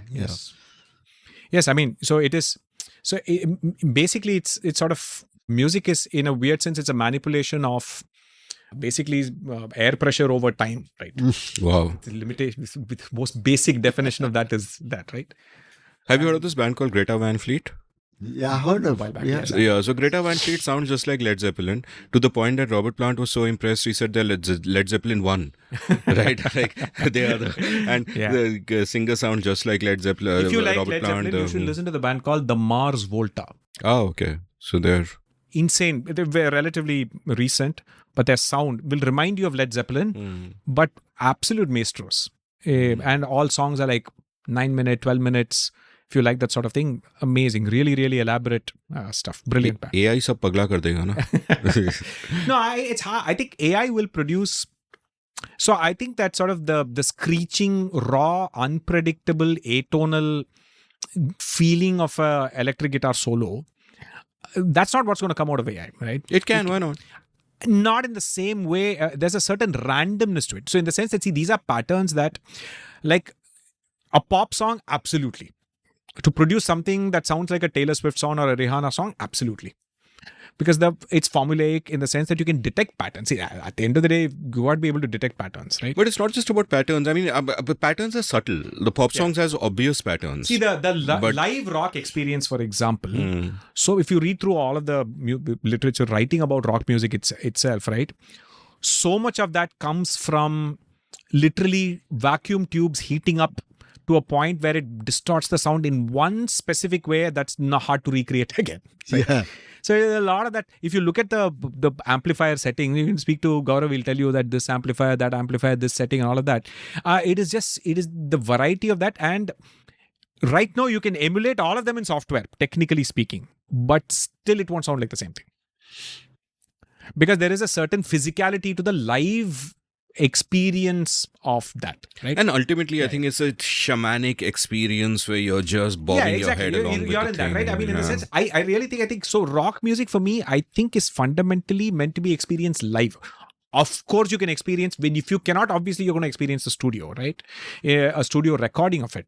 But the fundamental value of rock has always been to either experience it in a stadium or in a small place, in a bar or some place. No, in fact, David Byrne's book will convince you. It doesn't need to convince you because you're already saying this, but will convince listeners if they read it that this is absolutely true. Yeah. That there is a certain mahal in which something is appropriate. There is another mahal in which it is completely out of place and doesn't make sense. I just find that amazingly beautiful. Like if you're doing heavy metal in a batak, where everybody is sitting on rugs. I mean, it just doesn't work. Yeah. And Hindustani classical with a mosh pit in front of you also just doesn't work.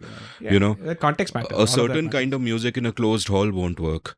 So everything kind of like I did this great episode, I love it so much, with Danish Hussain, and we're talking about acting, and I was saying that okay, you're talking about that you're going to be true to the character, you're going to get into the skin, but nevertheless, if you're performing at an amphitheater, it makes a difference from performing it for the big screen and performing it in a small room. And the nuance he added to that was, even if I'm shooting for a film, whether it's a wide angle or whether it is a close up, should also dictate exactly how I do what I do. Yeah. And in every instance, and that is the art, you're being true to... And you're being different. This is also why I also truly believe there is actually no such thing as fusion music. Okay, what everyone calls fusion music is actually not fusion, it's juxtaposition. Meaning that if you take a Shakti, right, the Zakir Hussain playing tabla, right, John McLaughlin playing some jazz guitar, and our some guy, Shankar Mahadevan singing, or in the past, Mandolin Srinivas was part of it and so on. Each one of them is simply doing what they know how to do. Right? The audience is expected to somehow put it all together in their heads. Right? On the other hand, true fusion essentially means that you somehow have to remove your ego of, I'm coming from a Carnatic tradition, and saying, okay, I'm going to have to play notes and melodies that will fit into the chords that you're able to play. The jazz guitarist should be able to say, you're playing Kalyani, so I'm going to choose this sort of rare chord and this sequence that will fit into that raga. That is fusion. Most fusion is not, I play my stuff and then I stop and then this guy will play some Hindustani thing, that guy, then the tabla will do some. It is that's just juxtaposition, right? So that, which is why I admire bands like Indian Ocean, because they actually take what might be Western instruments, a bass guitar and all of that, And they entirely recontextualize that in this sort of something that sounds so deeply Indian. It sounds so meditative. And yet it is Western. It is very much Western in every other sense, but it sounds Indian. I get that. Right? In a way, most fusion music doesn't sound... There's another thing I might grouse against most quote-unquote fusion music is all the Western musicians playing raga music. That's what happens. Yeah. I've heard the other one. There's a Pakistani group, guy named Bakar Abbas. I don't know if you heard. I'll dig it out and I'll share it. Yeah. He's a crafty Bakar. He plays with Wynton Marsalis and he actually plays jazz. He plays the jazz notes. It's incredible. Yeah. I was mind blown. Pakistani guy with a team of Pakistani musicians, very sublime. And I wonder if all newness, anything that is new, anything that is quote unquote original, if anything can be, is basically juxtaposition only. It's juxtaposition only. And I say the music is generally very finite in that sense, right? You have only so many notes and only so many combinations that work. All the rest of it is you experiencing it, what effect it has on your head based on the mood, the lyrics, and so many other things. Your memories, your nostalgia, you sort of, maybe proposing to your first girlfriend when that soundtrack was playing somewhere. So it's just that it's really hard to entangle. So therefore, some very cheesy song might have a memory and specialness for you. And then you'll suddenly come on Twitter and somebody will say that this band is overrated. This is a stupid song. Because that person doesn't have those memories. I mean, so music criticism and this sort of music review stuff, most of this average stuff is very lazy. Yeah. I used to do that. So I used to troll. My son was very fond of Pink Floyd. And I had a particular grouse against Pink Floyd because when I was in engineering college, I used to listen to classical music. All my roommates, everyone used to listen to Pink Floyd. They used to make me shut my music and make me listen to Pink Floyd, which I wasn't. And so my general thing was I would go off on these rants and just troll these boys.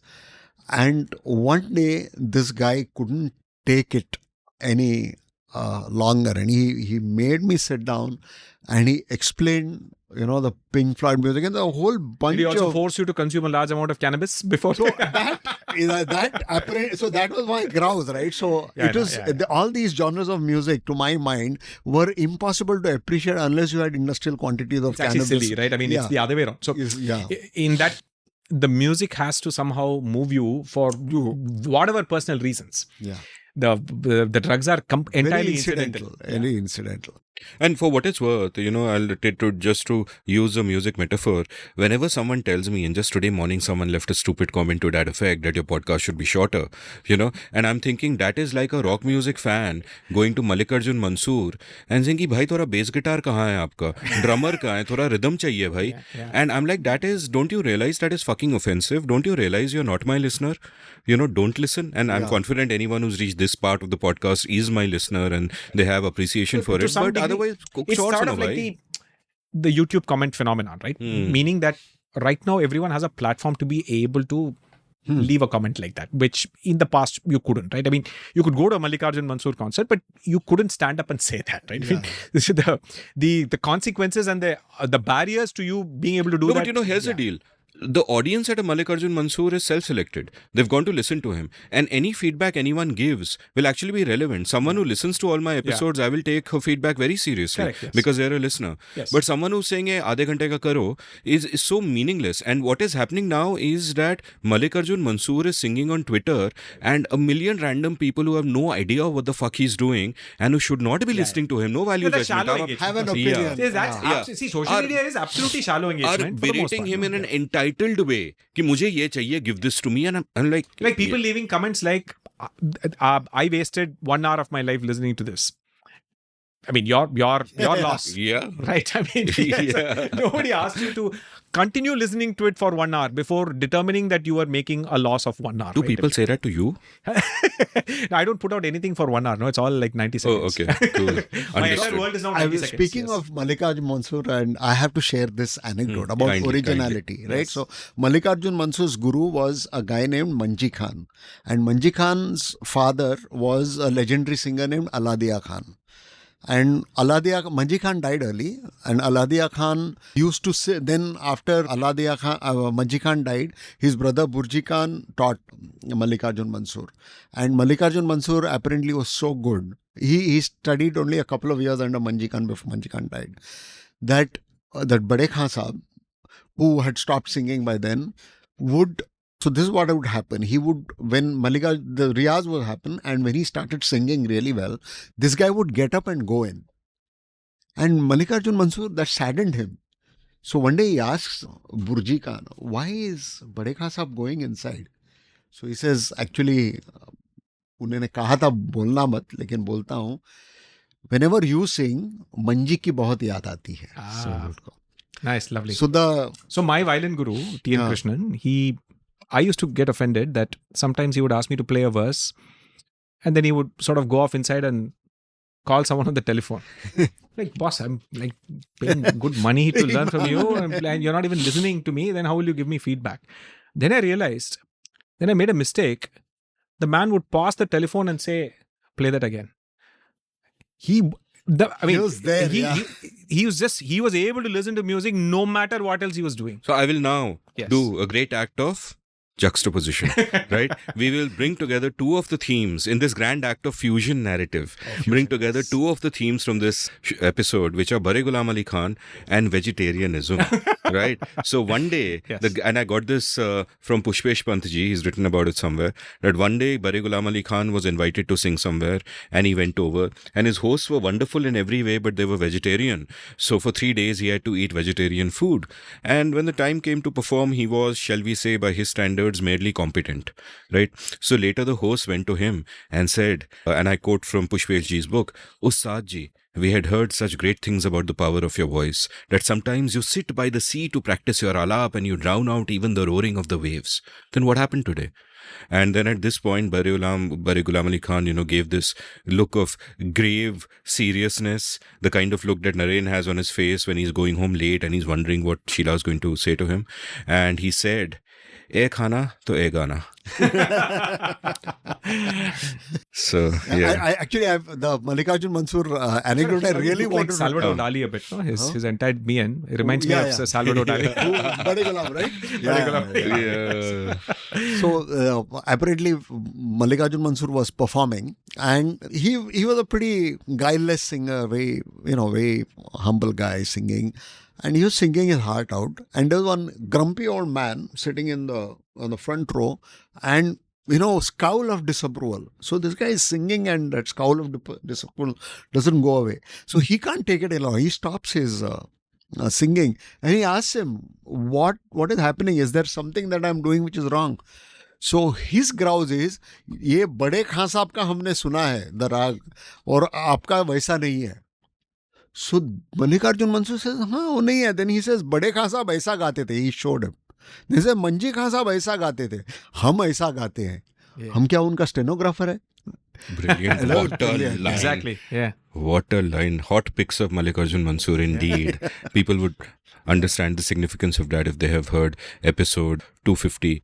So Ashok, another thing I'm curious about, that you learned Carnatic music. Yeah. At the same time, you're deeply into Western music and stuff. Later. Correct, yes. Yeah. So were they two distinct things for you and you had to code shift, and was there a point where they kind of came together, and are you today at a place where you're like, music is music, I'll just do whatever, everything blends into one thing? Or It is. So in the sense that I think I started learning very young, when I was 7, right? And till I was about 12 or 13, I think the establishment style of teaching music was, this is the greatest thing in the world. All other things are evil influences, right?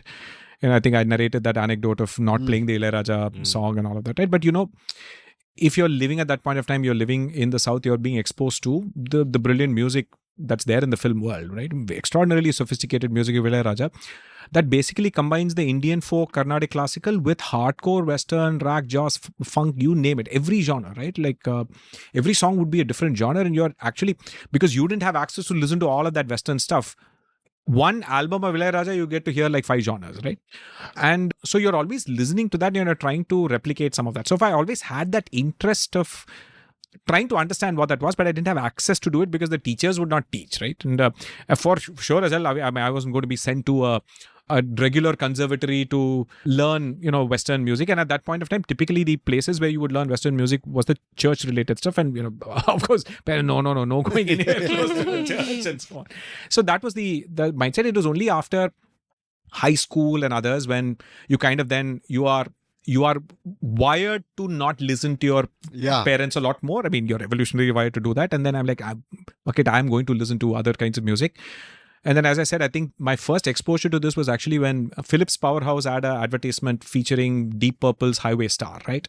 And I was like, what is this? I mean, how is somebody able to play the guitar like this, right? And why is there such a driving, powerful rhythm to this? And I wanted to know what it was. And then a Bengali friend of mine obviously said, yes, I have cassettes, which my brother who studies in the US sends me. He records it from radio and he's... What a challenge it was to even listen to those guys. Seriously, Right, was. So he would record it and send it the cassettes to him, handwritten, all the songs, and then he gave it to me, and then I fell in love with classic rock at that point of time, right? And then obviously I think I recognized that the theory to understand this also had to go through Western classical first, right? And so when I was in the US, 2 years I went to a conservatory, and in fact my piano teacher, she did not even speak English. It was San Antonio, Texas, right? She was more Spanish. She was Hispanic. Yeah, so in fact my Spanish improved as a result of I was learning Spanish then as well. So piano improve more or Spanish improve more?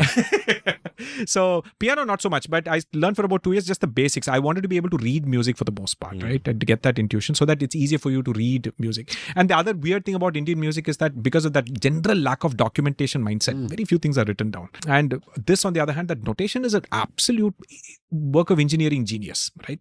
Of how you capture in full fidelity what you can perform right down to a bow movement, the volume and everything else, that with that accuracy, right? And so on. So that's what that was. And then eventually I basically at that point I said, okay, no more learning and all. The only way to learn more is now to start making music. So we started a band called Plus Two Pass. We started playing local Indian restaurants. And we would play this sort of random fusion music. There was one guy who was a rock guitarist in his college and all that. So he was a lead guitarist, and he would just, didn't matter what the song was, he would just come and do this insane soaring solo. It's completely out of context. It'll be some small, light Hindi song, but he will come and do some hardcore rock solo in between. But we just had fun, right? And I used to then suddenly play one, because I would then suddenly play an Carnatic Raga Alap in between some rock song and some completely random experimentation. Then got into recording, and that's when I kind of recognized that live music and recorded music are entirely different things, and live music perhaps requires a different level of commitment, which I don't think, given a day job, I cannot do it. So I decided, no, I'm going to be a studio musician rather than a live musician, right? And so then I said, okay, fine, I can learn all the instruments and then use all the shortcuts that I do to record all of this kind of music. But essentially, I would say that it was critical to be exposed to all forms of music early in order to have this appreciation. If I'd only been exposed to only Carnatic or only Western, this ability to code switch and context switch and also figure out that, hey, by the way, this particular pattern is very similar, or that Hawa Nagila is similar to Al Bela Sajan, you wouldn't get those kind of ideas unless you have that exposure. So listen widely. I mean, if you have kids, any of your listeners have kids, don't be fundamentalist about what music they listen to. Let them listen widely, including, I would even say, the censored, lyric censored version of hip hop as well. Hey, people get very... But remember that hip hop is actually percussive poetry with words, right? The reason the music is just a loop going on the background is because that's not the creativity in the music. Yeah. It's the brilliance that you do with syllables and words and the percussive nature of how you make it fit. You listen to Kendrick Lamar, right? There is as much music in his choice of words and cadence and the choice of words and how he phrases and extends and shortens as there is in anything else. I mean, it is masterful. I mean, the modern day Shakespeare is perhaps doing hip hop by now, because what Shakespeare really mastered was the rhythms of everyday speech and how you turn it into art. Exactly. And hip hop is exactly that. Yeah. There is, when I first heard hip hop for the first time in the 80s, I remember whoever heard it with me said, these people can't sing, so they're just talking fast and whatever nonsense. But as I grew to appreciate it, it's such an incredible art form, but people still have this classist, condescending attitude towards it. Oh, this is not music, he's just speaking. It's very fashionable to shit on it. Very fashionable to sort of... Because it is black people's response to the fact that instruments are expensive. And the fact that their way of saying that I can take a cassette tape, cut out small bits, reassemble it into a new beat without any instruments, and then loop that and then, sing over it. You got to appreciate that's where it came from. And all forms of music are so contextual and so dependent on all of this. See, the blues notes, for example, they come from the fact that the plantation owners would give the broken guitars to the slaves. So they would only have 1 or 2 strings. So that's why the way the blues notes and the leads and all of that is designed, it was originally designed to be played on completely broken guitars. That's the minimalism of blues comes from that. Right? And then people will say things like blues is not as sophisticated as jazz. Of course it isn't, because you see its background, that's where it came from. And it's probably in some ways more sophisticated because you're doing more with less. And you're doing more with less. Using the constraint is also much a part of this thing. So do you, like, I think another of the questions that I got on from our listeners when I put the plea out, give me questions, but offbeat ones. And some of them were asking things we've already spoken about in previous episodes. So like, guys, listen. But the question is that of you're having a normal day job, which I understand you're passionate about, so perhaps it doesn't feel like work, but you're having a normal day job and balancing that at the same time with being not just a creator, but an extremely prolific creator. And if I may add a third element to it, not just being a creator, but being an entrepreneur creator. Because, a lot of people know how to create, but they cannot be the entrepreneur of their brands and build it that way. Right. So you have your day job at TCS, and then you're a musician and all of that, all the other things that you do, a creator on Instagram. And at the same time, you're someone who's looking at the analytics and who's kind of hacking virality and all of those things and getting into that. So how does, give me a sense of how you think about this. What are the frameworks that you have formulated after learning from doing what was going on? So first and foremost is one of the things that I mentioned in the previous episode is the fact that the software engineering mindset helps in fundamentally being a strategically lazy person, meaning that the big skill that I have is looking at a problem and figure out, I'm going to break it down into this, and this is going to be automated by this tool. Not my problem, right? This is going to be done by someone else. This I will do. And I can break this down into further smaller things. So we've kind of briefly discussed the strategic laziness, software engineering, modular thinking part of that, right? The second part of that, one that people I think often, right, and this is a common fallacy, people forget that a lot of this is entirely incidental, meaning that I was always a musician in that sense, right? So for me, getting into a day job was to think about how can I continue to do my music in a sustainable fashion while I have my day job, right? Which therefore means that not live music, studio music, right? That's one compromise you do. And then within that, therefore you have that creative constraint of just doing that. And then how can I make it more interesting? So how can I spend optimized amount of time on weekends doing that and so on? So that's one part. The second incidental, completely accidental thing is that I spent a fair amount of time at TCS in my role researching how social media works in the early generation. So I have a really reasonably in-depth understanding of how information flows, right? What makes something viral and so on, right? But again, if people ask me, can you make a course and make money with it? Maybe I can, but I really think it would be a scam if you do that, because these are all, you have to figure out these things in the context of your own journey and your own skills rather than take some universal gyan from someone else, right? So in this case, I happen to have the multi-instrumentalist skills.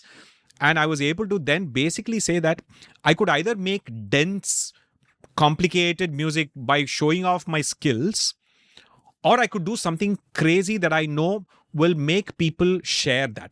So that's the Sanskrit heavy metal or the Arnab Goswami Paradesi noise, the mixing Hans Zimmer and this and doing the sorts of things with music that would also, in a sense, make it curious for people to say, this is I've not heard it in this format, because I know that I can't compete with a full-time professional musician and the amount of practice and the craft they do. But what I can do is bring a interdisciplinary creativity that makes people pay less attention to the fact that I'm not a maestro guitarist or a maestro pianist, right? I'm at best a reasonably above average violinist, and that's about it, right?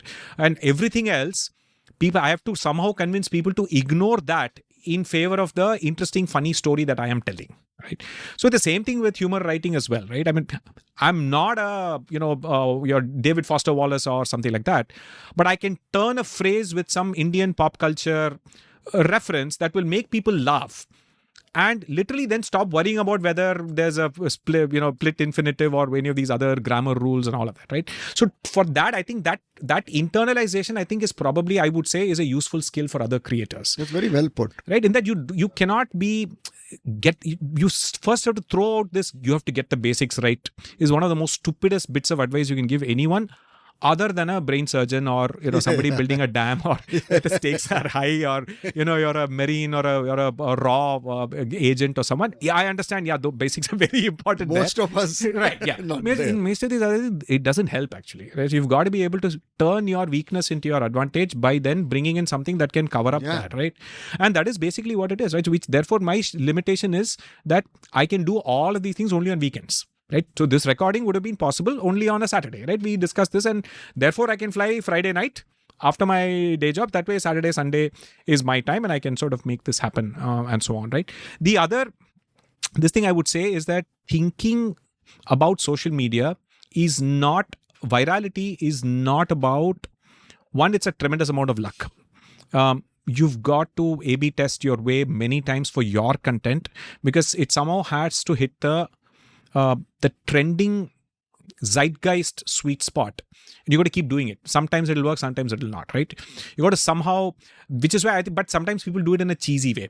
Today is Pongal, I have to make something about Pongal, right? Today is Diwali, so I have to say something about Diwali, is I think the wrong way to think about it, because on those days there's everybody's doing the same thing.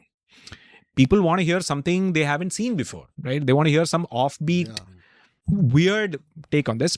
The negative way of looking at it is to say something contrarian, like the cheesy Twitter stuff. We say something and get ratioed and all that. But the other way is to, like, suddenly say, for example, the story about it was some context where Upma was suddenly the trending topic, and then I post the fact that, hey, you know what, Upma is not as traditional as we think it is the kind of timing that will make people likely to pay attention. And remember that you're making content on social media not to appear competent.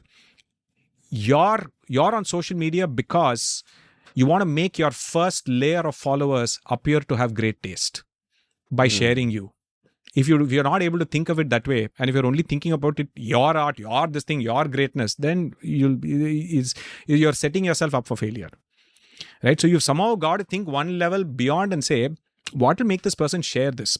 And why will he share that? Because that person has to appear smart, like a person who's discovered this. Yeah. So what can you say that will make this person say, hey, this is interesting, right? So you've got to have that deep second order kind of second order. You got to have the deep sense of what your immediate close fan following is like. That's one way. The other way to think about it is that, for example, the example of why Kolkata biryani has potatoes is basically knowing that Bengalis love their food. And that if I make a reel about potatoes in biryani, they will share it. And it's not just the 100 million people in West Bengal, the 150 million people in Bangladesh will also do that, right? And so those are things that you can sort of likewise, I think the Maharashtrian food, right? The fact that, again, so one, you could say something very simple like, I like Maharashtrian food. That's fine. There's nothing interesting there, right? And you know that Indians like their ideas being validated by science. Whether, very deeply unscientific and pseudoscientific, but they like their ideas validated by science. So I linked this Professor Ganesh Bagler's computational gastronomist, his research that basically showed that Maharashtrian food has the most negative flavor pairing, in that their dishes statistically use ingredients that are more contrasting than any other cuisine. Bengali and Maharashtrian are the most negative flavor pairing cuisines in India. And what are the most positive? Mughlai. So you can sort of see they all kind of taste very creamy, a certain way, right? Whereas Maharashtrian food has a very diverse textural variations and all of that. And then I said, so I've got to be able to explain this science. And then I thought, okay, fine. Either I can just quote the paper and quote the science, which again will not appeal to everyone. So a Maharashtrian chef, she volunteered to demonstrate this by making Maharashtrian food. And then my voiced over her cooking that was the perfect recipe for everybody in Maharashtra to share this on WhatsApp, right? So it is like, I wouldn't say there's a science to it, but there are some broad heuristics that you kind of pick up, provided you have to get out of your head. and then start thinking about how other people use social media. And if that's you engage harder with than, your interest. I imagine that's harder than it sounds, because you're just wired to be inside your head all the time. Yeah. So So that's the weird thing about being an artist and being a creator. That is what I would say.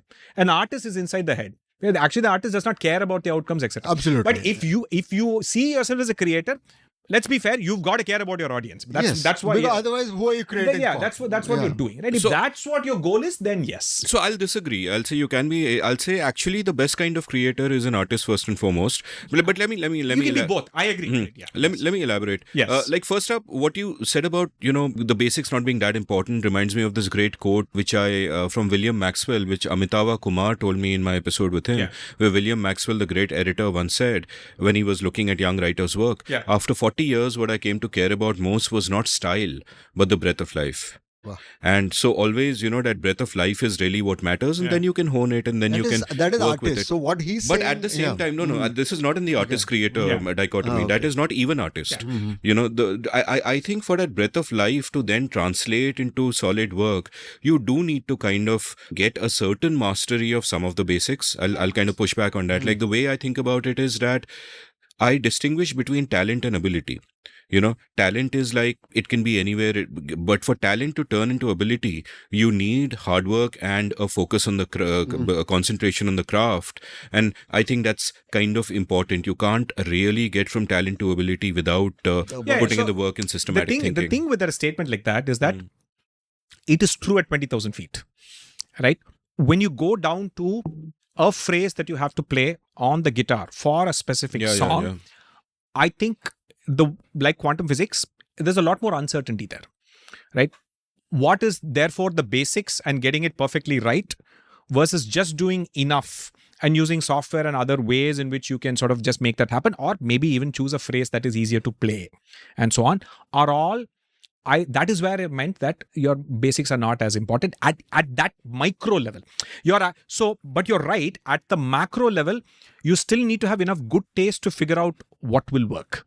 Right, at that art level, that is what requires that years of practice and getting that basics right. But on a practical day-to-day note, the act of making a song or making a post, a reel, etc., is where I really think the artist-creator kind of dichotomy. And I truly believe that it is sort of like people think that in the Mahabharata that the 5 Pandavas characters, that they are 5 individual characters, mythologic, but symbolically speaking, they are all archetypes for people will exhibit behaviors of those 5 Pandavas in at the same time, right? So people will the external validation focused. And right, how much do you like yourself? This is sort of, are you somebody who hates yourself, or you have a very high opinion of yourself? And external validation, 2 by 2 classic consulting thing, right? Yudhishthira is on that top right quadrant. Yeah, huge opinion of himself, exceedingly externally validated, and so on. And then you have your Bhima, who's like, internally, he feels he's right, but he's not getting the external validation. Angry young man. That's your Bhima, right? Nakula's forever a student, right? Internally, low opinion, but he's always being appreciated. Sahadeva is the exact opposite of Yudhishthira and so on. And Arjuna being the middle Pandava, is actually the focus of the story. Actually, all these other guys are completely incident. That's why Arjuna is the focus. He's the third. He's the person who exhibits a little bit of all of these characteristics when the situation needs it. So to that point, there are times when you have to be in artist mode where you cannot care about the outcome. That is how we spoke about this last time.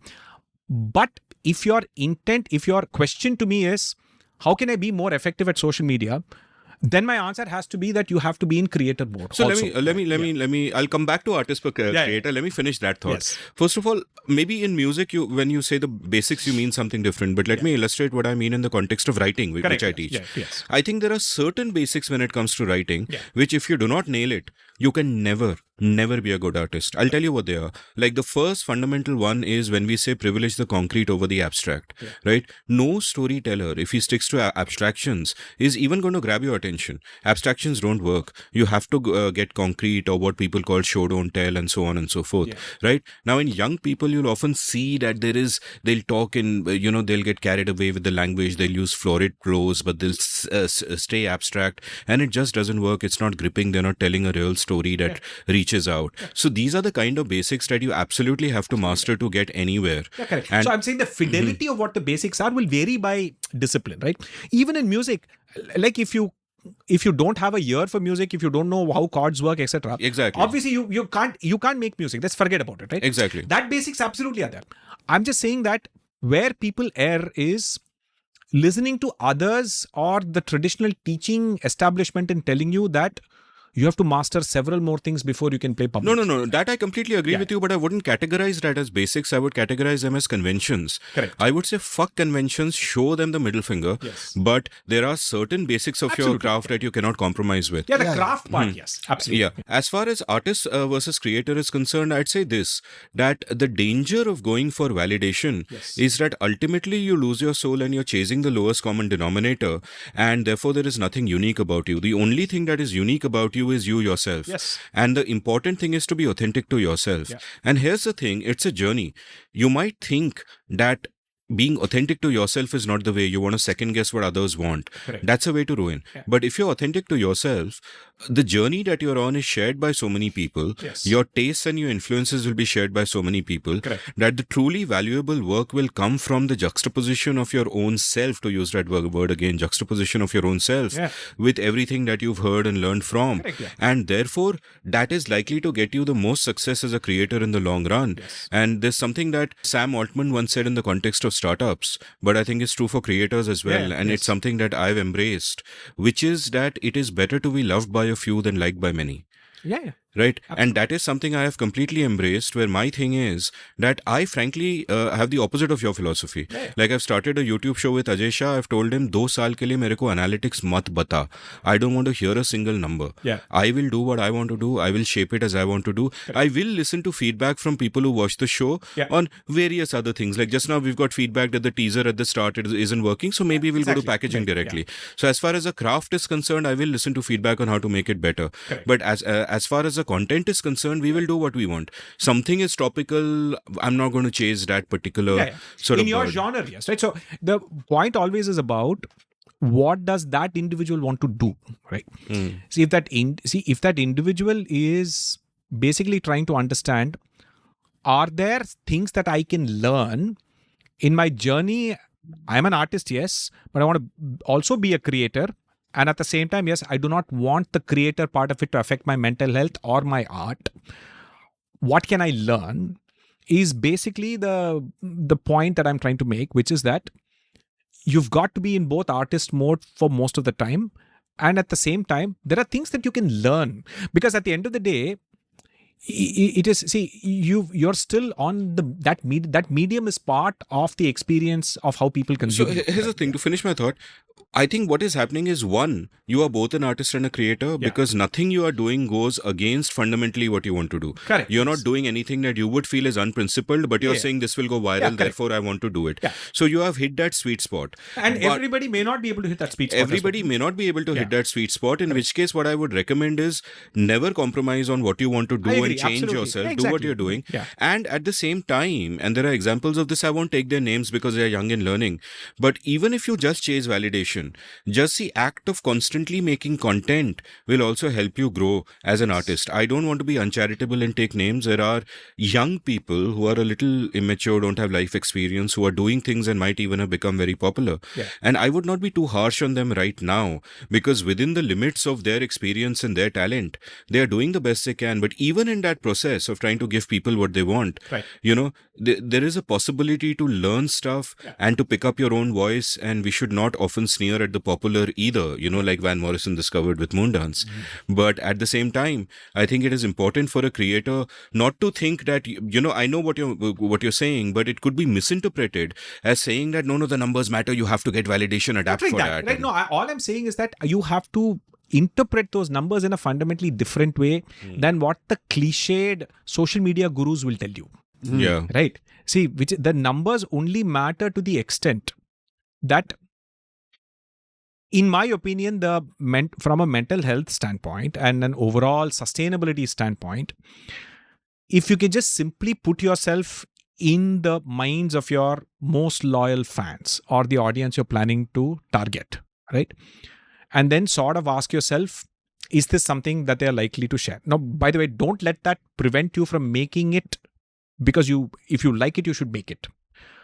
But if at the same time you're also, your career and your revenue and all of that depends on that, then if that is what you're looking to be your day job, etc., then you have to pay a little bit of attention to that. And I believe this is a more sustainable way to do that while still keeping your soul, right? See, for example, I think there are people who regularly tell me that you're the only guy with 700,000 followers on Instagram who hasn't monetized. How come you don't do influencer? You should be doing that. I said, I don't want to, because that entire ecosystem, I find that unethical, and I find that I don't find individuals unethical. That system results in unethical outcomes, right? And I don't want to do that, and I can afford not to do that because I earn well enough, right? And I don't need to do that, right? And it creates conflicts of interest and so on. But if you are someone for whom this is the primary thing, and many people ping out to me and say that I'm a full-time creator, I need some advice from you, and I said I'm perhaps not the right guy, because I'm in a position where I can take all these risks. Because our salary is getting credited every month, I'm doing those only on the weekends. You're asking the wrong person. But where I can help you is that I can help you make sure that you as a creator won't lose your soul. Because I've been doing this for 15 years. Yeah. I've developed a relationship to social media that I have not allowed the toxicity to get to me. And in that I can advise you, right? So to that, and then develop a more useful, constructive relationship to analytics and what you should pay attention to. What message not. that I'm getting from him is, don't let the fact that your art might not be well honed enough to be in the top-notch class to prevent you from creating. That exactly. Go ahead and get comfortable with the fact that the number of times the stuff that you put the most heart into sinking without a trace versus some of the most rubbish, offhand, not rubbish, but you just did it offhand, you didn't put much effort, but suddenly hit the right cultural zeitgeist at the right time, and it just happened to go viral.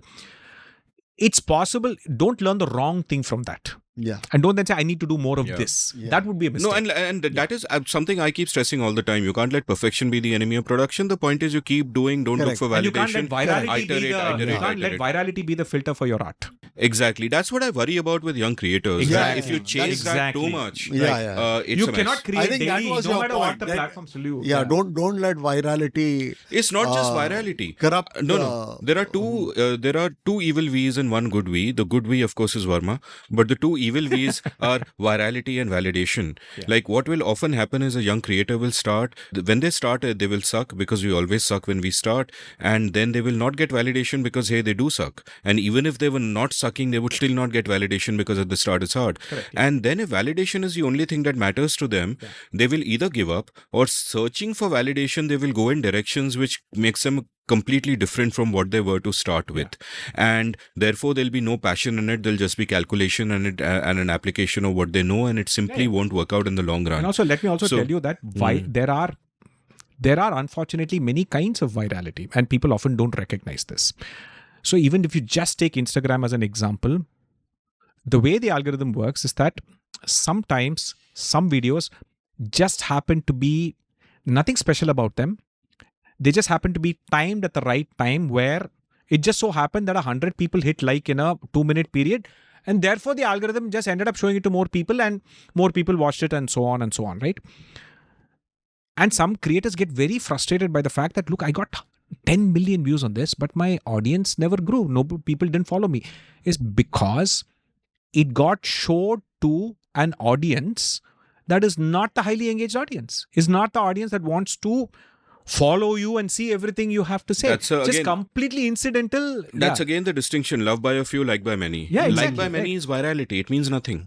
No, and also, no. It is possible for you to have a loyal fan base and then also go viral, right? It's possible to do that. But I'm just saying that that's a different kind of virality. Yeah. And often people mistake the shallow one-off virality as saying that why, and then people keep trying to do the same thing. It will never work the second time, right? And so always remember that there is shallow virality that's purely algorithmic, because there's a pressure on the algorithm to show new content to people, and it just so happened to pick you randomly, right? And you just suddenly you got to a point where it got 1 million likes and 10 million views and all of that. But all the people it showed to, it was just completely random. It got showed to people in Puerto Rico, it got showed to people, etc., who saw it and didn't react to it, but they saw it. Right, but you got some validation, some views and all of that. They didn't think it was impactful enough for them to follow you. Because at the end of the day, all people care about is, are you growing your audience, right? It's not the likes and the comments. They want the subscriber count, right? And so you have to remember that there's a lot of shallow virality that's purely algorithmic. So you've got to hit a niche and you got to target the right audience, and a large number of people have to look at all of your content and then make a decision. Yeah, I'm going to listen to everything that this guy says. That it takes a lot of commitment from people, and for you to be able to reach that audience, it's not going to happen overnight. Exactly. So you got to keep at it. You got to keep doing it. Then you got to do it incrementally. It's not, if you think you can suddenly add 10,000 followers as a result of one video, it's a fool's errand. Which is a danger of caring about validation and trying to game the algorithm. Correct, yes. Just do what you love, get better at it. Yes. Eventually people will come. Yeah. And See, that's we've all really... I think the problem is that the artist becomes slave to the particular today's mechanics. Then it's insane how much time is wasted. Every few months, there is content on YouTube and Instagram of creators discussing and whining about the changes in the algorithm. What a waste of everyone's time. Just make your stuff. Don't worry about the algorithm. Yeah, exactly. Yeah. But there is a fourth V. There's not three. You said there are three V's, right? Yeah, the good V, Verma, the bad V is... The fourth V is a tree near my house. It's a people tree. It's called We the People. Oh, I thought you were going to say Vriksh or something. We the People. Vriksh or something. So the funny thing is that in the construction context, it is the absolute villain, right? People is the absolute villain, right? Because it can completely damage your structure. The roots will... It goes through concrete and it breaks. But to speak of so this you have to put acid. You have to put acid to kill all the roots. Or smoke it. But to speak of this fifth V, Ashok, the fifth V is villain and you and I are the villains because you and I are being like the creators who are gabbing away while the artist is sitting here waiting to tell a story. Exactly. So an artist who has never sought validation, because he's not written a book, not started a YouTube channel, not started an Instagram never page. Seeked validation, partly because he knows he's never going to get it. So, no, I'm just kidding. Narendra Shenoy is going to be the best-selling author of 2025. Absolutely. But in the meantime, he will be the best-selling guest of whatever year this is. So here goes. This happened about 25 years ago, 20 years minimum. We were driving down SV Road in Malad and Sheila is driving and we have gone to see, I think we want to buy curtains or something. We've gone to a furnishing shop and Sheila is not happy with the curtains and also she wants to go to another shop. She gets in the car and she's little upset because, what kind of curtain shops are they making these days? They don't have anything that I like. And then she takes a U-turn right there. And I'm telling her, this is the main road. Don't take U-turn. No, auto guys keep taking U-turns here all the time and all. She takes a U-turn. I'm telling her, don't take a U-turn. And immediately, there's a whistle and one really big and angry looking policeman is marching towards the car. And Sheila, she panics, right? So she's really scared and she's like frozen. And the guy comes and he sees me. I'm sitting on in Manipal term, that's called the cleaner seat, like the driver's seat and the cleaner seat. So I'm sitting in the cleaner seat and he's frowned at me and he gives it to me with both barrels in Marathi. And go on. And then he sees that Sheila is driving and Sheila has this look and like back in the day, it was like perfected to this thing. She's very large, soulful eyes and thing like a kitten. So immediately our chap melts and the entire tone changes. And he's like, baby, he's telling me, ऐसा U-turn नहीं मारने का इधर main road है ना accident हो सकता है तो तुम ऐसा आगे मत करो हाँ तुम जाओ she says thank you there's no justice in this world. The reason I was saying is so as far back as then even cops were thinking he's your daughter. That also probably. But my lesson, of course, one lesson was that there's no justice in the world. But I was just wondering, there's probably a LinkedIn lesson here as well. Yeah. What is a LinkedIn lesson? I think it's that it's very important. It's more important who your CEO is than what rubbish your company is. Or the sizzle matters more than the sausage. Actually, maybe I didn't mean it like that. Oh my God. Cancelled. Mr. Verma is cancelled. Actually, the interesting counter lesson for LinkedIn could be that all the artist creator stuff, right? The advice about just create, don't worry about analytics. The LinkedIn lesson should be, please don't create. We cannot tolerate any more of this banality. Please don't create. That is an excellent kind of lesson. If you have existential doubts about you're not getting validation, our strong recommendation is don't post. Delete your LinkedIn account and please go away. These are really wise words. You should, you should teach a course on how not to do anything. How not to do it. How not to create. How not to Like create, if you have the urge to create, how do you fight it? How do you fight it? How do you fight it? Yes. And one answer could just be eat so many carbs that you don't have the energy to do anything anyway. Correct, yes. So there are, Exactly. this is beautiful, isn't it? How not to be a social media influencer. How not to be a social media influencer. Correct, yes. Yeah. That will be such That should an be the awesome book you should write. Yeah, how not to be. How not to be a social media influencer. And the right. point is that And actually... I'm sure it can become another one of those spiritual, Sadhguru, Jay Shetty, monk level, right? Yeah. Meaning that how to be completely away from that toxic world. Yeah. And so on. And it could not come from someone more credible. Exactly. Unlike the other godmen. Unlike the other godmen. Because you have lived that life. You have assiduously resisted temptation, unlike Vishwamitra, for example, and not given in to the lure of being a social media influencer. Yes. Which otherwise, as we know, and our friend Ashok has shown us, is like desperately easy. Koi bhi ban sakta hai. Is it not, Ashok? Influenza industrial complex, as we call it. Yeah.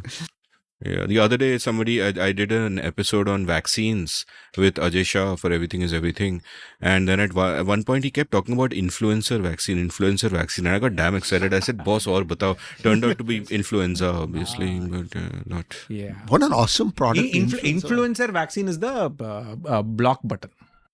The block button. No, influencer vaccine is the delete Instagram app from phone button as well. Instagram, Twitter, LinkedIn. Everything. I'm not on LinkedIn and I have never posted on Instagram. So, but maybe I will. Naren and You I. don't have a, do It's a you have different an medium. It's Instagram a visual medium. It's not. I have a lurking account. Oh, Yeah. It's a visual medium. It's primarily, they only care about short videos and nothing else. Very true. So, Mr. Shenoy, are you going to try something on Instagram? Yeah, I'm totally planning to. So I wanted to have this segment called Conversations with My Cat or Stop It Naren, where I share my thoughts, which are basically rants on everything, man. No, what I would recommend is that there's so much content on Instagram of these wise-looking people who come and say gyan level things about, you have these stresses in life, you have this, etc. You must, clear your mind. You don't need to worry about this. That sort of just banal, useless spiritual advice. You should say all they say at the beginning and then give some ridiculously unhinged advice at the end. Yeah. I think there's a market for that. Yeah. It's one of those where clickbait ones where people will listen and then they will share it with others and say, you got to listen to this. And then troll others. And it's a classic. It's that one-step thinking, right? People will share it. Second order derivative. Let's do one right now. Think of some banal piece of advice which people are giving, what would ChatGPT? You know what? Let's just do this experiment right now. Yes. And What let is the us. most banal piece of advice? Let us. No, we don't have to ask ChatGPT to give us something banal for it to give us something banal. And then interpret its banal answers through Indian philosophy, mythology, and all of that. I have some very practical ideas to change the course of world history. I don't know if all of it is legal. One of them is to sort of hack into the United Nations translation thing. And when some country, like for instance, China is saying something very solemn, and all the other guys are listening to it on headphones, you feed them, because you hacked into the system, you feed them jokes. Yeah. And Inappropriate jokes. And they'll be laughing and trying to suppress their laughter. And the Chinese guy gets so upset that he does something egregiously bad. Correct.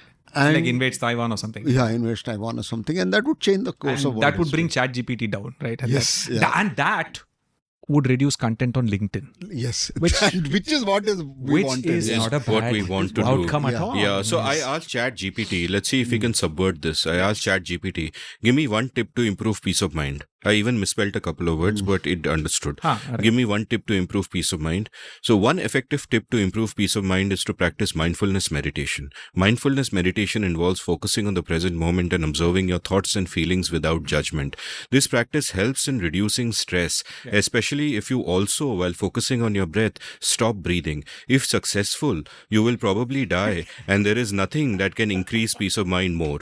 Now, I added the last few lines, obviously, but isn't this kind of what you mean? Isn't this kind of what you mean on Is the to say fly? that, something along the lines of, to achieve peace of mind, you can be mindful, you can suppress all these extraneous thoughts, go out into nature, be at one piece with nature, or also realize that none of this shit actually works. The way to improve the peace of your mind is to take a piece of it and marinate it in yogurt and mustard oil, and then make like bheja fry with it. That would actually give an excellent peace of mind. This is So something like that. It masterful. should be, yeah. This is the synchronicity of the artist and the creator in you. I'm very so proud. it should be like it should be done a deadpan manner, right? Yeah. Very solemnly, and we should really believe in it. Yeah, In fact, absolutely I'm believe already believing in it. Yeah. Correct. Yes. this one. Absolutely. Peace of mind. Yes. It's a great future, and I think we will transform the world to a better place. I'm pretty sure. Yeah, of change it, the world. Yes. Change the world. I think one way to transform, actually it's a win-win game. So if we lock ourselves up in a room with each other, the room will be a better place because great minds like us, and the world will be a better place because we are not in it. A better place. Yes. Yeah. So it's a positive sum game. In fact, that can be an advice. It's go lock yourself in a room. Yes. The room will be a better place, and the world will be a better place. You are not there in it. The problem is this whole Piece of subversion rubbish thing. because This whole subversion thing is something that is clever and works the first 2 or 3 times, but can you sustain it over a No, period it's of got time? to be And it's different got to forms of subversion. Every time it's got to It's be got to be different forms of That's the whole subversion, not deal. the same angle. The surprise has to be different, right? Yeah, exactly. Surprise element has to be like very deadpan, very offbeat, right? And so on. Something offbeat that once happened to Narain was he fell in love with a cow. Would you like to tell us about that? Yes. Tell us about kindly that tell. story. Yes. So, not love with a cow.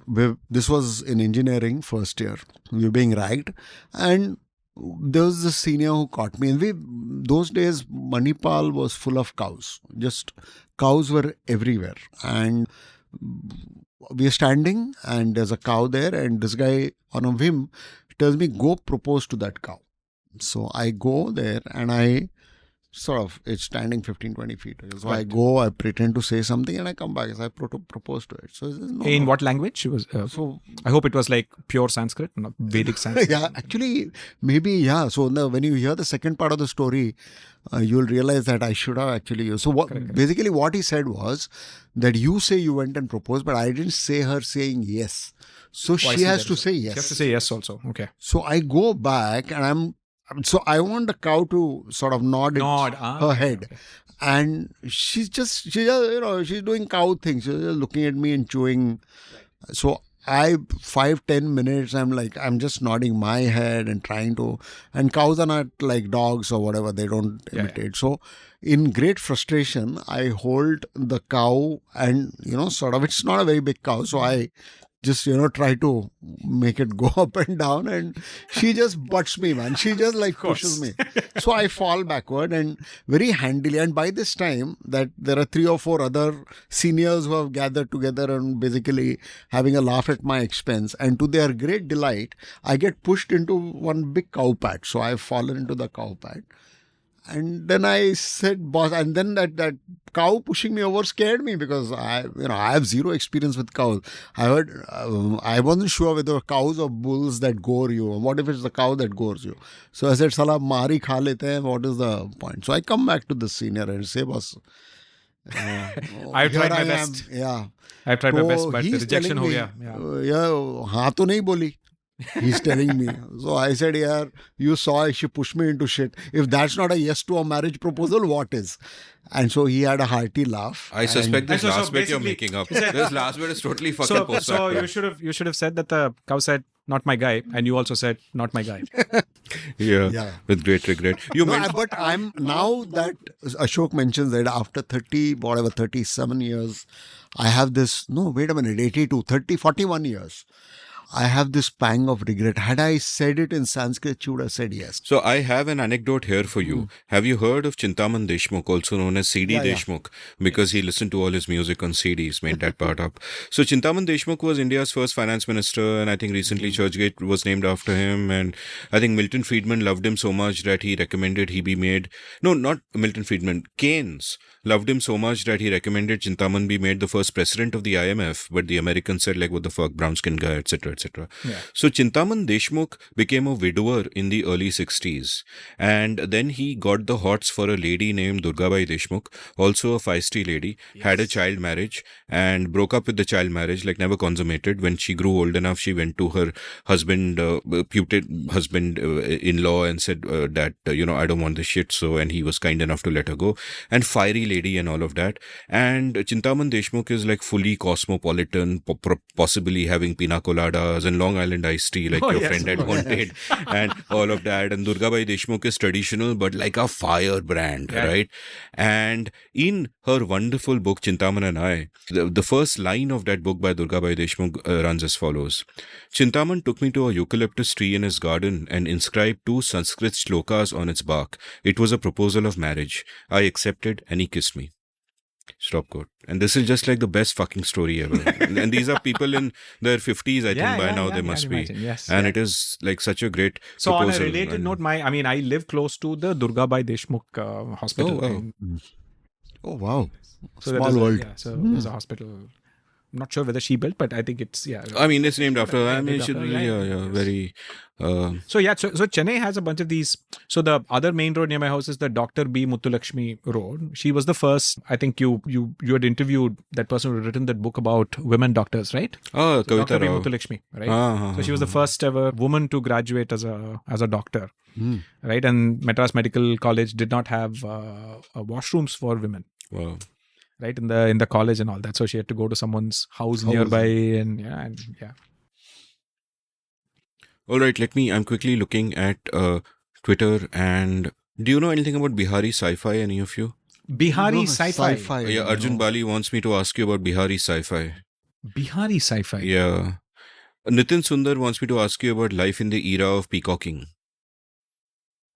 Life in the era of Peacocking. I guess this must mean posturing and virtue signaling, and we've already talked about Twitter. Yeah, I think we did kind of talk so about that. Yeah. we are kind of done. Yes. Okay, so Mahesh Iyer. Peacocking reminds me, I have to tell you the story of the peacock in our mess. So this is one of those spontaneous things that happen, like flash mobs and all. So there is one of our classmates who's like, been hitting cannabis really hard, and also alcohol and with anything that he can get his hands on. And everyone's been trying to reform this guy and talk to him and, tell him that he's overdoing it, and he's just inveterate. He keeps going. But he has his sober times as well, and he's really a nice guy. He's just like... So all this is happening, and 7 a.m, we are in the mess, and it's a very early time, and this guy for some reason has woken up super early and he's come to the mess as well. And behind our mess, Manipal those days used to be a proper on the edge of a forest, so there used to be all kinds of wildlife. Common wildlife was peacock. So there was one peacock whom probably the mess waiters used to feed, so he used to be there. That morning, because there was literally no one other than 2 or 3 of us and this guy, that peacock walks in, and this guy, he's seeing the peacock, and without really, having discussed it or whatever, very spontaneously, everyone there, 4 or 5 of us, we decide to pretend that there's no peacock. And this guy is seeing the peacock, he's trying to look at us, and he doesn't know whether he's hallucinating or what. So he's very broad hints, there are animals here, there's that, everything he's saying, and people are, what is He's that? trying to figure out whether he's... And we actually managed to shock him out of his habits. I think he I don't know if he reformed totally, but for a long time he was not imbibing. Peacock is one of those sorts of, it's the one bird. If you spend 30 seconds around it, you will immediately feel like earning money, running, standing in an election, becoming a member of parliament, and voting it to be removed as the national bird of India. It is one of the worst, behaved, terrible birds you can generally be around. The worst. The male is just the absolute worst. So like all good-looking Indian men. In the sense, all Indian men are badly behaved. The good-looking ones are peacocks. It reminds me of this, I think, a poor guy, I think, who posted a Women's Day message. Right, a while back, some senior executive, and posted a Women's Day message and said that today, on the occasion of Women's Day, I encountered a beautiful female, and it was basically a male peacock, right? Everybody is like waiting to jump on him and say that who's going to tell him and so on. Yeah. It's like everybody's waiting. Okay, aaj ka mera posturing viral tweet ho gaya because I'm going to dunk on this guy, right? Poor guy. Yeah. Okay, next question. Yes. This is from Mahesh Iyer. He says, Dear sirs, a question to you all. If you could go back in time and change a decision that you took/made, what would it be and why would you change it? I know this one. Okay, tell. I would. So I decided to study engineering, and I'd probably go back and change that to medicine. That's because I've read a few great books on. So my dad was a doctor, and the reason I didn't want to be a doctor myself was that I'd only seen the negative side of bad personal life. I mean, we're 24/7 busy. You're always seeing miserable people, and everyone is unwell and things like that. But I think somehow, for some reason, which I can't articulate, that would have been an awesome thing that I allowed to be in. Yeah. In my case, it's a very weird answer actually, because I've entirely sort of built a set of habits predicated around not looking back and not having regrets and not saying what if, etc., etc. So I've never really paid attention to. I've always said that, okay, the past is not about mistakes you make, but can I take this situation and then adapt to that and do something else, right? Rather than try and see if I can go back and undo. But what's the set of habits? This sort of, I think that, I think there's this recent interview where, I think the Lex Friedman interview where somebody speaks about the two-way doors and the one-way doors, right? That two-way doors are basically decisions you make that you can undo. You can come back, right? One-way doors are decisions you cannot undo. Right? I've almost always been a one-way door person, meaning that I've never really taken small incremental things. Commit to it, do it, and then adapt to that and then move on, right? I mean, but yeah, if you really push me, I would probably say, maybe sort of, better financial planning in my 20s would have been probably the thing that I would go back and do. Other than that, I think no regrets at all. Yeah. What about you? What about me? I don't think it is a particular thing, because I think looking at counterfactuals is like really hard. I'm happy where I am, and kind of I'm not sure I'm happy with who I am, but it's better than where I was. So there's nothing particular, but I would definitely be far more disciplined and work harder. I think that is a big life lesson for me, that I should have written 10-12 books by now. It is incredibly frustrating to not have done that. So it is just, I think, really about getting those habits right. But then the point is, you are who you are. You learn lessons by living life. I was who I was when I was 20, and also there is no free will. We discussed this. So it is, And all of these are the cascading. Each of what you are right now is dependent on your previous state, and it's all linked list, right? I mean, in the sense that you go back and change something, there are paths that you could have never taken, right? Exactly. It's hard to. Yeah. So that counterfactual is completely. And I don't want to ask any personal questions, but if you had followed Ryan's example, would you have been more buff than Ryan? Just like. You mean bench press the Bengali guy who bench pressed Arnold Schwarzenegger? Yeah. Me who bench pressed. Boss, if I did 25 push-ups every time I masturbated, so I would have bench pressed the guy who was bench pressing you, while you had on your shoulders a guy who was bench pressing Ryan, who was bench pressing the Bengali, who was bench pressing Arnold Schwarzenegger when he was governor of California and carried the weight of the world on his shoulders. Exactly. So yeah, that is. We have a pretty good idea what Amit was doing. We have a pretty good idea what I was doing. There is. But also, I think in a sense, the better metric almost always is that are you, as you mentioned, are you a better person now than you were like a couple of years ago? And I think that's a reasonable metric to go by, rather than try to say, can I go back and undo something and be something else? It's a great metric. Yeah. It's a great metric. I mean, have I improved at what those metrics? It may vary individually, right? Are you? Yeah, I would like to think so. Yeah. Right. Are you, Naren? Yeah. That's what you strive for, right? That's what you just continuously. So, like for example, am I more, and purely it will vary. The individual metric might vary. Like in my case, am I more patient than I was 5 years ago? Yes, right. I mean, am I spending more time with family than I was 5 years ago? Yes, and those kinds of things, right? So in the sense that if your hard work and all of that stuff is not aimed at, for example, creating more free time with your family and all of that, then what's the point of all of that hard work? So sadly, my answer would have been yes every year for the last 10 years. But I think it is no this year because I feel I understand myself much better and I don't like what I see. So that's not an answer I'll elaborate upon at this point in time. But it's see, I think this happens to all of us.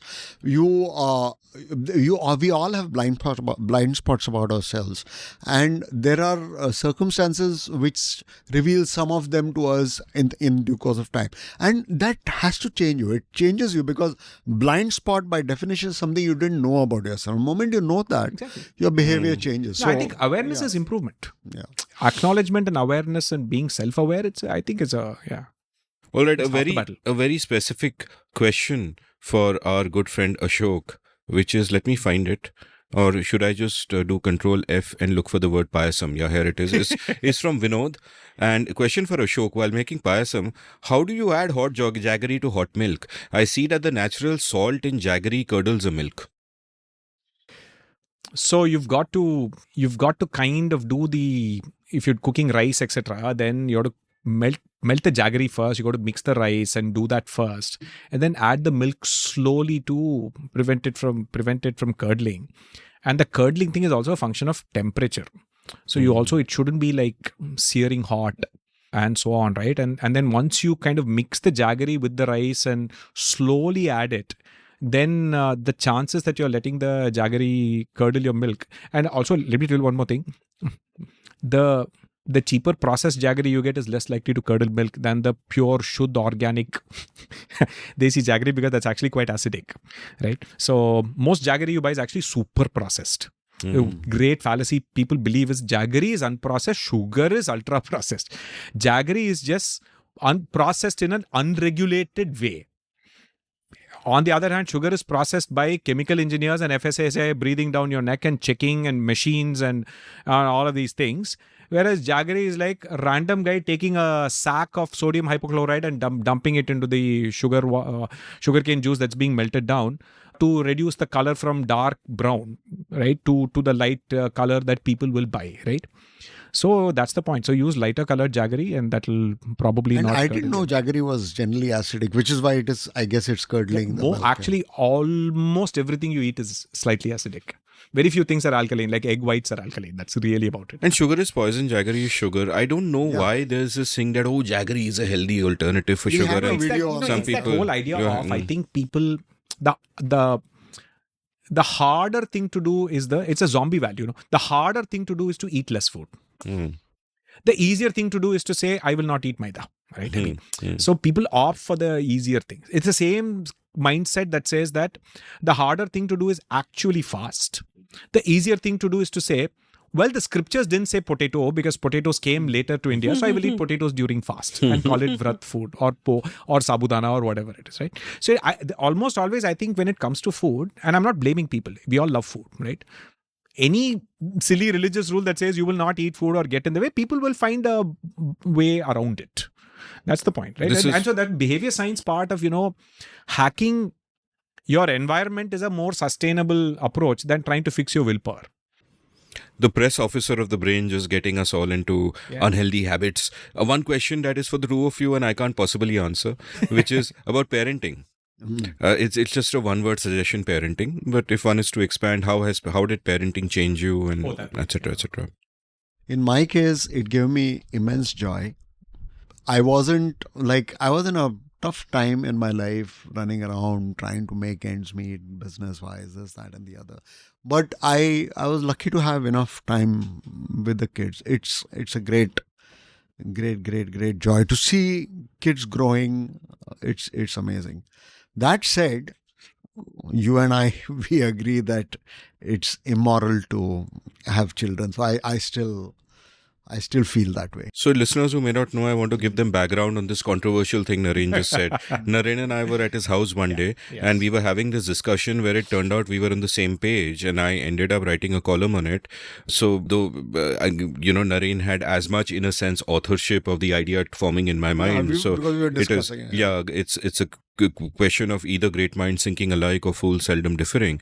And I have never been trolled for anything I have written, the political pieces, the anti-SRK pieces, the anti-Sachin pieces. I have never been trolled for anything more than this, because the headline was, it is immoral to have children. And the argument was simple. The argument was that I think all of us would agree on three things. That we should not do anything to anyone without their consent, that pain is bad, that killing someone is bad. Right? And when you give birth to children, you have, because obviously you can't take consent of the unborn, you have done something to them without their consent. They are going to feel pain and suffer. They are going to die. And therefore it is prima facie just wrong there. Right? Period. And it's not even a consequentialist argument. It's not the kind of anti-natalist argument that talks about, utilitarian ends and life is sad and full of pain. Don't care about that. Life could be fully happy. It is not also one of these crappy environmental arguments. You're making such a shit world for our children and save the planet, and that's all BS. It is just a pure moral argument that consent is important. You are inflicting pain and death on people who haven't consented, because obviously they couldn't consent and therefore don't do it at all. It is a provocative argument, I know. But my whole sense is that there are a lot of things that we say that by way of rationality, this is wrong, but it doesn't mean we don't do them. Like all of us would agree lying is wrong, but there are certain situations in which, of course, we will lie, right? Especially, and we'll do that, especially with children, actually. Yeah. And if you're really tired, we'll just might even go to sleep. Just lie and go to sleep. No, but I think I think the counter view of looking at that is that the argument is absolutely flawless, but it's also like the argument that all food is violence, right? Yeah, you can't argue against that. The fact of the matter is that for you to eat food, a lot of death has to happen for you to eat food. That's just the nature of it, right? So if you need it to be moral in that context, you've got to starve and die, right? I mean, in that sense. And while the only additional element here is that, unlike with food, you do have the choice to not reproduce, right? Unlike food, you don't have a choice. No, but I will say that at a macro level, I think life is reproducing is an element, is a fundamental element and feature of life in the macro sense.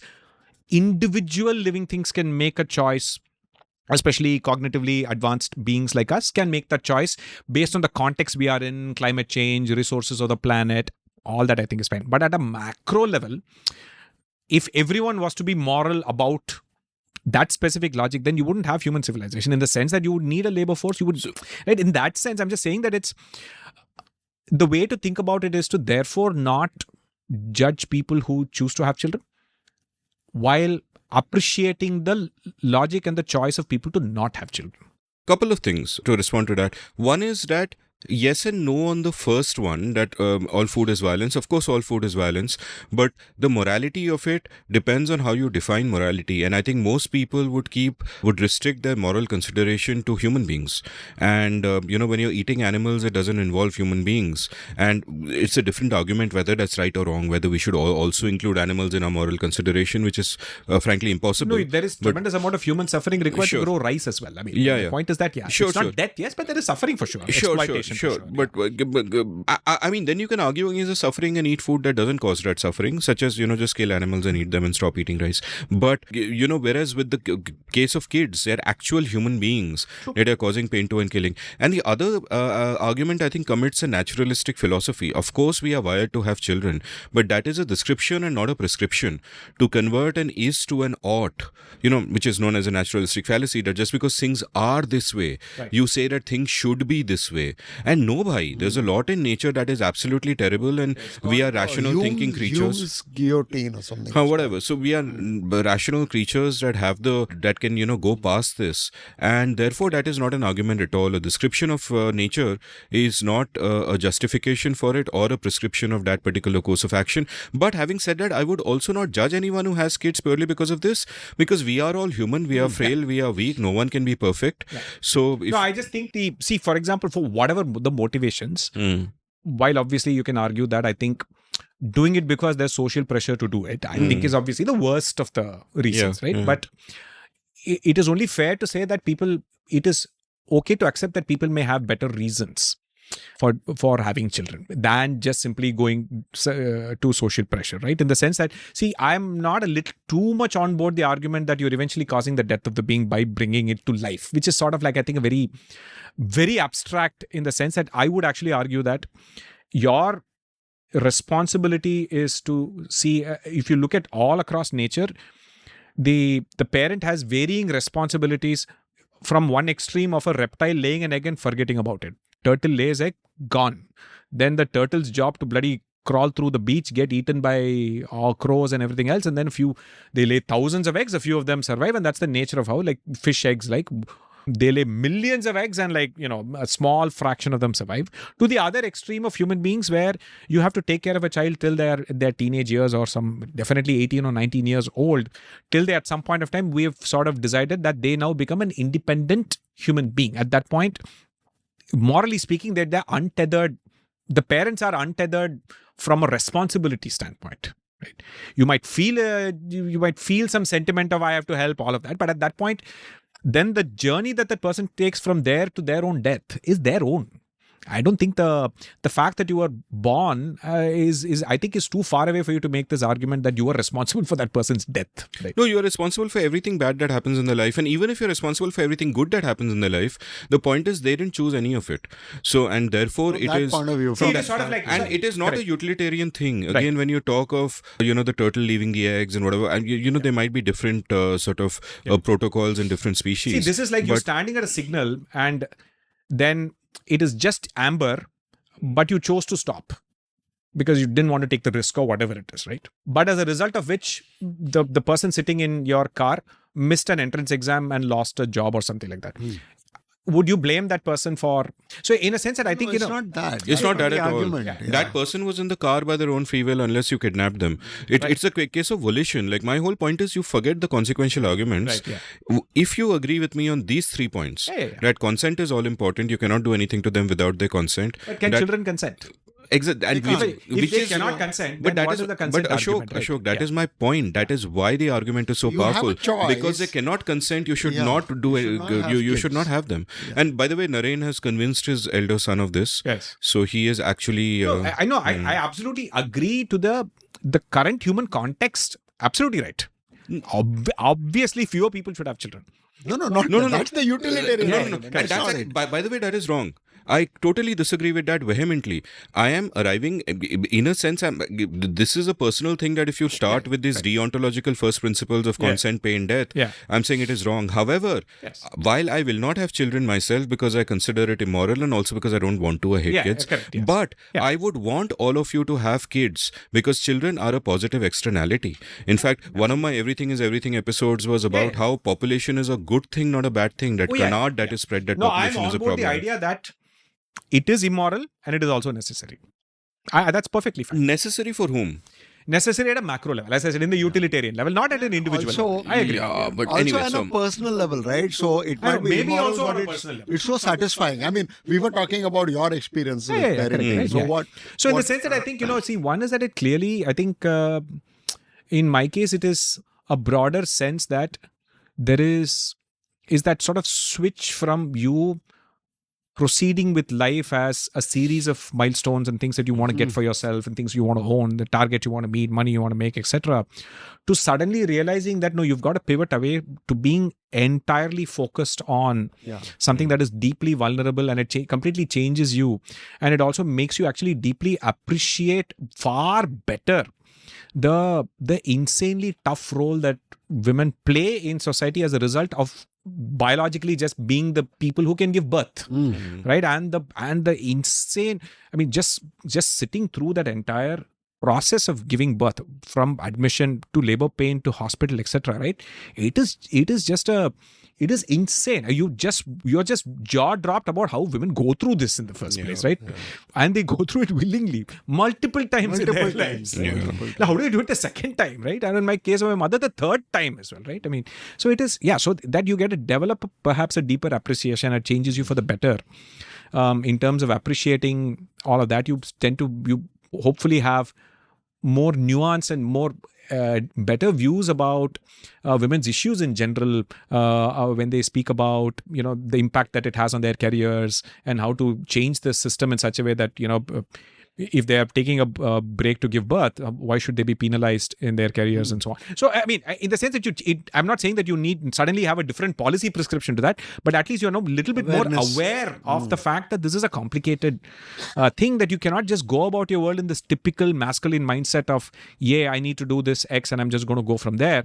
You've now got to deal with something that for the next few years is going to poop. It's going to be completely behave in completely unpredictable ways. It's going to prevent you from moving around to crazy places and suddenly planning vacations wherever you want and all of that. I think in that sense, it puts you in a new frame of constraints, which changes you. Potentially, you can hope it changes you for the good, right? And at the same time, as you said, you can opt not to go for it at all, right? It's perfectly fine. But yeah, it has tremendous potential to change you for the good, right? At least men. No, that was I'm not saying it does. In many cases, I think at least Indian men, just don't change at all. I think most Indian parents become parents when they're not ready for it. They don't understand what the hell it implies. The weird thing I also see is what is also fascinating to me is how parents become grandparents. That's equally a second order transformation, right? I mean, the way my parents behave to me and the way they behave to my son, very different. Enjoyment without the responsibility and stress, I guess. Yeah, exactly. It's a very completely different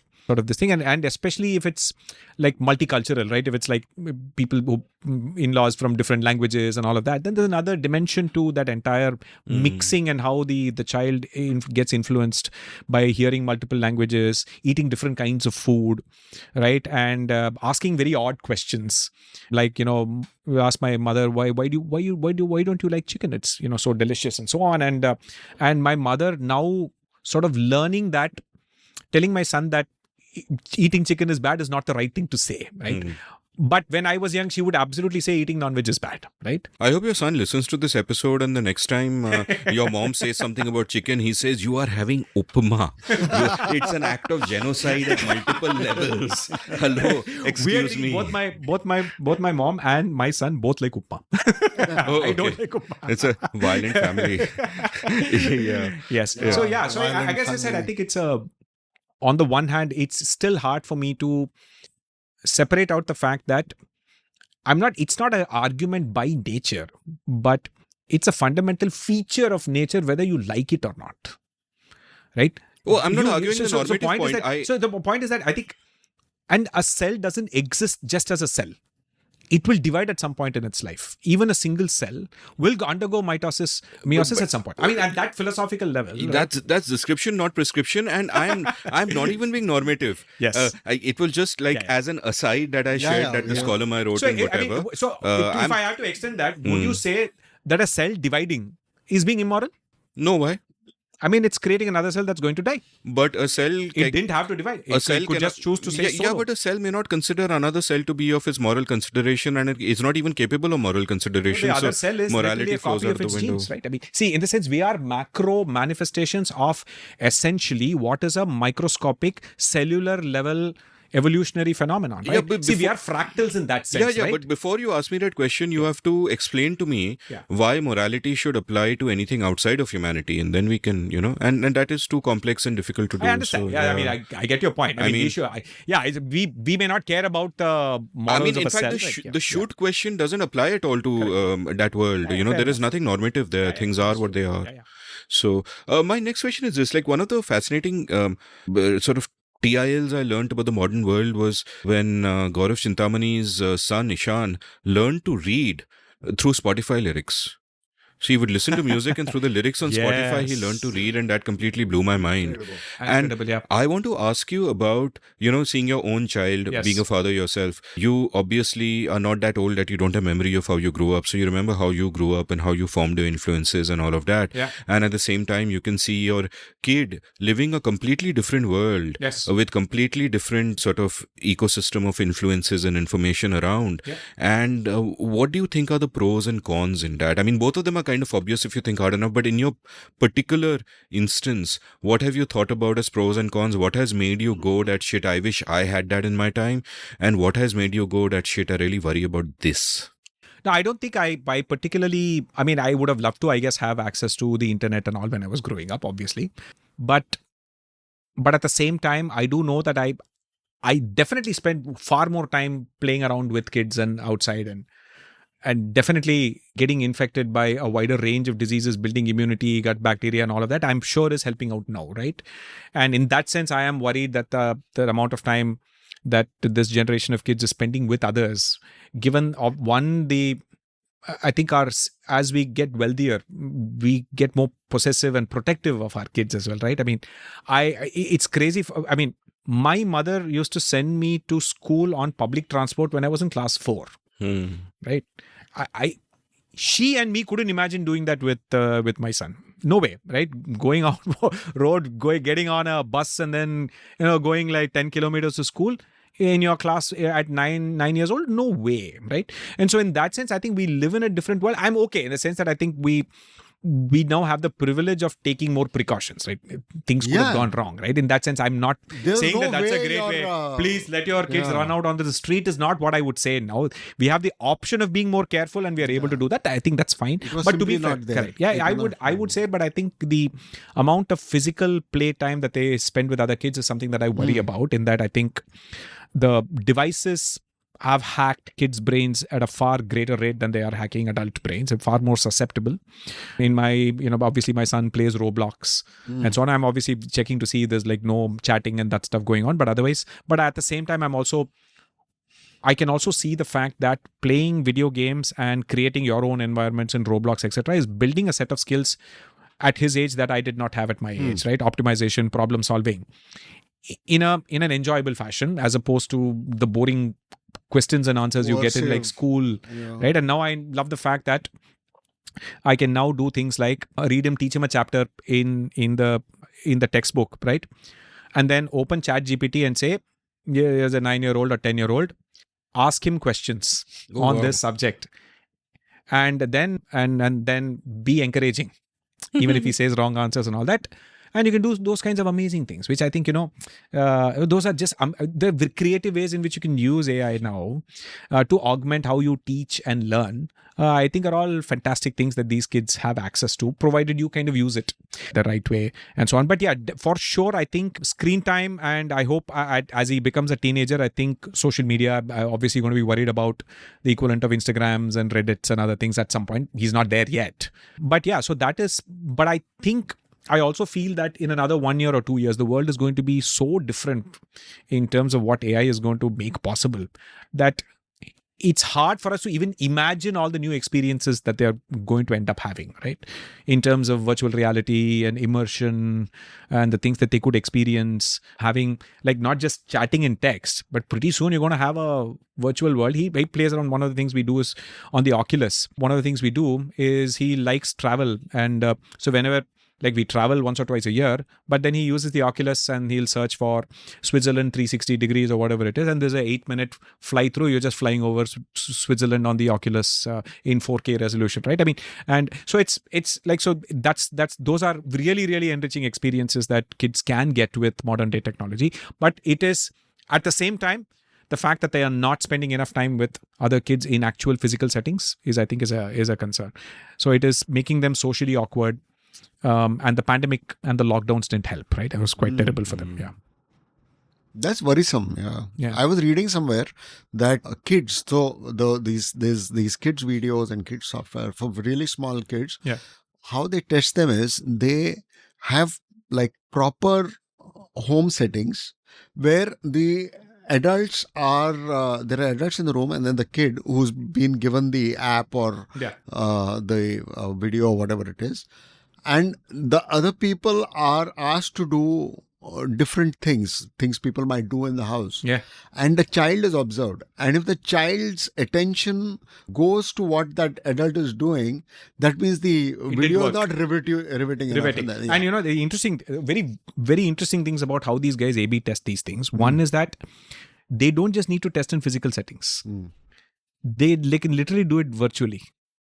How's right? that? Because they can choose tens of thousands of sample people where they opt in to have eyeball tracking. Oh, so they're tracking the gaze. Yeah, so you don't need to okay. be in a so physical even better setting. than this. So much more sample you can get, right? And you can do it at scale. And you're doing it with consent. They're probably paying them and all that, right? The second thing is that the amazing thing most people don't realize is that vast majority of these kids' YouTube channels, right? Almost all of them are produced in a small 5 kilometer by 5 kilometer part of Chennai. Because in the 1990s, DreamWorks and Pixar decided to start scaling up and cutting production costs by outsourcing to India. And it just so turned up a bunch of companies in Chennai won that contract, and as a result of it got tons of money. And they were also insightful enough they knew that they need to hire lots of people, so they set up training centers for animation all over Tamil Nadu. So Tamil Nadu has a large number of people with animation skills, right? And so all of them now, their easiest way in the monetize in the new world, if they're not making Pixar films, is to make kids videos on YouTube. So Choo Choo TV, you name it. And the other thing you'll notice, those channels will physically hurt your eyes. Have you noticed the coloring? Yeah. They are bright blue. They are aimed at just keeping kids glued to it, because kids like those ultra bright colors because their eyesight isn't great at that age, right? Yeah. So they need this ultra sensory maximization to keep them glued. So Choo Choo TV and all, it'll hurt your eyes if you watch it for like a few minutes. And so they do color testing. They'll try one video with one shade of blue and then try that others, and based on eyeball tracking, which had more engagement, then they will standardize that. So it's all data driven now. And have you seen the number of views on these? Billions.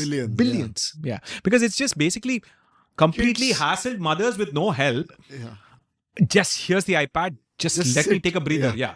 Just sit. Yeah. So it's So, another form of the function that the school performs of being a daycare center. That's one kind of daycare. This is another kind of daycare, except that it's kind of it's virtual. not involving human beings, and that I think is So, time for another story by Narain, and there is a particular request I would like to make, and I will lead on to something from there, so you will see why I am requesting this particular story. Kipchoge.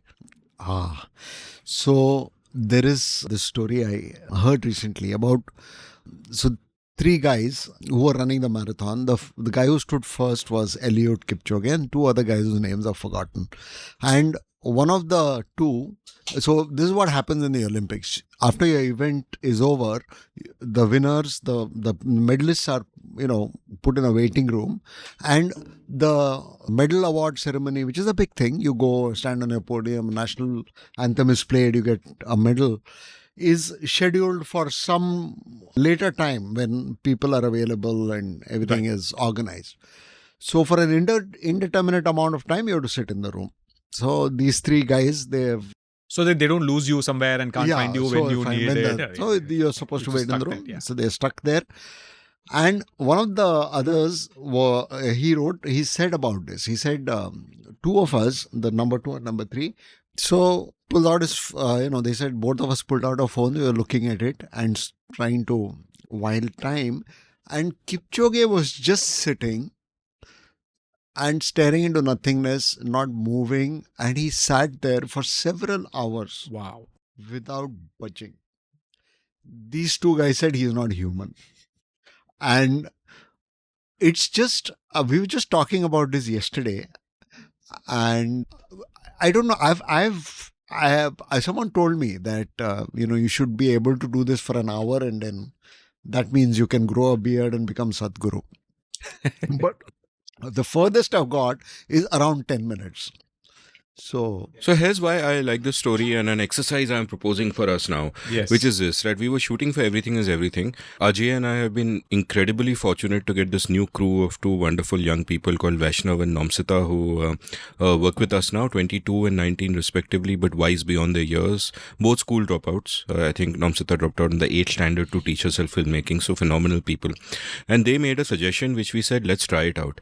They said that before we begin the episode, we will roll the cameras, and then for 5 minutes we will do nothing. We will just be silent. We can think about whatever we want, and the cameras are rolling, and whether we gather our thoughts, meditate, whatever. 5 minutes of complete silence, and then at the end of it we begin. And we did that for 3 episodes, and I just found that so good. And no embarrassment about doing it, because all 4 of us were sincere and we did it, and I found it really kind of made a difference to me. So what I'm going to recommend now is that the 3 of us stay silent for 3 minutes. I will keep the time. time. These 3 minutes of silence will be edited out by young Gaurav, who will no doubt anyway have to listen to them at double speed in case we said something. But they'll be edited out so the listeners don't have to go through it. And during these 3 minutes, I want you to ponder the following question. This episode is airing, at least that is the plan now, on January 1, 2024. And the question I want you to ponder is, what have I learned either in the year gone by or in the last few years gone by, and how will I live differently?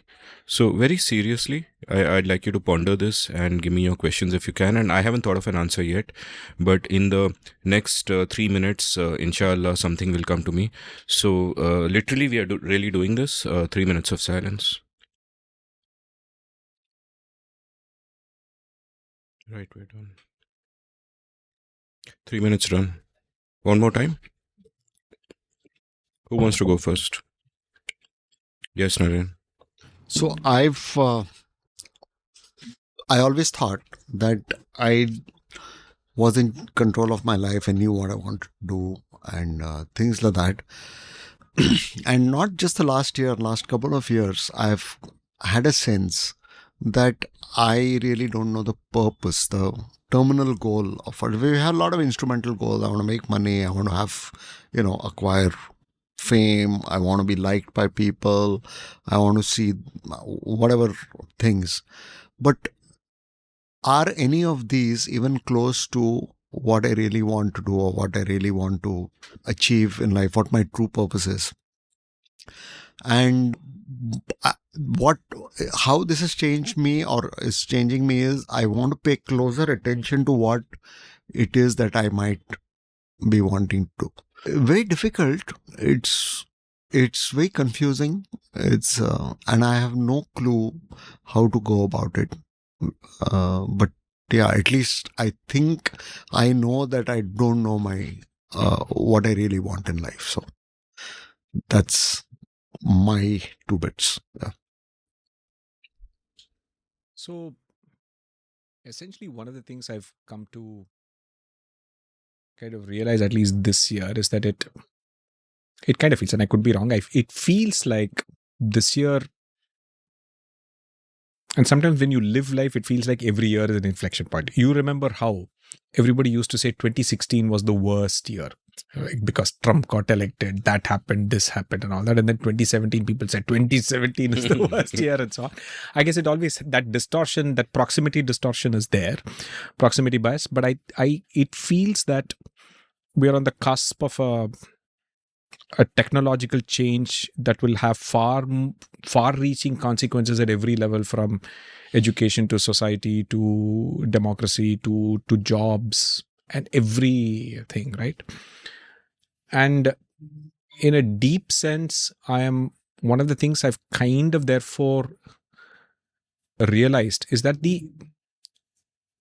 what I assume to be some sort of innate basic expertise at something is that you really have to deeply question that. That it's going to be very, very hard to actually predict what's going to get automated and what's not. So don't make any bold, crazy predictions that no, this will never be automated. And famous last words, every prediction, tech prediction in the last decade has been wrong, right? And see, it feels almost that I'm going to have to think very hard about, especially I think there's going to be a flux of change. A lot of people will lose their jobs. There will be many industries that will be in flux. People coming into their careers, and now as I'm sort of, 46 years old, I kind of realizing that 20-year-olds are coming up to me and asking for career advice. People have never asked me for career advice before, and now I'm suddenly the Uncle Ji who has to give career advice, right? And I find myself having to say, honestly, I have no clue. Yeah. Right? It's such a hard thing to say, honestly. That's one, right? And then, I think to that end, I think it's almost as if I really have to reset my idea of saying I have 23 years of experience in an industry to say I have 0 years of experience in whatever this industry is going to be starting today.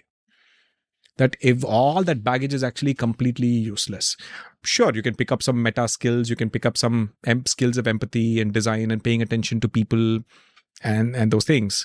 But honestly speaking, you're more qualified to then first year. I would actually say somebody just using these technologies ground up as a kid and joining the workforce today is probably better placed to think about where the future is going than any executive with 20 years of experience. Yeah, I agree with you, but I think that's excessively self-effacing in the sense that nevertheless your experience, the frameworks that you've got, the first principles thinking that you do count for a lot. They will count, but it is He'll always sniff it out like in the sense, like, for earlier example, than being most in the of us, technology industry has a tendency to go through massive disruption every few years, and it's the time frame has been crunching, right? We went through the original sort of PC era, then we went through the internet era, and internet felt like groundbreaking, and then we went through the mobile, smartphone, digital, big data, that era, and now the AI era actually kind of feels like each of these actually is sort of like a log scale, right? It's not right. So it is. I think we're kind of reaching that singularity point of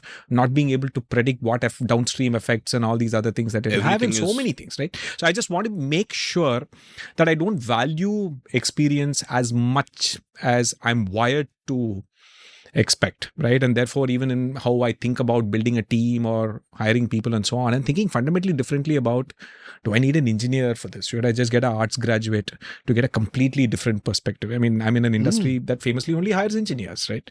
And saying that I don't think any of these things, now an arts graduate can use ChatGPT to write Python code to generate artwork with as much capability as an IT guy, right? It feels like the democratization of computing, which PC did, and the democratization of scale, which the cloud and internet did, meaning that it allowed a small company to sell on the internet and compete with a large retail store, right? With democratization of scale. But I somehow feel that we are uniquely ill-prepared for what this is, which is the democratization of skill. Because skill has always been our human thing, is how caste system worked, how everything worked everywhere in every artisans, that, guilds. It has always been about skill, and somehow this is going to break that, right? And so it sort of feels like that moment where you really have to be wary of how these things are going to affect, and how a lot of stuff is actually going to happen in terms of how you think about where, 10 years from now, what should my son think about university? Will there even be universities? Will those degrees even be meaningful, and so on? I think the second thing I also feel is that it has also been a weird year where 1 year ago, roughly October 2022, I had 20,000 Instagram followers. Okay. So December 2023, it's 700,000. And it has been so, and somehow the dynamic is entirely changed. I get about 500 messages daily. A large number of them, people saying, I have this illness, can you suggest what I should eat? And again, I do have to tell them, sorry, I cannot, right? And so therefore it is almost as if now I have to think about this the weird level of trust in Indians will place on individuals, as opposed to, no matter what I tell them about the scientific method, don't trust me, right? You should be skeptical of me. You should fact check me. We are all just wired to say, I trust you blindly, right? So that's a very weird responsibility, right? And I to be honest, I don't know how I'm going to deal with that, right? So it doesn't mean I'm suddenly get a nutrition degree and start answering those questions either, right? But at the end of the day, I still have to figure out, maybe there are some AI solutions to the problem, etc. That's me just thinking about it as an engineering problem, if I can respond to more people. But it's a lot of red flagging it out. You have to be like an order of magnitude more careful of what you put out. At the same time, also it's a weird thing. Most of the people who are in my position operate as a team. Yeah, they have a team. They have a guy who does camera. They have a guy who does scripting. They have a guy who does research. They have a guy who does responding to comments and doing engagement stuff. That's how everybody sets up this thing. I have no such thing. It's just one person, right?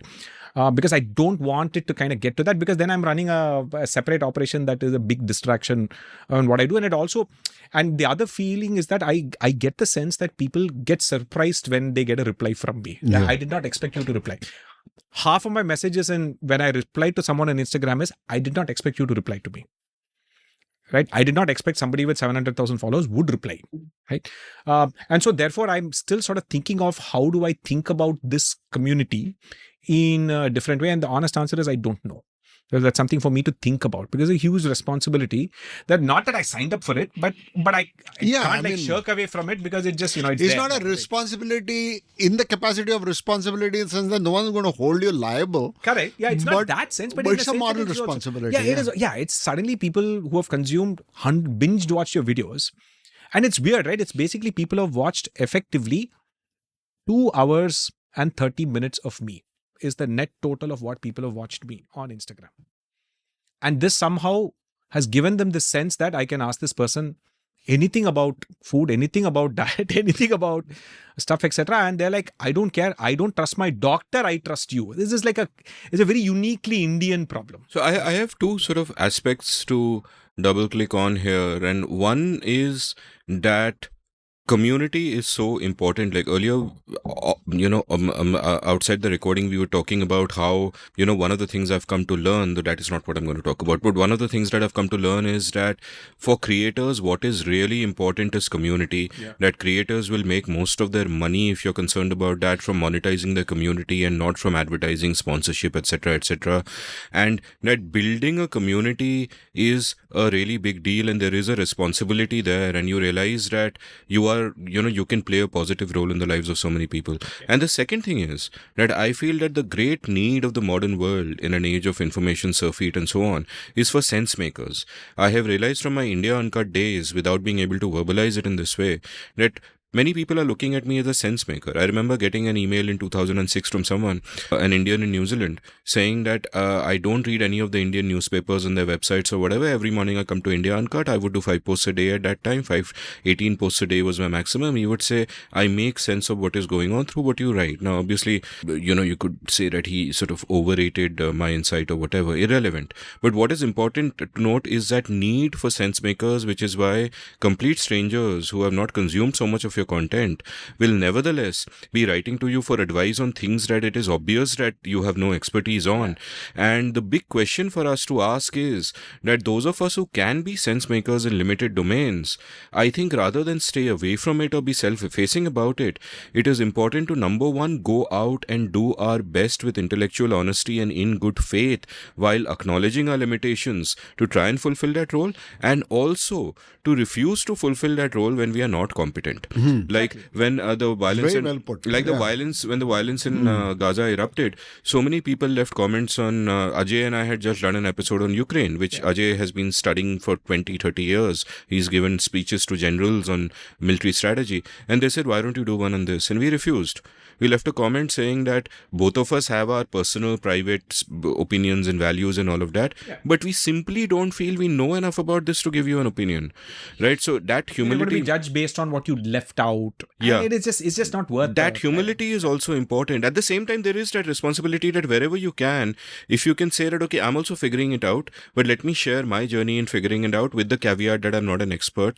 And I feel that, often I will say things on the seen and the unseen that I feel I've said so many times before is completely banal. It is obvious to me. And then someone will send a mail or put out a tweet saying it is such a great TIL. It has changed my life. Saying I'm figuring it out, I believe is shrinking, to be fair. No, I disagree. It is shrinking on Twitter and social media and all absolutely. that. But on some of the main, your regular platforms, it is shrinking. Let's see. Absolutely. I think if you have your own podcast, if you have your own newsletter, you absolutely can. Yeah. Create your own private community, I think is a theme. I think is worth thinking hard about. Yeah. And I think the whole theme of the seen and the unseen is figuring it out. Talking about stuff, changing your mind. My listeners who've been with me on this journey have seen me change my mind on a bunch of stuff or add nuance and whatever. So anyway, so what I thought about in terms of what I would like to change, and one of the things is, there is this quote that I keep asking my guests about, which I take very seriously. It's my favorite quote of all time. And it's by Annie Dillard, where she says, how we live our days is how we live our lives. Right? And too often, we ignore the immediate fabric of our day, the present day that we're living in, and we think in grandiose terms in our heads. And I think too much of my life I've lived in a grandiose way, thinking of macro ideas, kitab likhenge, ye karenge, wo karenge, and not actually getting down to the micro level of focusing on the everyday and doing stuff. So what I want to do going forward, which is very difficult to do, it takes discipline and focus and stuff that you have to work on, and also character, where also one can be deficient, but it is to sort of live in the micro. right? I have realized that the things that I do, like, you might think, okay, 361 episodes or whatever of The Seen and the Unseen, it's a marathon. It's not a marathon. It's a series of manic sprints. Where each manic sprint will begin by just saying that, fuck, I have 24 hours, I have to read 3 books, which, by the way, I'm completely capable of reading deeply, and that's my superpower. So I have 24 hours, I have to do all of this research, no sleep, bang it out, do a sprint, and then completely collapse at the end of this end of the recording. Like I perhaps will tonight, though this required no research at all, because you guys are such great raconteurs and banters, if one might use the word banters in that sense. And it is that micro, that sense of sitting down and doing something. And so I want to do micro things, but on the basis of macro principles and macro ideas. So you want to bring all of that to bear, but do micro things and just do the basic stuff. Don't think about the book you're going to write. Write the paragraph. Write the next paragraph. Spend the next hour doing whatever doodling you're doing, and etc., etc. At which point, both Ashok and I are totally turning to you, Mr. Shenoy, and asking the question, and you will pardon the unparliamentary language, but where the fish is your book? Yeah, so it's being aggressively, assiduously, arduously written. And so I wrote the damn thing, like half of it, and it sounded very banal to me. It was just like strung all my silly WhatsApp anecdotes, some of which I've just told on this show as well. I just strung them together randomly. Then I thought I should make it a sort of chronicle of my life with Sheila and sort of just weave these things into it. So I've been trying to do that.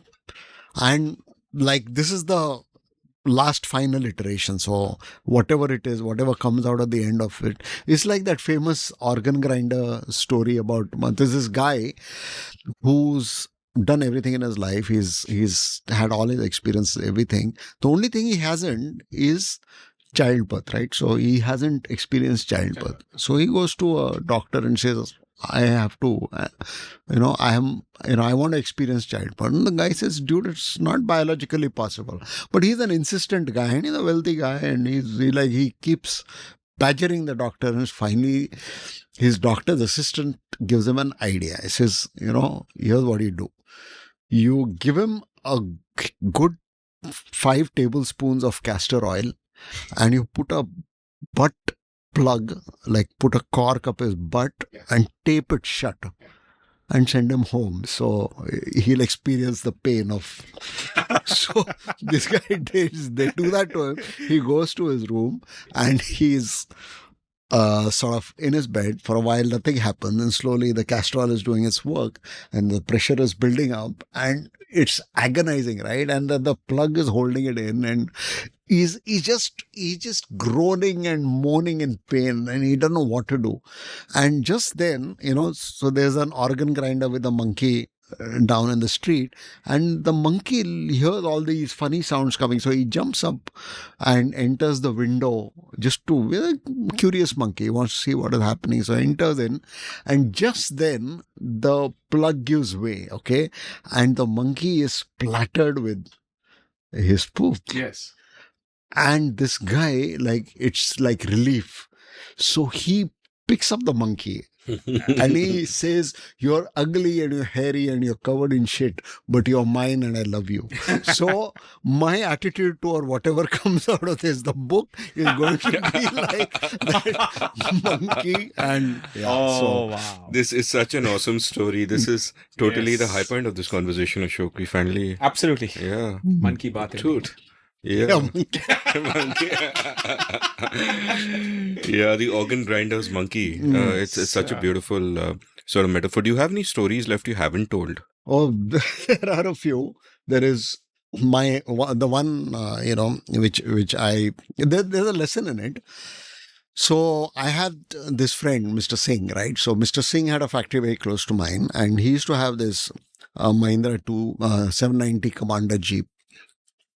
So I used to drive back, and I used to travel by train. So in the evening, if our times coincided, Mr. Singh would ask me to join him. And as was his wont, he would first make a small pit stop, buy a quarter bottle of alcohol, buy a Bisleri bottle, make me drink about half of it, pour the alcohol into the Bisleri bottle, have drink. And he was like a raconteur to surpass all records. You just have story after story, he would keep telling me.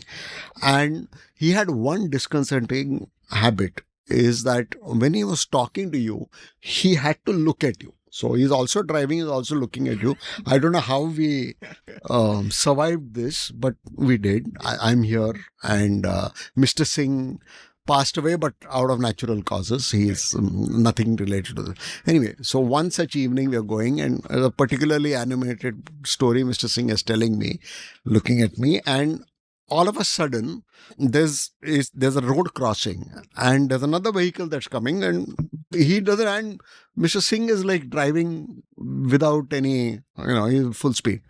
And then somebody in the back of the car squawks, and then he realizes, and he presses the brake, and there's like one screech of tires and everything, and the car stops just in time. So there's no collision. Almost hit the guy. Yeah, but that guy shot, right? So he just gets down. He doesn't know what to do. He's just scared out of his wits. So he starts shouting at Mr. Singh. And he says, "Arey, tum dikhta nahi hai kya?" So this Mr. Singh says, "Yeah, I was not seeing. Otherwise, all this wouldn't have happened. I was talking to this guy. Maine dekha nahi, isliye ho gaya. I'm sorry." So he says, "Arey, lekin lag jata to kya? What if he had banged into me?" But he said, "I didn't bang into you."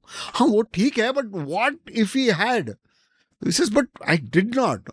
And this guy's, his anger is even more. He says, "What if he had?" So he says, okay. He went into the car. He sort of reversed it a little bit to give a little sort of run up, and then banged into the other guy's car. He says, "Abhi lag gaya na? Abhi bolo." And that guy was so... he was so... Now you can be less stressed about it, right? He just took off. So for some reason... Hypotheticals are hard. Yeah. Now it has happened. Now it's happened. Now. What is the lesson? So the lesson is... If you're accused of something, just fucking do it. No, just do it. Just do it as the... Just do it as a lesson. I really don't know. This is not a good LinkedIn lesson. No, there are lessons, yeah. There is... Lean into it, yeah. Shakespeare quote, right? I think King Lear or something. There are sermons in stones. There are books in running brooks. And there are lessons, LinkedIn lessons in Narendra Shenoy's stories. So, sounds exactly like the kind of thing Sir Shakespeare would write. Yes. All right. So on that note, I have taken so much of your time, and it is time for Ashok to also think of heading for the airport. Yes. But, any final recommendations in terms of, we met recently and we gave recommendations, but anything good you've read recently that you like to share, read, listened to, heard, or something you haven't recommended before? I was thinking about... So I did kind of enjoy this, a recent sci-fi series on Netflix, is British series. I can forget its name, but think of it as a more comprehensible version of Dark. It's a time twist thing involving time machines, and it's very, very nicely done. I think people can just Google for these description or ask ChatGPT, if you will. But it's really entertaining. It was on Netflix, and it's a very nice little time paradox loop that was far more easier to understand than Dark. So the funny thing about Dark was I'd seen season 1, and then it took them a while to make season 2 and all that, right? And then then season 3 came. I said, I've forgotten what season 1 and 2 were. So let me see a YouTube summary of what happened in season 1 and 2 so that I can watch season 3. And I didn't understand the YouTube summary of season 1 and 2. I was wondering whether there's a explanation of the YouTube summary of Dark that I could understand. Yeah, and so that in that sense, I think it was called Bodies. Yeah, that's the name of the series. Bodies. It was very nicely done. It was enjoyable. So I'm not a lad for the movies, but... You're not a lad. But Gautam forces me to watch movies whenever he can get hold of me. So he made me watch this movie called The Darkest Hour. It's about Winston Churchill him getting appointed as prime minister in the middle of the war, like just when the war was starting, in the face of opposition from Chamberlain and Viscount, Viscount, whoever Halifax, whoever that guy is. And, it paints, it gives a very good, snapshot or, idea of what, because we like to judge people in hindsight, and it shows how hard decisions are when you take them in real time. So Churchill is saying that we should wage war against the maniac Hitler, and Chamberlain is saying that we should actually sue for peace. And Churchill knows that it will be a mistake. He says we are negotiating from a place but they have an equally valid point. They're saying the war will kill like hundreds and thousands of innocent people from our side. Yeah. And to send people out to die. Yeah, and then Churchill finally takes his, his own decision. But it's a beautiful movie. And also the fact that you're ultimately only going to be judged by the outcome of the war. Yes. And very differently so, right? Yeah. Now all the debts you caused on your side will be forgiven because now that you won the war. Right? Otherwise, it's all be on your head. So my recommendation to connect with this would be Andrew Roberts' biography of Churchill, which is about 1 million words, magisterial, masterful. You actually get the sense that at that particular moment in time, Churchill was, driven by this, it was a moral force. He recognized what Hitler was. He recognized the threat to Western civilization, Enlightenment values, and it's just an incredible book. And I think Churchill gets a lot of flack, a man who contains great multitudes, and he's often, it's almost become dogmatic among a certain section of people that he caused the death of so many Bengalis in the Bengal famine. It's more complicated than It's not only more complicated than that, it is actually completely false. Like at one point, I thought I'll do an episode and invite the writer of the book where these allegations were fleshed out. But first I thought the British cabinet papers and whatever, some of the sources are in the public domain, let them look it up. And I realized she'd completely cherry-picked everything based on that agenda, that on net, Churchill had actually probably saved more Bengali lives than it cost. Roberts' book has great details of all the deliberations and the details that kind of went in, and cherry-pick details, they can look anywhere. Tell the story you want to tell, right? Yeah. The problem with political leaders, especially at very high levels of position, is that they do so many things. One is that we probably overestimate the impact they have on very day-to-day decisions that get made at a micro level. The second thing we often do is that we then cherry pick also the things that we disagree with and then ignore all the good stuff they may have done for others and so on. And I think it's always complicated. And on that note, I do want to give one AI recommendation, because obviously we're in the era of AI. But before that, I'll quickly complete. I'll link in the article to, in the show notes, to Amartya Sen's critique, Zarir Masani's critique of the book in question. Yes. So it's worth reading all of that. It's become a dogma among a certain section of people that, Churchill did this and he committed war crimes. He personally... he freaking didn't. Yes. Yeah. That's not how it was. It's more complicated. I mean, it's one thing to say colonial policies over a 200-year period resulted in certain things. Certainly. He himself was racist but then you have, well. Right, but then putting individuals and then comparing that to the output of an entire colonial regime.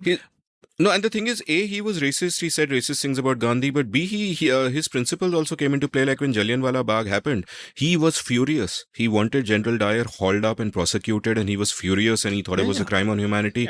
So extremely complex man and sort of worth reading. But again, I see the which is why I wanted to sort of make in this era, right? Given that now you can now go to ChatGPT and say, explain why Churchill caused the deaths of millions of Bengalis. It will happily serve you and give you reasons why he did that. And if you frame the question with more nuance, explain why Churchill is not the single most important reason for this, and it will give you reasons for that, right? And this is going to be a problem as we kind of go forward, because it can conform to whatever biases, right? The LLMs are storytellers, not fact tellers. See, so along these lines, right, I think a related thing I wanted recommend to people is to start looking at, and I want to promote just one tool, but right now I've been using this tool called Perplexity, which is a AI tool built on top of, GPT and other large language models. Their selling point, their sort of USP is the fact that they add a layer of curation where they look at what they call verified sources, the science papers, published papers, and so on. Right. And so what they do is that they take your query with all its biases and bad phrasing and everything else. And because they add these verified sources, the AI is actually able to more confidently push back against you and say, no, you got that wrong, which is something that GPT never does. Because it always wants to make you happy, right? And so it was interesting because I asked Perplexity, when I asked ChatGPT, explain how Churchill caused the deaths of people, it happily gave me 5 points how Churchill caused the death of, right? You can go reel off, make a LinkedIn post about it, right? And give me 5 reasons why Churchill did not cause, and then it'll give you 5 points.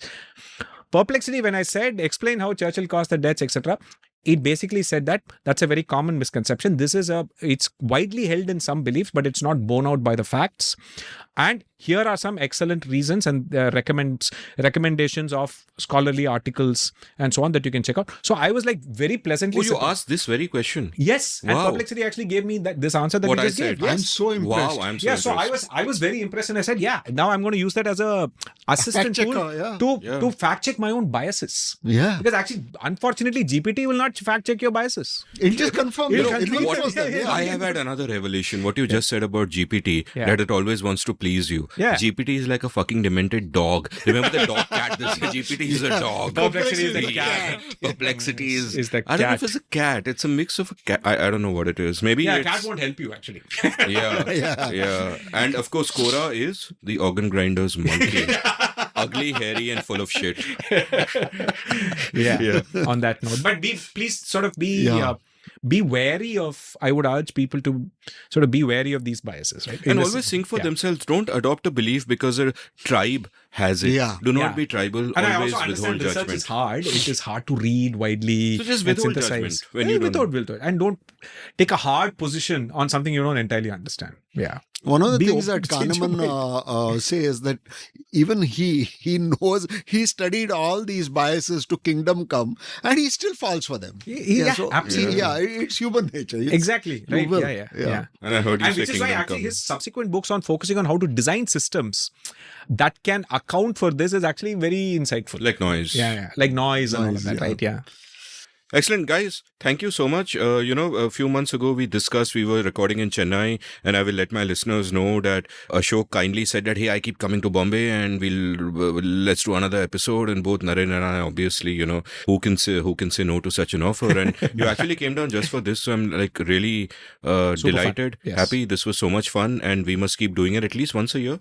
Yeah, we must. Yeah, We must. we Yes. must do it. So thank you so much. It's been such a great honor for me and a wonderful way to awesome. end the year, and for the Absolute listener, pleasure. a wonderful way to begin the year. Yes. So thank you. So, yeah, thanks. It was great fun. Super.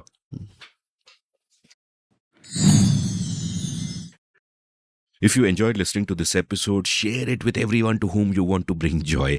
You check out the show notes, enter rabbit holes at will. You can follow Ashok on Twitter at Krishashok. You can follow Naren on Twitter at Shinoy N. You can follow me at Amit Varma, AMITVARMA. You can browse past episodes of The Seen and the Unseen at seenunseen.in. Have a great year. Have a great life. Did you enjoy this episode of The Seen and the Unseen? If so, would you like to support the production of the show? You can go over to seenunseen.in/support and contribute any amount you like to keep this podcast alive and kicking. Thank you.